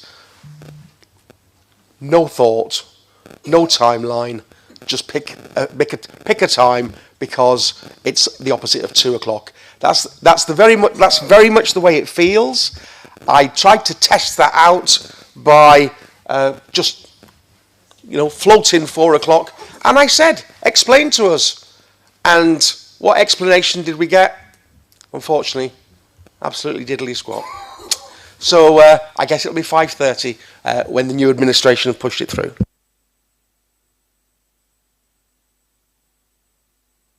Councillor Pentney.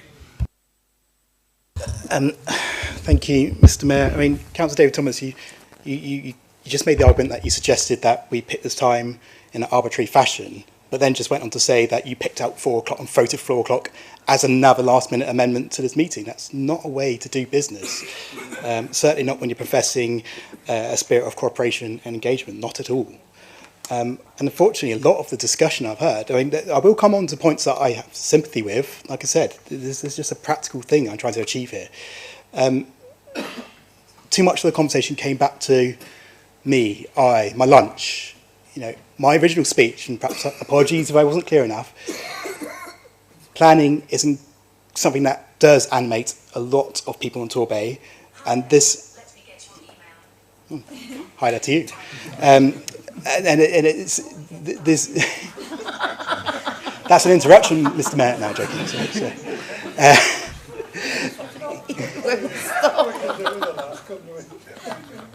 Are you sure? This doesn't count against my 5 minutes, I hope.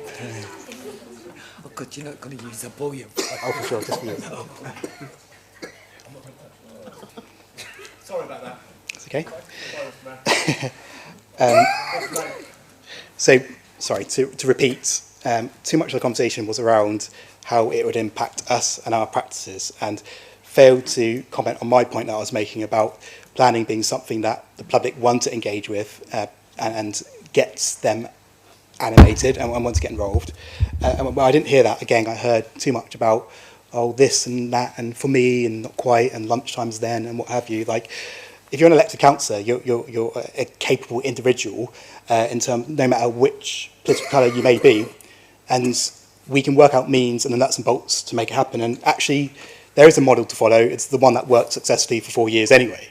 In that case, we did the site visits in the morning at the usual time, and then we would have the meetings in the evening. And in fact, some members remarked to me saying they found that incredibly useful to have that break in between, because it allowed them to absorb and consider, perhaps revisit a part of the report, that's something the site visit had drawn out to them. So I don't think it's, because I do have a degree of sympathy with the idea that, by flowing site, lunch, then meeting itself, that might be conducive to better decision-making, but you could easily make the argument, because it worked before, that having that break is also incredibly useful. So unfortunately, I have a degree of sympathy, and I think that's the strongest argument I've heard in terms of the configuration of it. But I don't think it holds weight, not least of all because we've done this before and it worked before.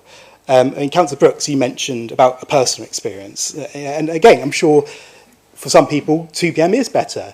But there is going to be no perfect time, of course. But we need to do our utmost to optimise the time for that public engagement. That's why 5:30 is the obvious choice.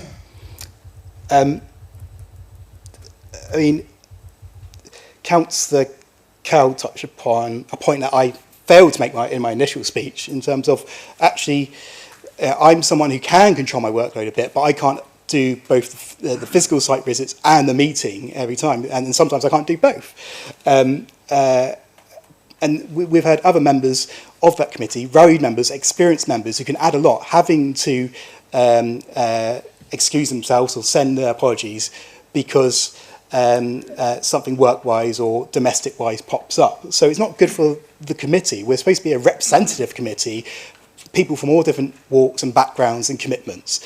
And by sticking to a 2 o'clock or indeed a 4 o'clock start, you hamper the ability of those members to attend the meeting. So like I said, there's no political gain in this. I mean, there's no political manoeuvrings we can do about winning a 5:30 start. It's just the right thing to do. And we need to kind of suck it up if we think, oh, how's that going to affect my lunch? Lunchtime will be at lunchtime. You know, that shouldn't be a surprise to you. You know, we can work all that because it's worked before. So again, this isn't political. There's no political posturing we can make on the back of this. It's just the right thing to do if we believe ourselves when we say how much people care about planning. So come on, guys, this is one point that we can actually get together and do the right thing and allow more members of the public to attend our planning committee meetings. Thank you.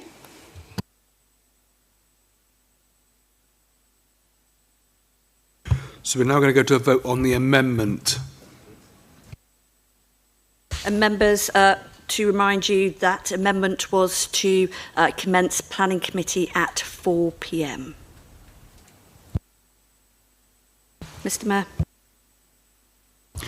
Okay, move to the vote. Those in favour?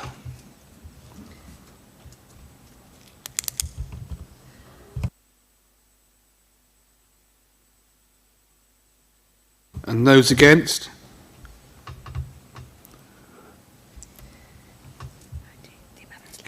The amendment is lost.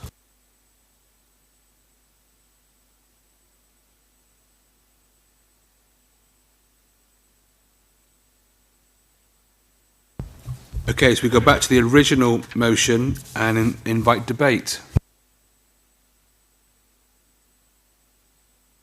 Councillor Bye. Mr. Mayor, it's been said again and again, so I'm going to withdraw, other than to say I wonder how many of our residents would resonate with this meeting where we've spent an hour and a half discussing whether the planning committee meets at 2, 2:30, 4 or 5:30. I honestly think we're just taking this council into disrepute. Councillor Steve Darling. Thank you. You'd have to ask your leader about bringing the council into disrepute, Mr. Mayor. Mr. Mayor, sorry, I'm elevating you somewhat. Can I propose that we move to the vote, if I may, Mr. Chairman? Oh, Mr. Mayor, sorry. Do you have a seconder? Yes, very happy to second that. Let's get on with it. Okay, let's vote to move to the vote. Those in favour? Those in favour? Those against? Those against? Any abstentions? Any abstentions? Motion's carried. Motion's carried. So let's vote on the motion. Members, just to remind you, this is now to vote for planning committee to commence at 5:30 p.m. So those in favour of that motion?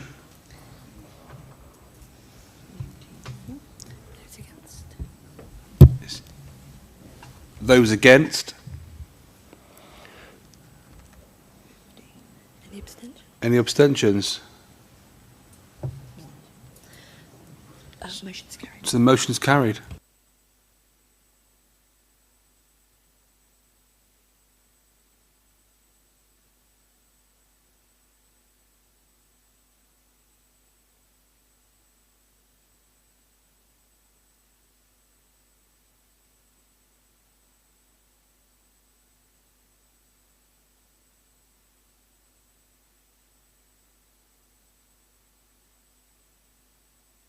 So item 16 and 17 have been dealt with, so we're moving to item 9, Community and Corporate Plan 2023-2043. Please refer to page 55. Can Councillor David Thomas please put the Cabinet's motion to the Council? Thank you very much indeed.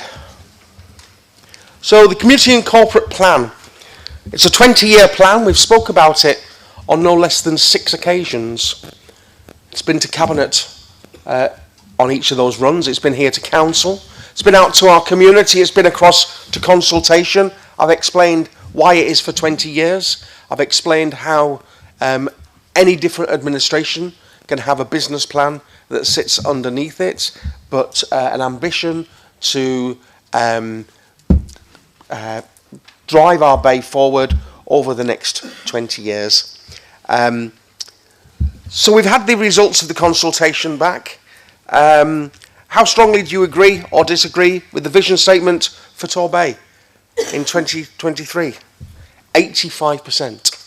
85% of our community are in favour with that. I can't remember the last time that the council put out a document that had 85% in favour of something.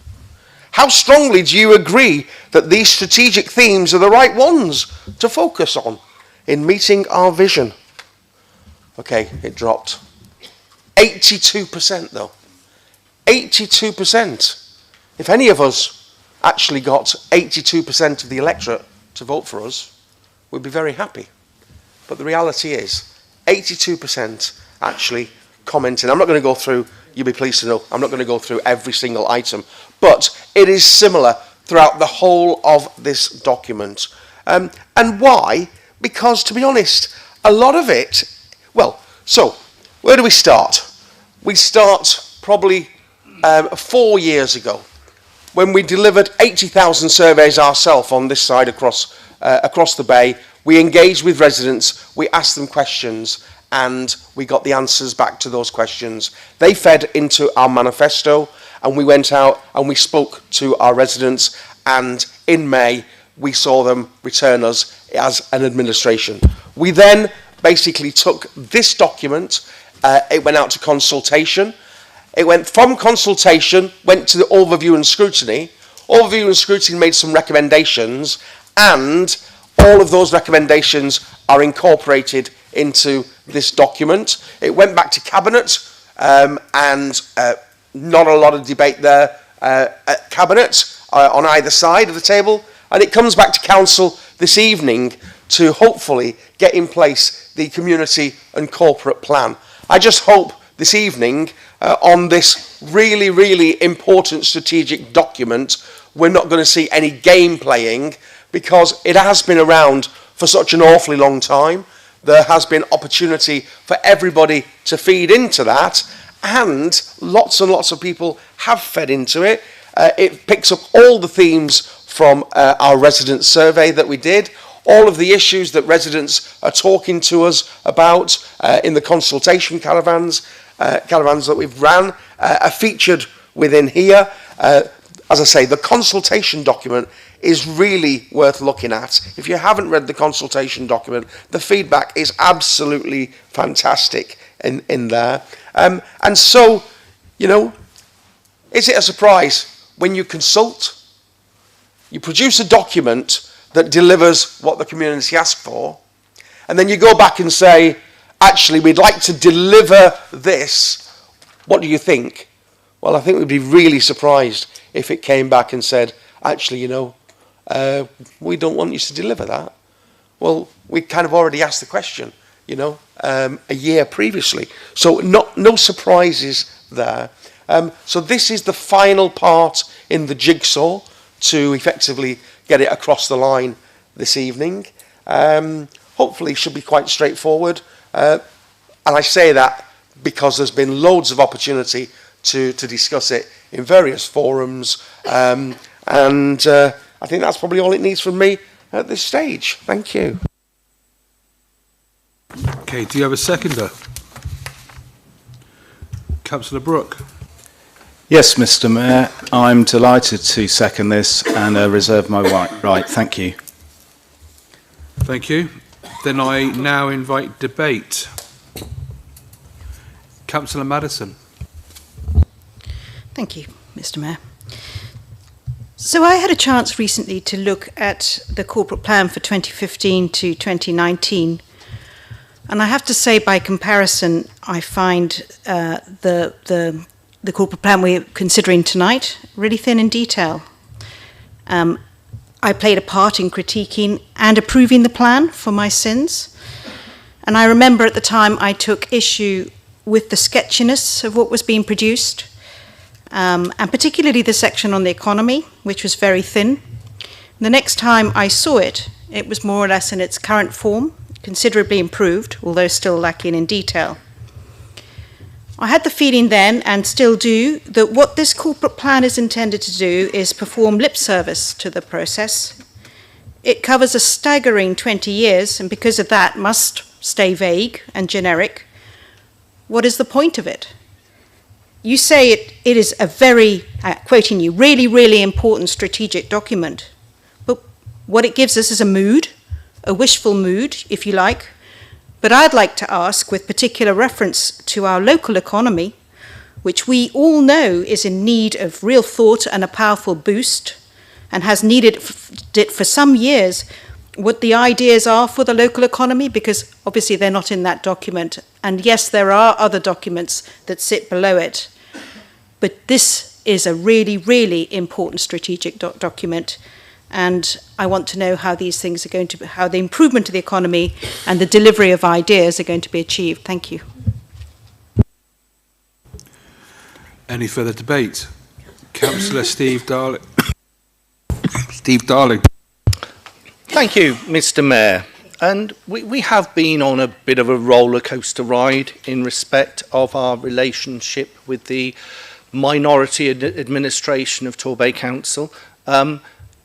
I can remember, and I think it's important, Mr. Mayor, if you can indulge me slightly, when the Blue Skies Thinking meeting, we turned up in a positive sense of mind as Liberal Democrats as to how we could positively engage with the overview and scrutiny programme, only to find that it was then being decided behind closed doors between the lead officer and the lead officer and the lead member, and that has coloured our judgment since then as to the attitude of the minority administration of Torbay Council. And I would, a key issue for me is donor economics. It's something that Cornwall County Council used to have within their proposals. When I came together in the Meadfoot room, I shared this with the administration. I tried to vaguely explain this to Councillor Billings, that this was all about, and yet the next set of proposals had no mention in it at all. And you just think, why bother turning up if they're just going to choose to ignore proposals that you're putting forward? We have made noise about this should be more about delivery of affordable housing. And the challenge that we've got is that the document before us, it's all very much motherhood and apple pie, and who wouldn't be voting for motherhood and apple pie? And as I was discussing with Councillor Timon earlier on today, and equally with the Chief Executive of the Council earlier on this week, the really big, wicked issue that we have before us is tackling deprivation in Torbay. And this is virtually silent on that issue. And so I really do struggle to be able to support this document, because it's almost a field of dreams. Build it and they will come. And we want to see our town centre sorted. We want to see our cleaner seas. We want to see the new hospital built eventually in Torbay, which is probably the biggest investment and dwarfs the few crumbs that the government have thrown us in recent months. But the reality is, Mr. Mayor, unless we tackle the levels of deprivation and say to us through this community and corporate plan, this is the wicked issue that we plan to tackle, then we will be letting down those who are most vulnerable in our communities. And so therefore, I'm extremely challenged with this document, both because I've shared ideas and they've been batted away, but also because if we don't tackle the levels of deprivation in Torbay, and we're not crystal clear about that through this document, we're failing our communities and failing those most in need. Thank you, Mr. Mayor. Councillor Billings. Thank you, Mr. Mayor. Point of personal explanation, please, Councillor Darling. You just said, and if I misheard, please tell me, that the Overview and Scrutiny Coordinator put forward a work programme, which I assume is a reference to me, by way of backdoor meetings that you weren't invited to. Now, if that is a reference to me, that is untrue. The work programme that came forward had a series of blue sky thinking meetings that many of your group participated in, and the meeting where the actual work programme was decided upon was one that many in my group and many in your group, in polite way, took the mickey out of me about, because it was a record length, because we had a thorough debate about the work programme. It wasn't discussed and decided by me in some back smoke-filled room that no one was invited to. So if I've misunderstood what you said, I apologise, but if that is what you are saying, what is the evidence for what you're saying, please? Councillor Cowell. Thank you, Mr. Mayor. You know, when you look at a consultation and you look at some of the actual questions, I actually want to know who the half a dozen, 10 dozen people are who have actually disagreed with some of these things, because they're not people that I would necessarily want to mix with. The consultation and the questions, I wouldn't say they were loaded, but they weren't necessarily as open as they should be. So I'd be very careful about referring to 80-odd% of around about 200 people who actually responded to the consultation. And I'm looking at the figures here. You know, Councillor Madison's rightly said this is a 20-year document. It's actually designed and should be shaping that long-term future. Two of the biggest issues we've got in Torbay, and they're linked, is housing provision, particularly affordable and social rent, and it's very quiet, if not silent, really, on that as a key priority. But also, as Councillor Darling's alluded to, the economy and deprivation, especially children living in poverty. Now, people could refer back to our 2019 document and say, well, that wasn't very strong on housing. I'd actually agree. We were too timid. And I think the other issue around it is, since 2019, the world has changed. The housing crisis in Torbay is worse now than it was 4 years ago. We are still not seeing speedy enough delivery of affordable and social housing in particular. We were really hamstrung in terms of some of the priorities that we wanted to deliver. It's taken 4 years to get, or not more, to get St Kilda's through, and even that's not signed off yet. We're hoping that that will be in sort of February next year. But it's really having that vision, in terms, if I can use that word, that sells to people what Torbay will be in 20 years' time, in 2043. And I think this document misses the target, sadly. And, you know, there's various options that were open to us. We either just recognise that the business plans are the key.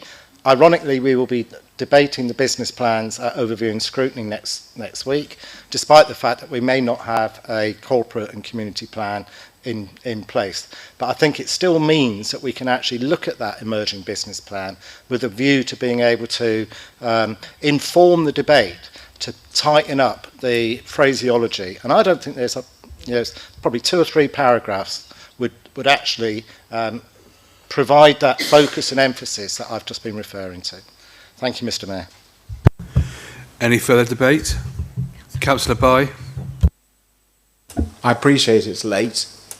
I think this is a very strong document. As lead member for Children's Services, there's a great deal to commend in it with regard to opportunities for young people, getting more care experienced young people, for example, into education, employment and training, providing accommodation for care experienced young people, raising skills levels, raising opportunities for employment.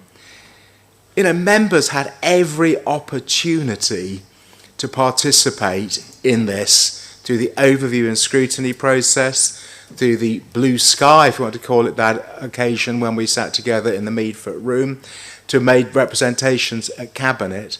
it puts the council in an incredibly difficult position, having gone through consultation, having got this endorsed at consultation, if, because of changes in the makeup of the council, this sort of overarching grand strategy is chucked out. I would ask members please to consider very carefully what they do this evening. On the economy,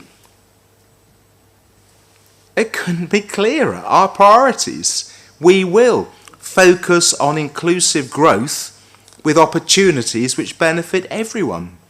Opportunities for everyone to raise their skill levels, particularly in high-value careers. Drive training opportunities across all sectors to empower people to improve their skills. Develop a year-round economy. Increase the amount of full-time employment opportunities within Torbay. Who can disagree with that? We want to deliver. We want to get on and deliver. You kick this into touch, it delays. The one thing that I actually fundamentally agree with what Councillor Cowell has said this evening was that the housing crisis in Torbay has got worse in the last 4 years. It got worse because of the failure to deliver. This administration is all about delivery. If the majority of councillors now want to put obstacles in the way, be it on your own heads. This has been to consultation, it's been approved, there's been sessions to participate, it's been to overview and scrutiny. Vote it down, you wreckers. Councillor Billings. Thank you, Mr. Mayor.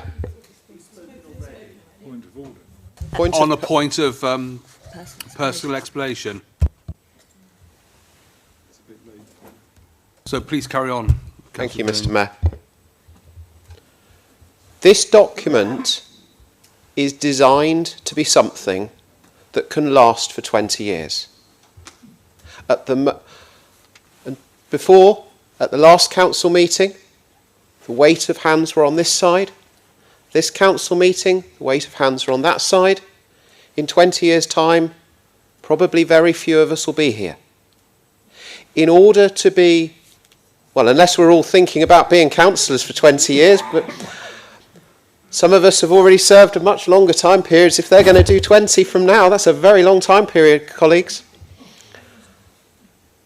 By definition, in order to be able to be continued throughout many different administrations, which will have different political mixes over the period, that will require a document to be relatively high level.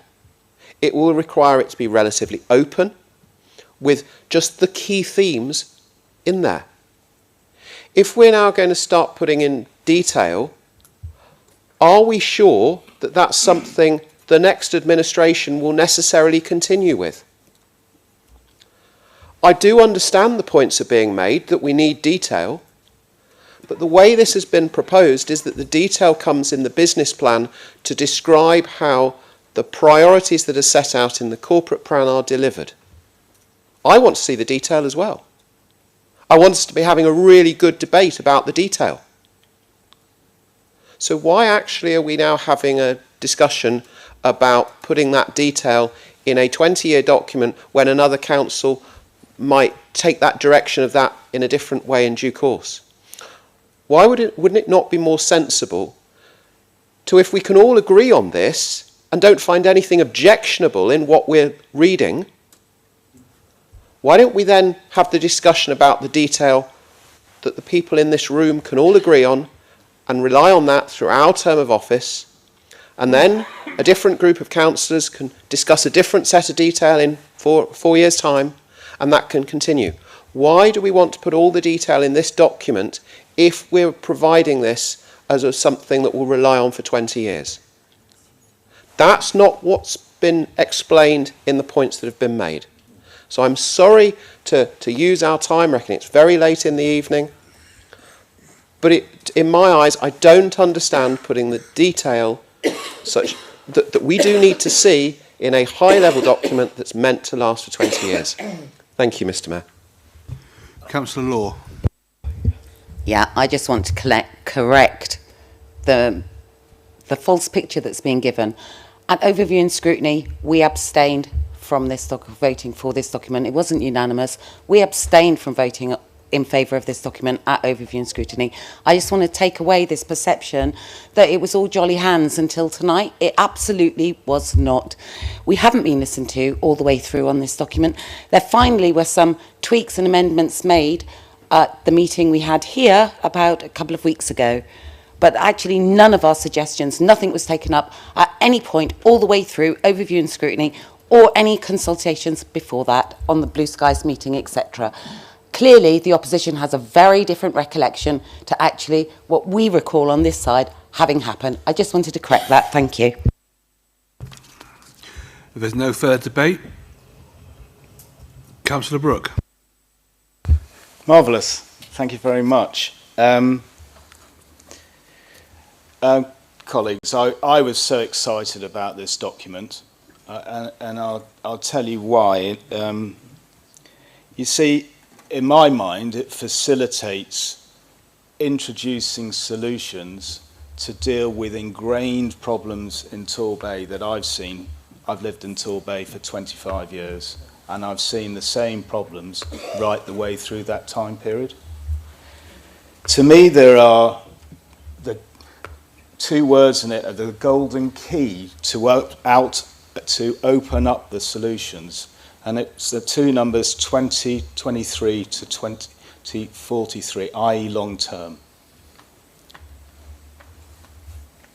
In the document, it says, and it moves all of us away from short-termism. It forces administrations, whatever colour, to work on the priorities of the residents, as they've said. Now, in the document, it mentions about what is one, it says about challenges. It doesn't say what those challenges are. So I totally agree with Councillor Cowell, and I totally agree with Councillor Darling. One of our massive challenges is poverty. The numbers in the document show that Torbay has an average earnings of only 79% of the country. Now, given that the poverty level index, relative poverty, is 70%, it doesn't take an Einstein to work out the reason why we got such massive poverty is because we have such low average earnings. But to deal with that, you've got to have a long-term plan. And the document doesn't go into that detail, because what would your plan be? I mean, I would look at it and go, well, Torbay, what's our bedrock industry? It's tourism. We struggle in having it as a year-round industry, so we have people who have low employment. So one of the solutions is you have to make it into a... Sorry, Councillor, can I just say that members voted to carry on with this meeting, so please have the respect to listen to the speaker. So... Sorry, Councillor. What I'm trying to say is that this document forces councils of any administration to move from short-term 4-year issues to look at long-term. Now, personally, I've just said the housing is an issue, but that's in the business plan. So as we talked earlier about TorVista, and we'd have it then in our housing strategy, we would work on how do we deal with the problem. Where are we now? Where do we want to go? How do we get there? But you don't have that document in this plan. This plan is all about where do we want to go. What you're rightly raising is how do we get there? How do we improve the housing? How do we have more social housing? How do we have more rented housing? How do we have more affordable housing? You don't put all that in this document. And to answer Councillor Madison's thing, 2015-19, you'd never have had all that detail on that corporate community plan, because that's the business plan. We have the children's strategy, we have the adult strategy, we have the housing strategy, we have the economic strategy. They all go underneath. So, Councillor Cowell, on the issue of Councillor Darling, on the issue of housing, which you rightly raise, in pride of place, the page 79 in our documents, it is mentioned as the 5th priority. It's also mentioned in the 4th outcome. And I'm sorry, Councillor Law, I remember being at the overview and scrutiny, and we did go over this, and we changed some of the, for example, measurements to see and track our progress on housing. 30 seconds. So all I'm saying, councillors, this document is about forcing all of us to move away from short-termism to look at the whole. Residents have given us 19 priorities. We need to look at all of those priorities rather than just one. We then decide what the strength is on one area to another. So for Councillor Madison, the issue could be rightly increased. Councillor Brooke, thank you. Thank you very much. Councillor Dave Thomas.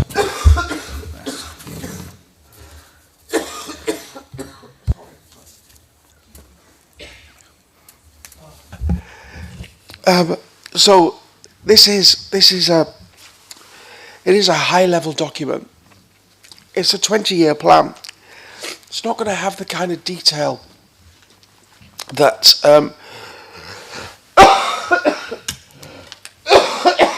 sorry, that will come in the business plan that sits underneath that. That business plan is scheduled to go to overview and scrutiny, but I did not want the business plan to go through to overview and scrutiny until council agrees the community and corporate plan. To me, it would be the wrong way round. It would be absolutely silly to bring the business plan if we haven't agreed the community and corporate plan. There's effectively 6 months' work in this particular document. Tonight should be the night where we actually celebrate it, we get it across the line, and we're able to move forward with the business plan. So we're moving to the vote. We've heard a lot of unhappiness on the benches opposite, so I guess it'll be down to a vote in a moment. Either you'll vote against it, and if you vote against it, obviously the last 6 months' work is effectively just lost for the council. The residents who have said that this is, they're in support of it, is lost, and a new corporate plan needs to start again from scratch. So we're looking at 6 months' work from now. If that is an option. If another option is effectively it goes through tonight, even with a case of, you can't support it, you have to abstain or something, that would be better for our community to actually get this, because actually we are, and Councillor Darling and Councillor Cowell do know from their own experience of 4 years ago that you're kind of stymied until you get this document in place. Once you get this in place, then you can start to move along at a faster lick than we can currently at the moment. So I would urge members opposite to do one of two things. If you can support it, please support it. If you feel as though you can't support it, please don't vote against it. It is 6 months' work. It is putting everything that this council is trying to do for the next 20 years. One thing's for certain, myself and colleagues will not be here for those 20 years. That's definitely not going to happen. I'll be lucky if it lasts another 2 months, the way I feel at the moment. But let's get this across the line tonight, and let's move forward, and let's bring those business plans to overview and scrutiny, and we can, if there's more tweaking to be done in those business plans, there's absolutely no problem at all. I think we've already demonstrated tonight, earlier on, with the conversations that we had regarding TorVista and the other bits and pieces that, you know, we do want to work together. And, you know, I'll give you that assurance that, you know, let's get it through tonight. Let's have the overview and scrutiny meeting. Let's find out, you know, where we can meet. Because at the end of the day, you know, we know what those issues are. And we're not here arguing, saying those issues that have been raised are not issues in Torbay. They are. You only need to scratch the veneer of the Victorian postcard and two streets back, or even one street back. You know, we know those problems exist. So, yeah, thank you very much indeed. I now go to the vote. All those in favour?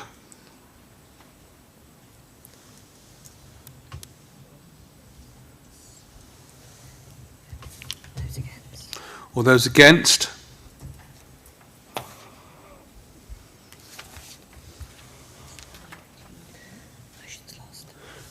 The motion is lost.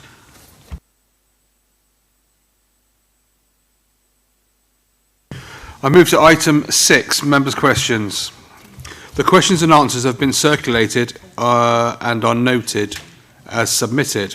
Members, these are available on your iPads under late reports pack.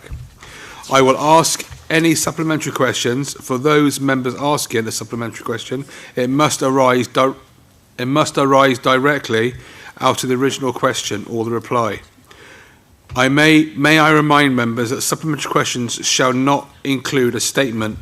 I will be interrupting you if I consider your supplementary question is a statement. Please note there is a time limit of 1 minute to ask a supplementary question. The response time for each supplementary question is 3 minutes, and the overall maximum time for members is 30 minutes. Members, please be clear that any questions that are not dealt with by the end of the 30 minutes, I will deem to be withdrawn.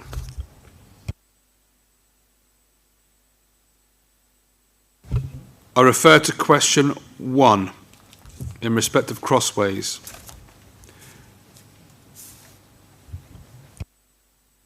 Councillor Carter, do you have a supplementary question? No, Mr. Mayor.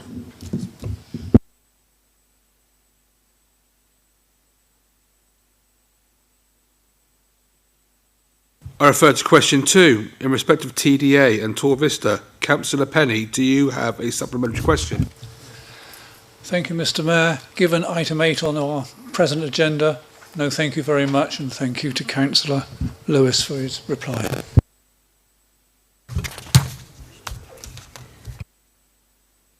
I refer to question 3 in respect of double yellow lines on Old Woods Hill and Briarweir Road.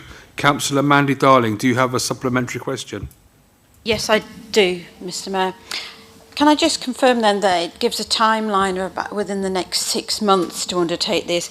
As this question has been to a few council meetings now, can I just confirm that that time limit is obviously well below 6 months now? Thank you. Councillor Billings, provide a response, please. Thank you, Mr. Mayor. The time given is from the receipt of the answer, Councillor. You'll appreciate that upon taking responsibility for this portfolio, Torbay Council had no yellow lining equipment currently working. We had no yellow lining operator. We've had to recommission those components of works, and we have a significant backlog that I've inherited, and we are working through this as quick as we can. So I will see if we can get this done earlier, but it would be 6 months from the answer. Thank you. I refer to question 4 in respect of antisocial behaviour in Ellicombe Park and Market Street. Councillor Nicolau, do you have a supplementary question? No further questions. Thank you, Mr. Mayor. I refer to question 5 in respect of the Town Deal and Future High Street Steering Group. Councillor Atiala, do you have a supplementary question? Yes, Mr. Mayor. Thank you very much for your answer, Councillor. It's really grateful for it. Just want to know, have the meetings now resumed? Councillor Chris Lewis. Yes, they have, and I think we have one from memory next Thursday. But I will be on holiday. But I'm sure that it will run very well without me. Thank you, Mr. Mayor. I refer to question 6 in respect of enhancing the stay input payments for our care for young people. Councillor Steve Darling, do you have a supplementary question? Indeed I do, thank you, Mr Mayor. And I'd like to question Councillor Bai, because the person who put this actually travelled in the same carriage with myself and Councillor Bai at the Train of Lights event the other week. And how is he been able to develop the response to this compared to when this was put to him months ago, because it continues to be an ongoing issue for that particular foster carer? Thank you, Mr Mayor. Councillor Bai, please provide a response. Thank you, Councillor Darling. It was a very enjoyable evening with both two of the three Councillor Darlings on the Train of Lights.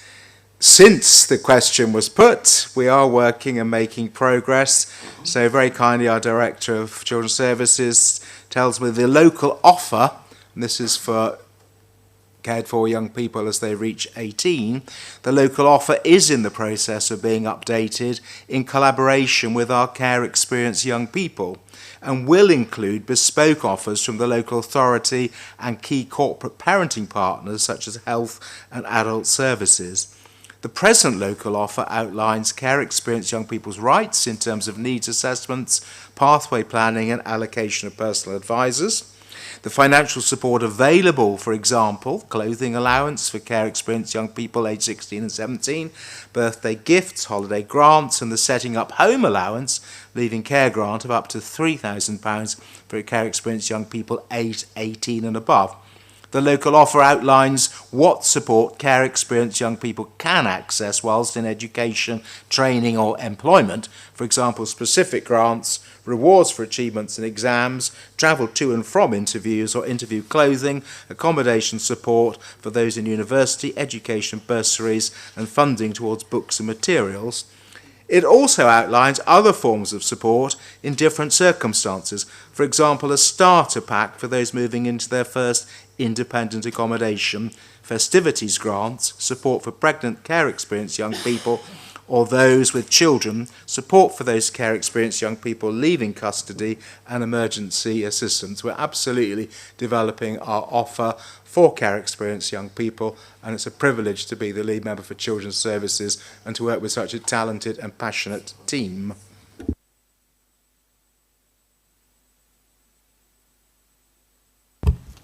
I refer to question 7 in respect of 20-mile-an-hour school zones. Councillor Law, do you have a supplementary question?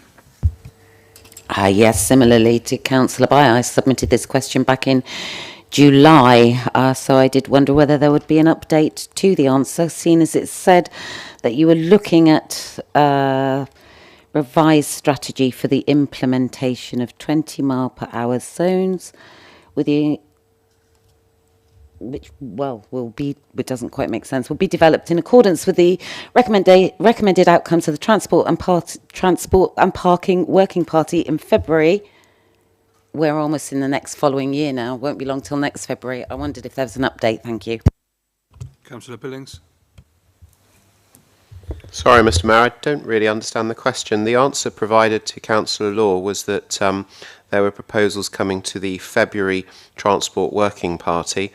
That's not what the response says. It said it was last February, and I put this question in July, August, September, October, November, December. I was just wondering 5 months later whether there was an update to the response. That's what I'm asking. But it is late. Sorry, Mr Mayor, you'll have to help me. We're talking in relation to answer 7, where the answer given is a revised strategy for the implementation of 20-mile zones will be developed in accordance with the recommended outcome of the Transport Working Party in February 2023. And we are bringing, and sorry, Councillor, to be clear, we are bringing that to the next meeting of the Transport Working Party. I'm sorry, Mr. Mayor. I think we're talking at cross purposes here. It is December 2023. This is talking about a decision made in February 2023. We're now in December. I asked this question 5 months ago. All I was asking is if there is an update to the response that was given 5 months ago that talks about a meeting that was held in February of this year. Mr. Mayor, you have to help me because I've already given an answer twice and I didn't realise this was a debating session. The question... Mr. Mayor, I'll withdraw my supplementary question. This is getting nowhere. Thank you. I refer to question 8 in respect of Torbay Bus Forum. Councillor Fox, do you have a supplementary question? No, I don't. Thank you. I refer to question 9 in respect of drains and gullies. Councillor Long, do you have a supplementary question? No, thank you. I refer to question 10 in respect of Christmas lights and decorations. Councillor Joyce, do you have a supplementary question? No, thank you, Mr. Mayor. I refer to question 11 in respect of the powers of the council have to address dangerous driving and speeding. Councillor Johns, do you have a supplementary question? No, thank you, sir. I refer to question 12 in respect of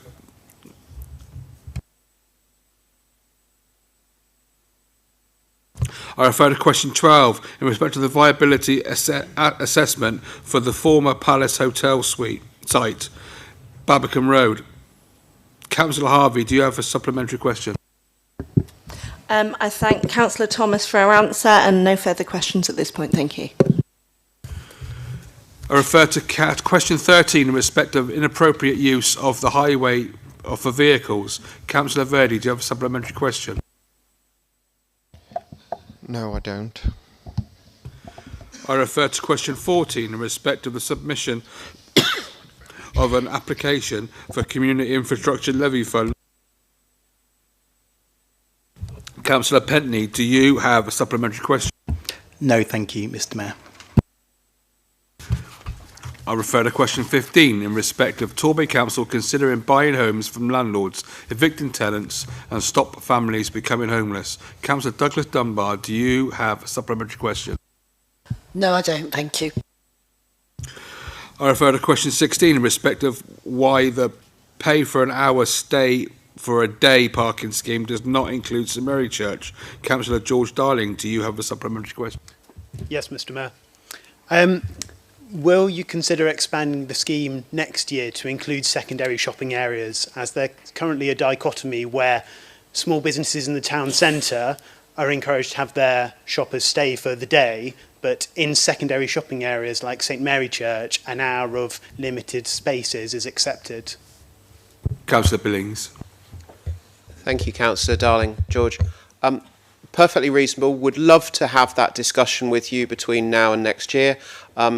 It was presented to me by officers that secondary shopping locations had lots more on-street opportunities, but that's a discussion I'd like to explore with you. Thank you. Thank you, Mr. Mayor. I refer to question 17 in respect of Devon and Cornwall Police signing up to a service level agreement with guide dogs for the blind. Councillor Mandy Darling, do you have a supplementary question? Yes, please, Mr. Mayor. As there isn't such an agreement at the moment, can I ask if the councillor will try and lobby for this to be undertaken, because it does give reassurance to guide dog owners, and there is a lot of guide dog owners in Devon and Cornwall. Thank you. Is there anyone who would like to reply to that question on behalf of Councillor Billings? Councillor Thomas. I can't answer for him, but I'll make sure that he looks at the recording. I refer to question 18 in respect of project costs of private finance initiatives in respect of Spires College and Homeland Primary School. Councillor Nicolau, do you have a supplementary question? No questions, thank you, Mr. Mayor. I refer to question 19 in respect of reinforced autoclave aerated concrete. Councillor Penny, do you have a supplementary question? Thank you, Mr. Mayor. One very quickly. At the time the question was asked, the officers were still continuing the review because of the large size of our estate. Is it still continuing, and have they found anything of concern as yet, please? Thank you. Councillor Lewis. Yeah, thank you very much indeed, Mr. Mayor. They continue to inspect and have regular reviews. So far, they have found no rack in any of the Torbay Council properties. Thank you. I refer to question 20 in respect of Swissco's processes for dealing with out-of-hours reporting. Councillor Steve Darling, do you have a supplementary question? I do. Councillor Billings, what evidence do you have? Councillor Billings.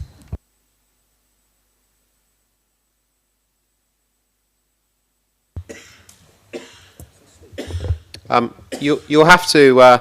I'll provide the answer in writing, Mr. Mayor, after some further discussion with Councillor Darling, because it's a rather open-ended question, and I presume you would like a specific response. And if I can elucidate with you after the meeting, I can provide that in writing. Thank you, Mr. Mayor. I refer to question 21 in respect of updates to members in respect of Devon and Somerset Fire and Rescue Authority, an outside body of the council. Councillor Long, do you have a supplementary question? No, thank you. I refer to question 22 in respect of adult social care debt. Councillor Law, do you have a supplementary question? No, I don't. I'll put it in writing because actually I don't think my question was answered. A different question had been answered. So I'll put my question again in writing to the relevant officer. Thank you. I refer to question 23 in respect of progress to offer an enhanced youth service at Acorn Centre, Torquay. Councillor Fox, do you have a supplementary question? No, I thank Councillor Bye for his extensive answer to the question. No further questions at this stage. Thank you. I refer to question 24 in respect of toilet facilities at Corbin Head, Torquay, remaining open for the 2024 summer season. Councillor Pentley, do you have a supplementary question? No, thank you, Mr. Mayor. I refer to question 25 in respect to the councils no longer being able to charge households to leave DIY waste at recycling centres and the anticipated burden for the local taxpayer. Councillor Douglas Dunbar, do you have a supplementary question? No, thank you, Mr. Mayor. I refer to question 26 in respect of the use of National Lottery Heritage funding for Oldway Mansion. Councillor Johns, do you have a supplementary question? No, thank you, Mr. Mayor, but thank you for answering. I refer to question 27 in respect of absorbing Premier Resort funding within the Place Directorate budget, and if there would be future funding for the Premier Resort. Councillor George Darling, do you have a supplementary question? Yes, Mr. Mayor. I think there's a slight inaccuracy in the answer as well, as there was a Premier Resort fund in 22-23, and I'm just happy if someone could clarify that. It's mentioned in the response that the fund this year has gone to support our town centres. Has any of it gone to support the Babacombe Core Tourism Investment Area at all? Councillor Chris Lewis. Not that I'm aware of, and of course Premier Resort is a priority of this administration, as I'm sure it is of the coalition opposite. Thank you.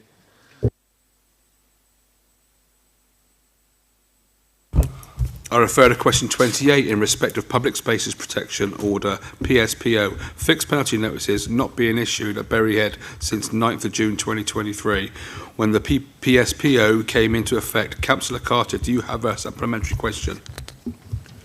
Yes, I do. Can I just ask, Councillor, who answered the question now? Sorry. Can you just clarify to me, has there been any visits at all since July?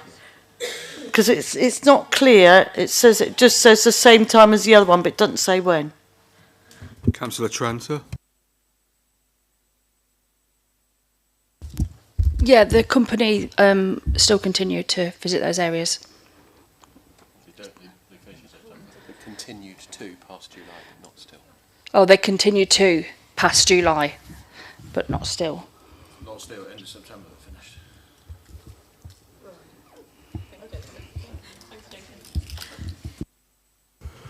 I refer to question 29 in respect of tackling excessive speed. Councillor Harvey, do you have a supplementary question? No, thank you, Mr Mayor. I refer to question 30 in respect of the scale model of the Planning Committee in August. Councillor Manley Darling, do you have a supplementary question? No, thank you, Mr Mayor. I shall be taking this up outside this meeting. Thank you. I refer to question 31 in respect of the councillors declaring they are Freemasons in their register of interests. Councillor Fox, do you have a supplementary question? Well, Councillor Timon's not here to defend himself now on this one, so I'll leave that one for the time being. Thank you. I refer to question 32 in respect of recycling and residual waste bins in Upton Park, Torquay, and if the recycling waste is no longer being collected for recycling. Councillor Pentney, do you have a supplementary question? No, thank you, Mr Mayor. I refer to question 33 in respect of the timescale of the review of memorial benches. Councillor Douglas Dunbar, do you have a supplementary question? No, thank you, Mr Mayor. I refer to question 34 in respect of the lack of provision for sanitary bins in male toilets across 6 locations in Torbay.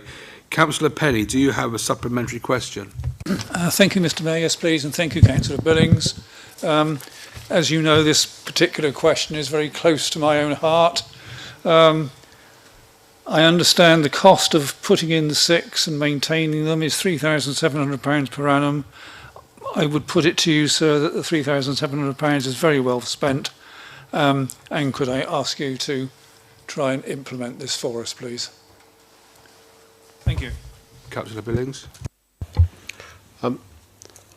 I would be happy to consider ways that we could do this as we have with officers, and perhaps we can have a further discussion after the meeting to see whether there actually is this community opinion behind such a proposal, or whether it is just one interest group proposing a specific one.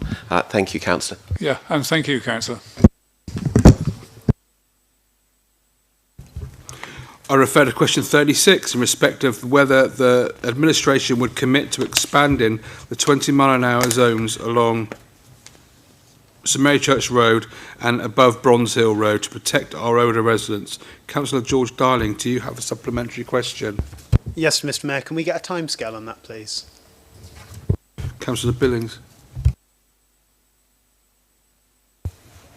I'll provide the further clarity in writing in relation to that, Councillor Darling. I revert back to question 35 that I just missed out. In respect of stopping Christmas trees from being fly-tipped in Torquay coach station after Christmas. Councillor Long, do you have a supplementary question?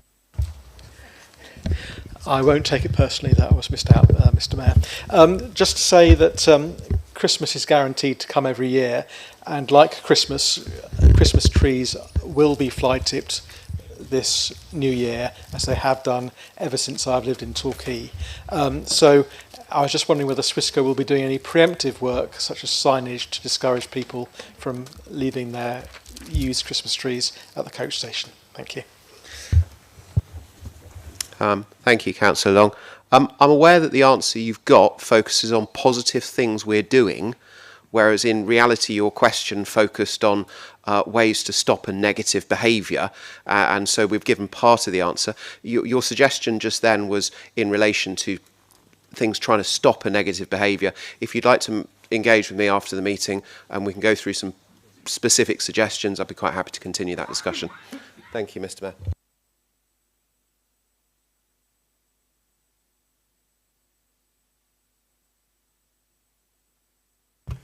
I refer to question 37 in respect of suicide prevention and the lack of government funding, and what the council could do to demand better for our communities in Torbay to prevent suicide. Councillor Steve Darling, do you have a supplementary question?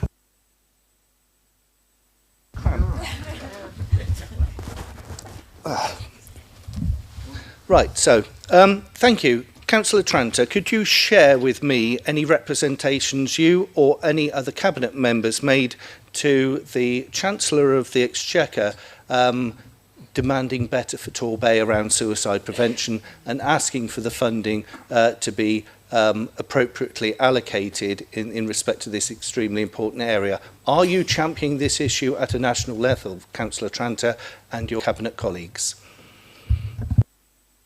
Councillor Tranter. We are doing lots of work on this in Torbay, rolling out training for lots of people, professionals and everyday people. And in response to your question, I'll have to get back to you with specifics tomorrow when I've spoken to officers. Thank you.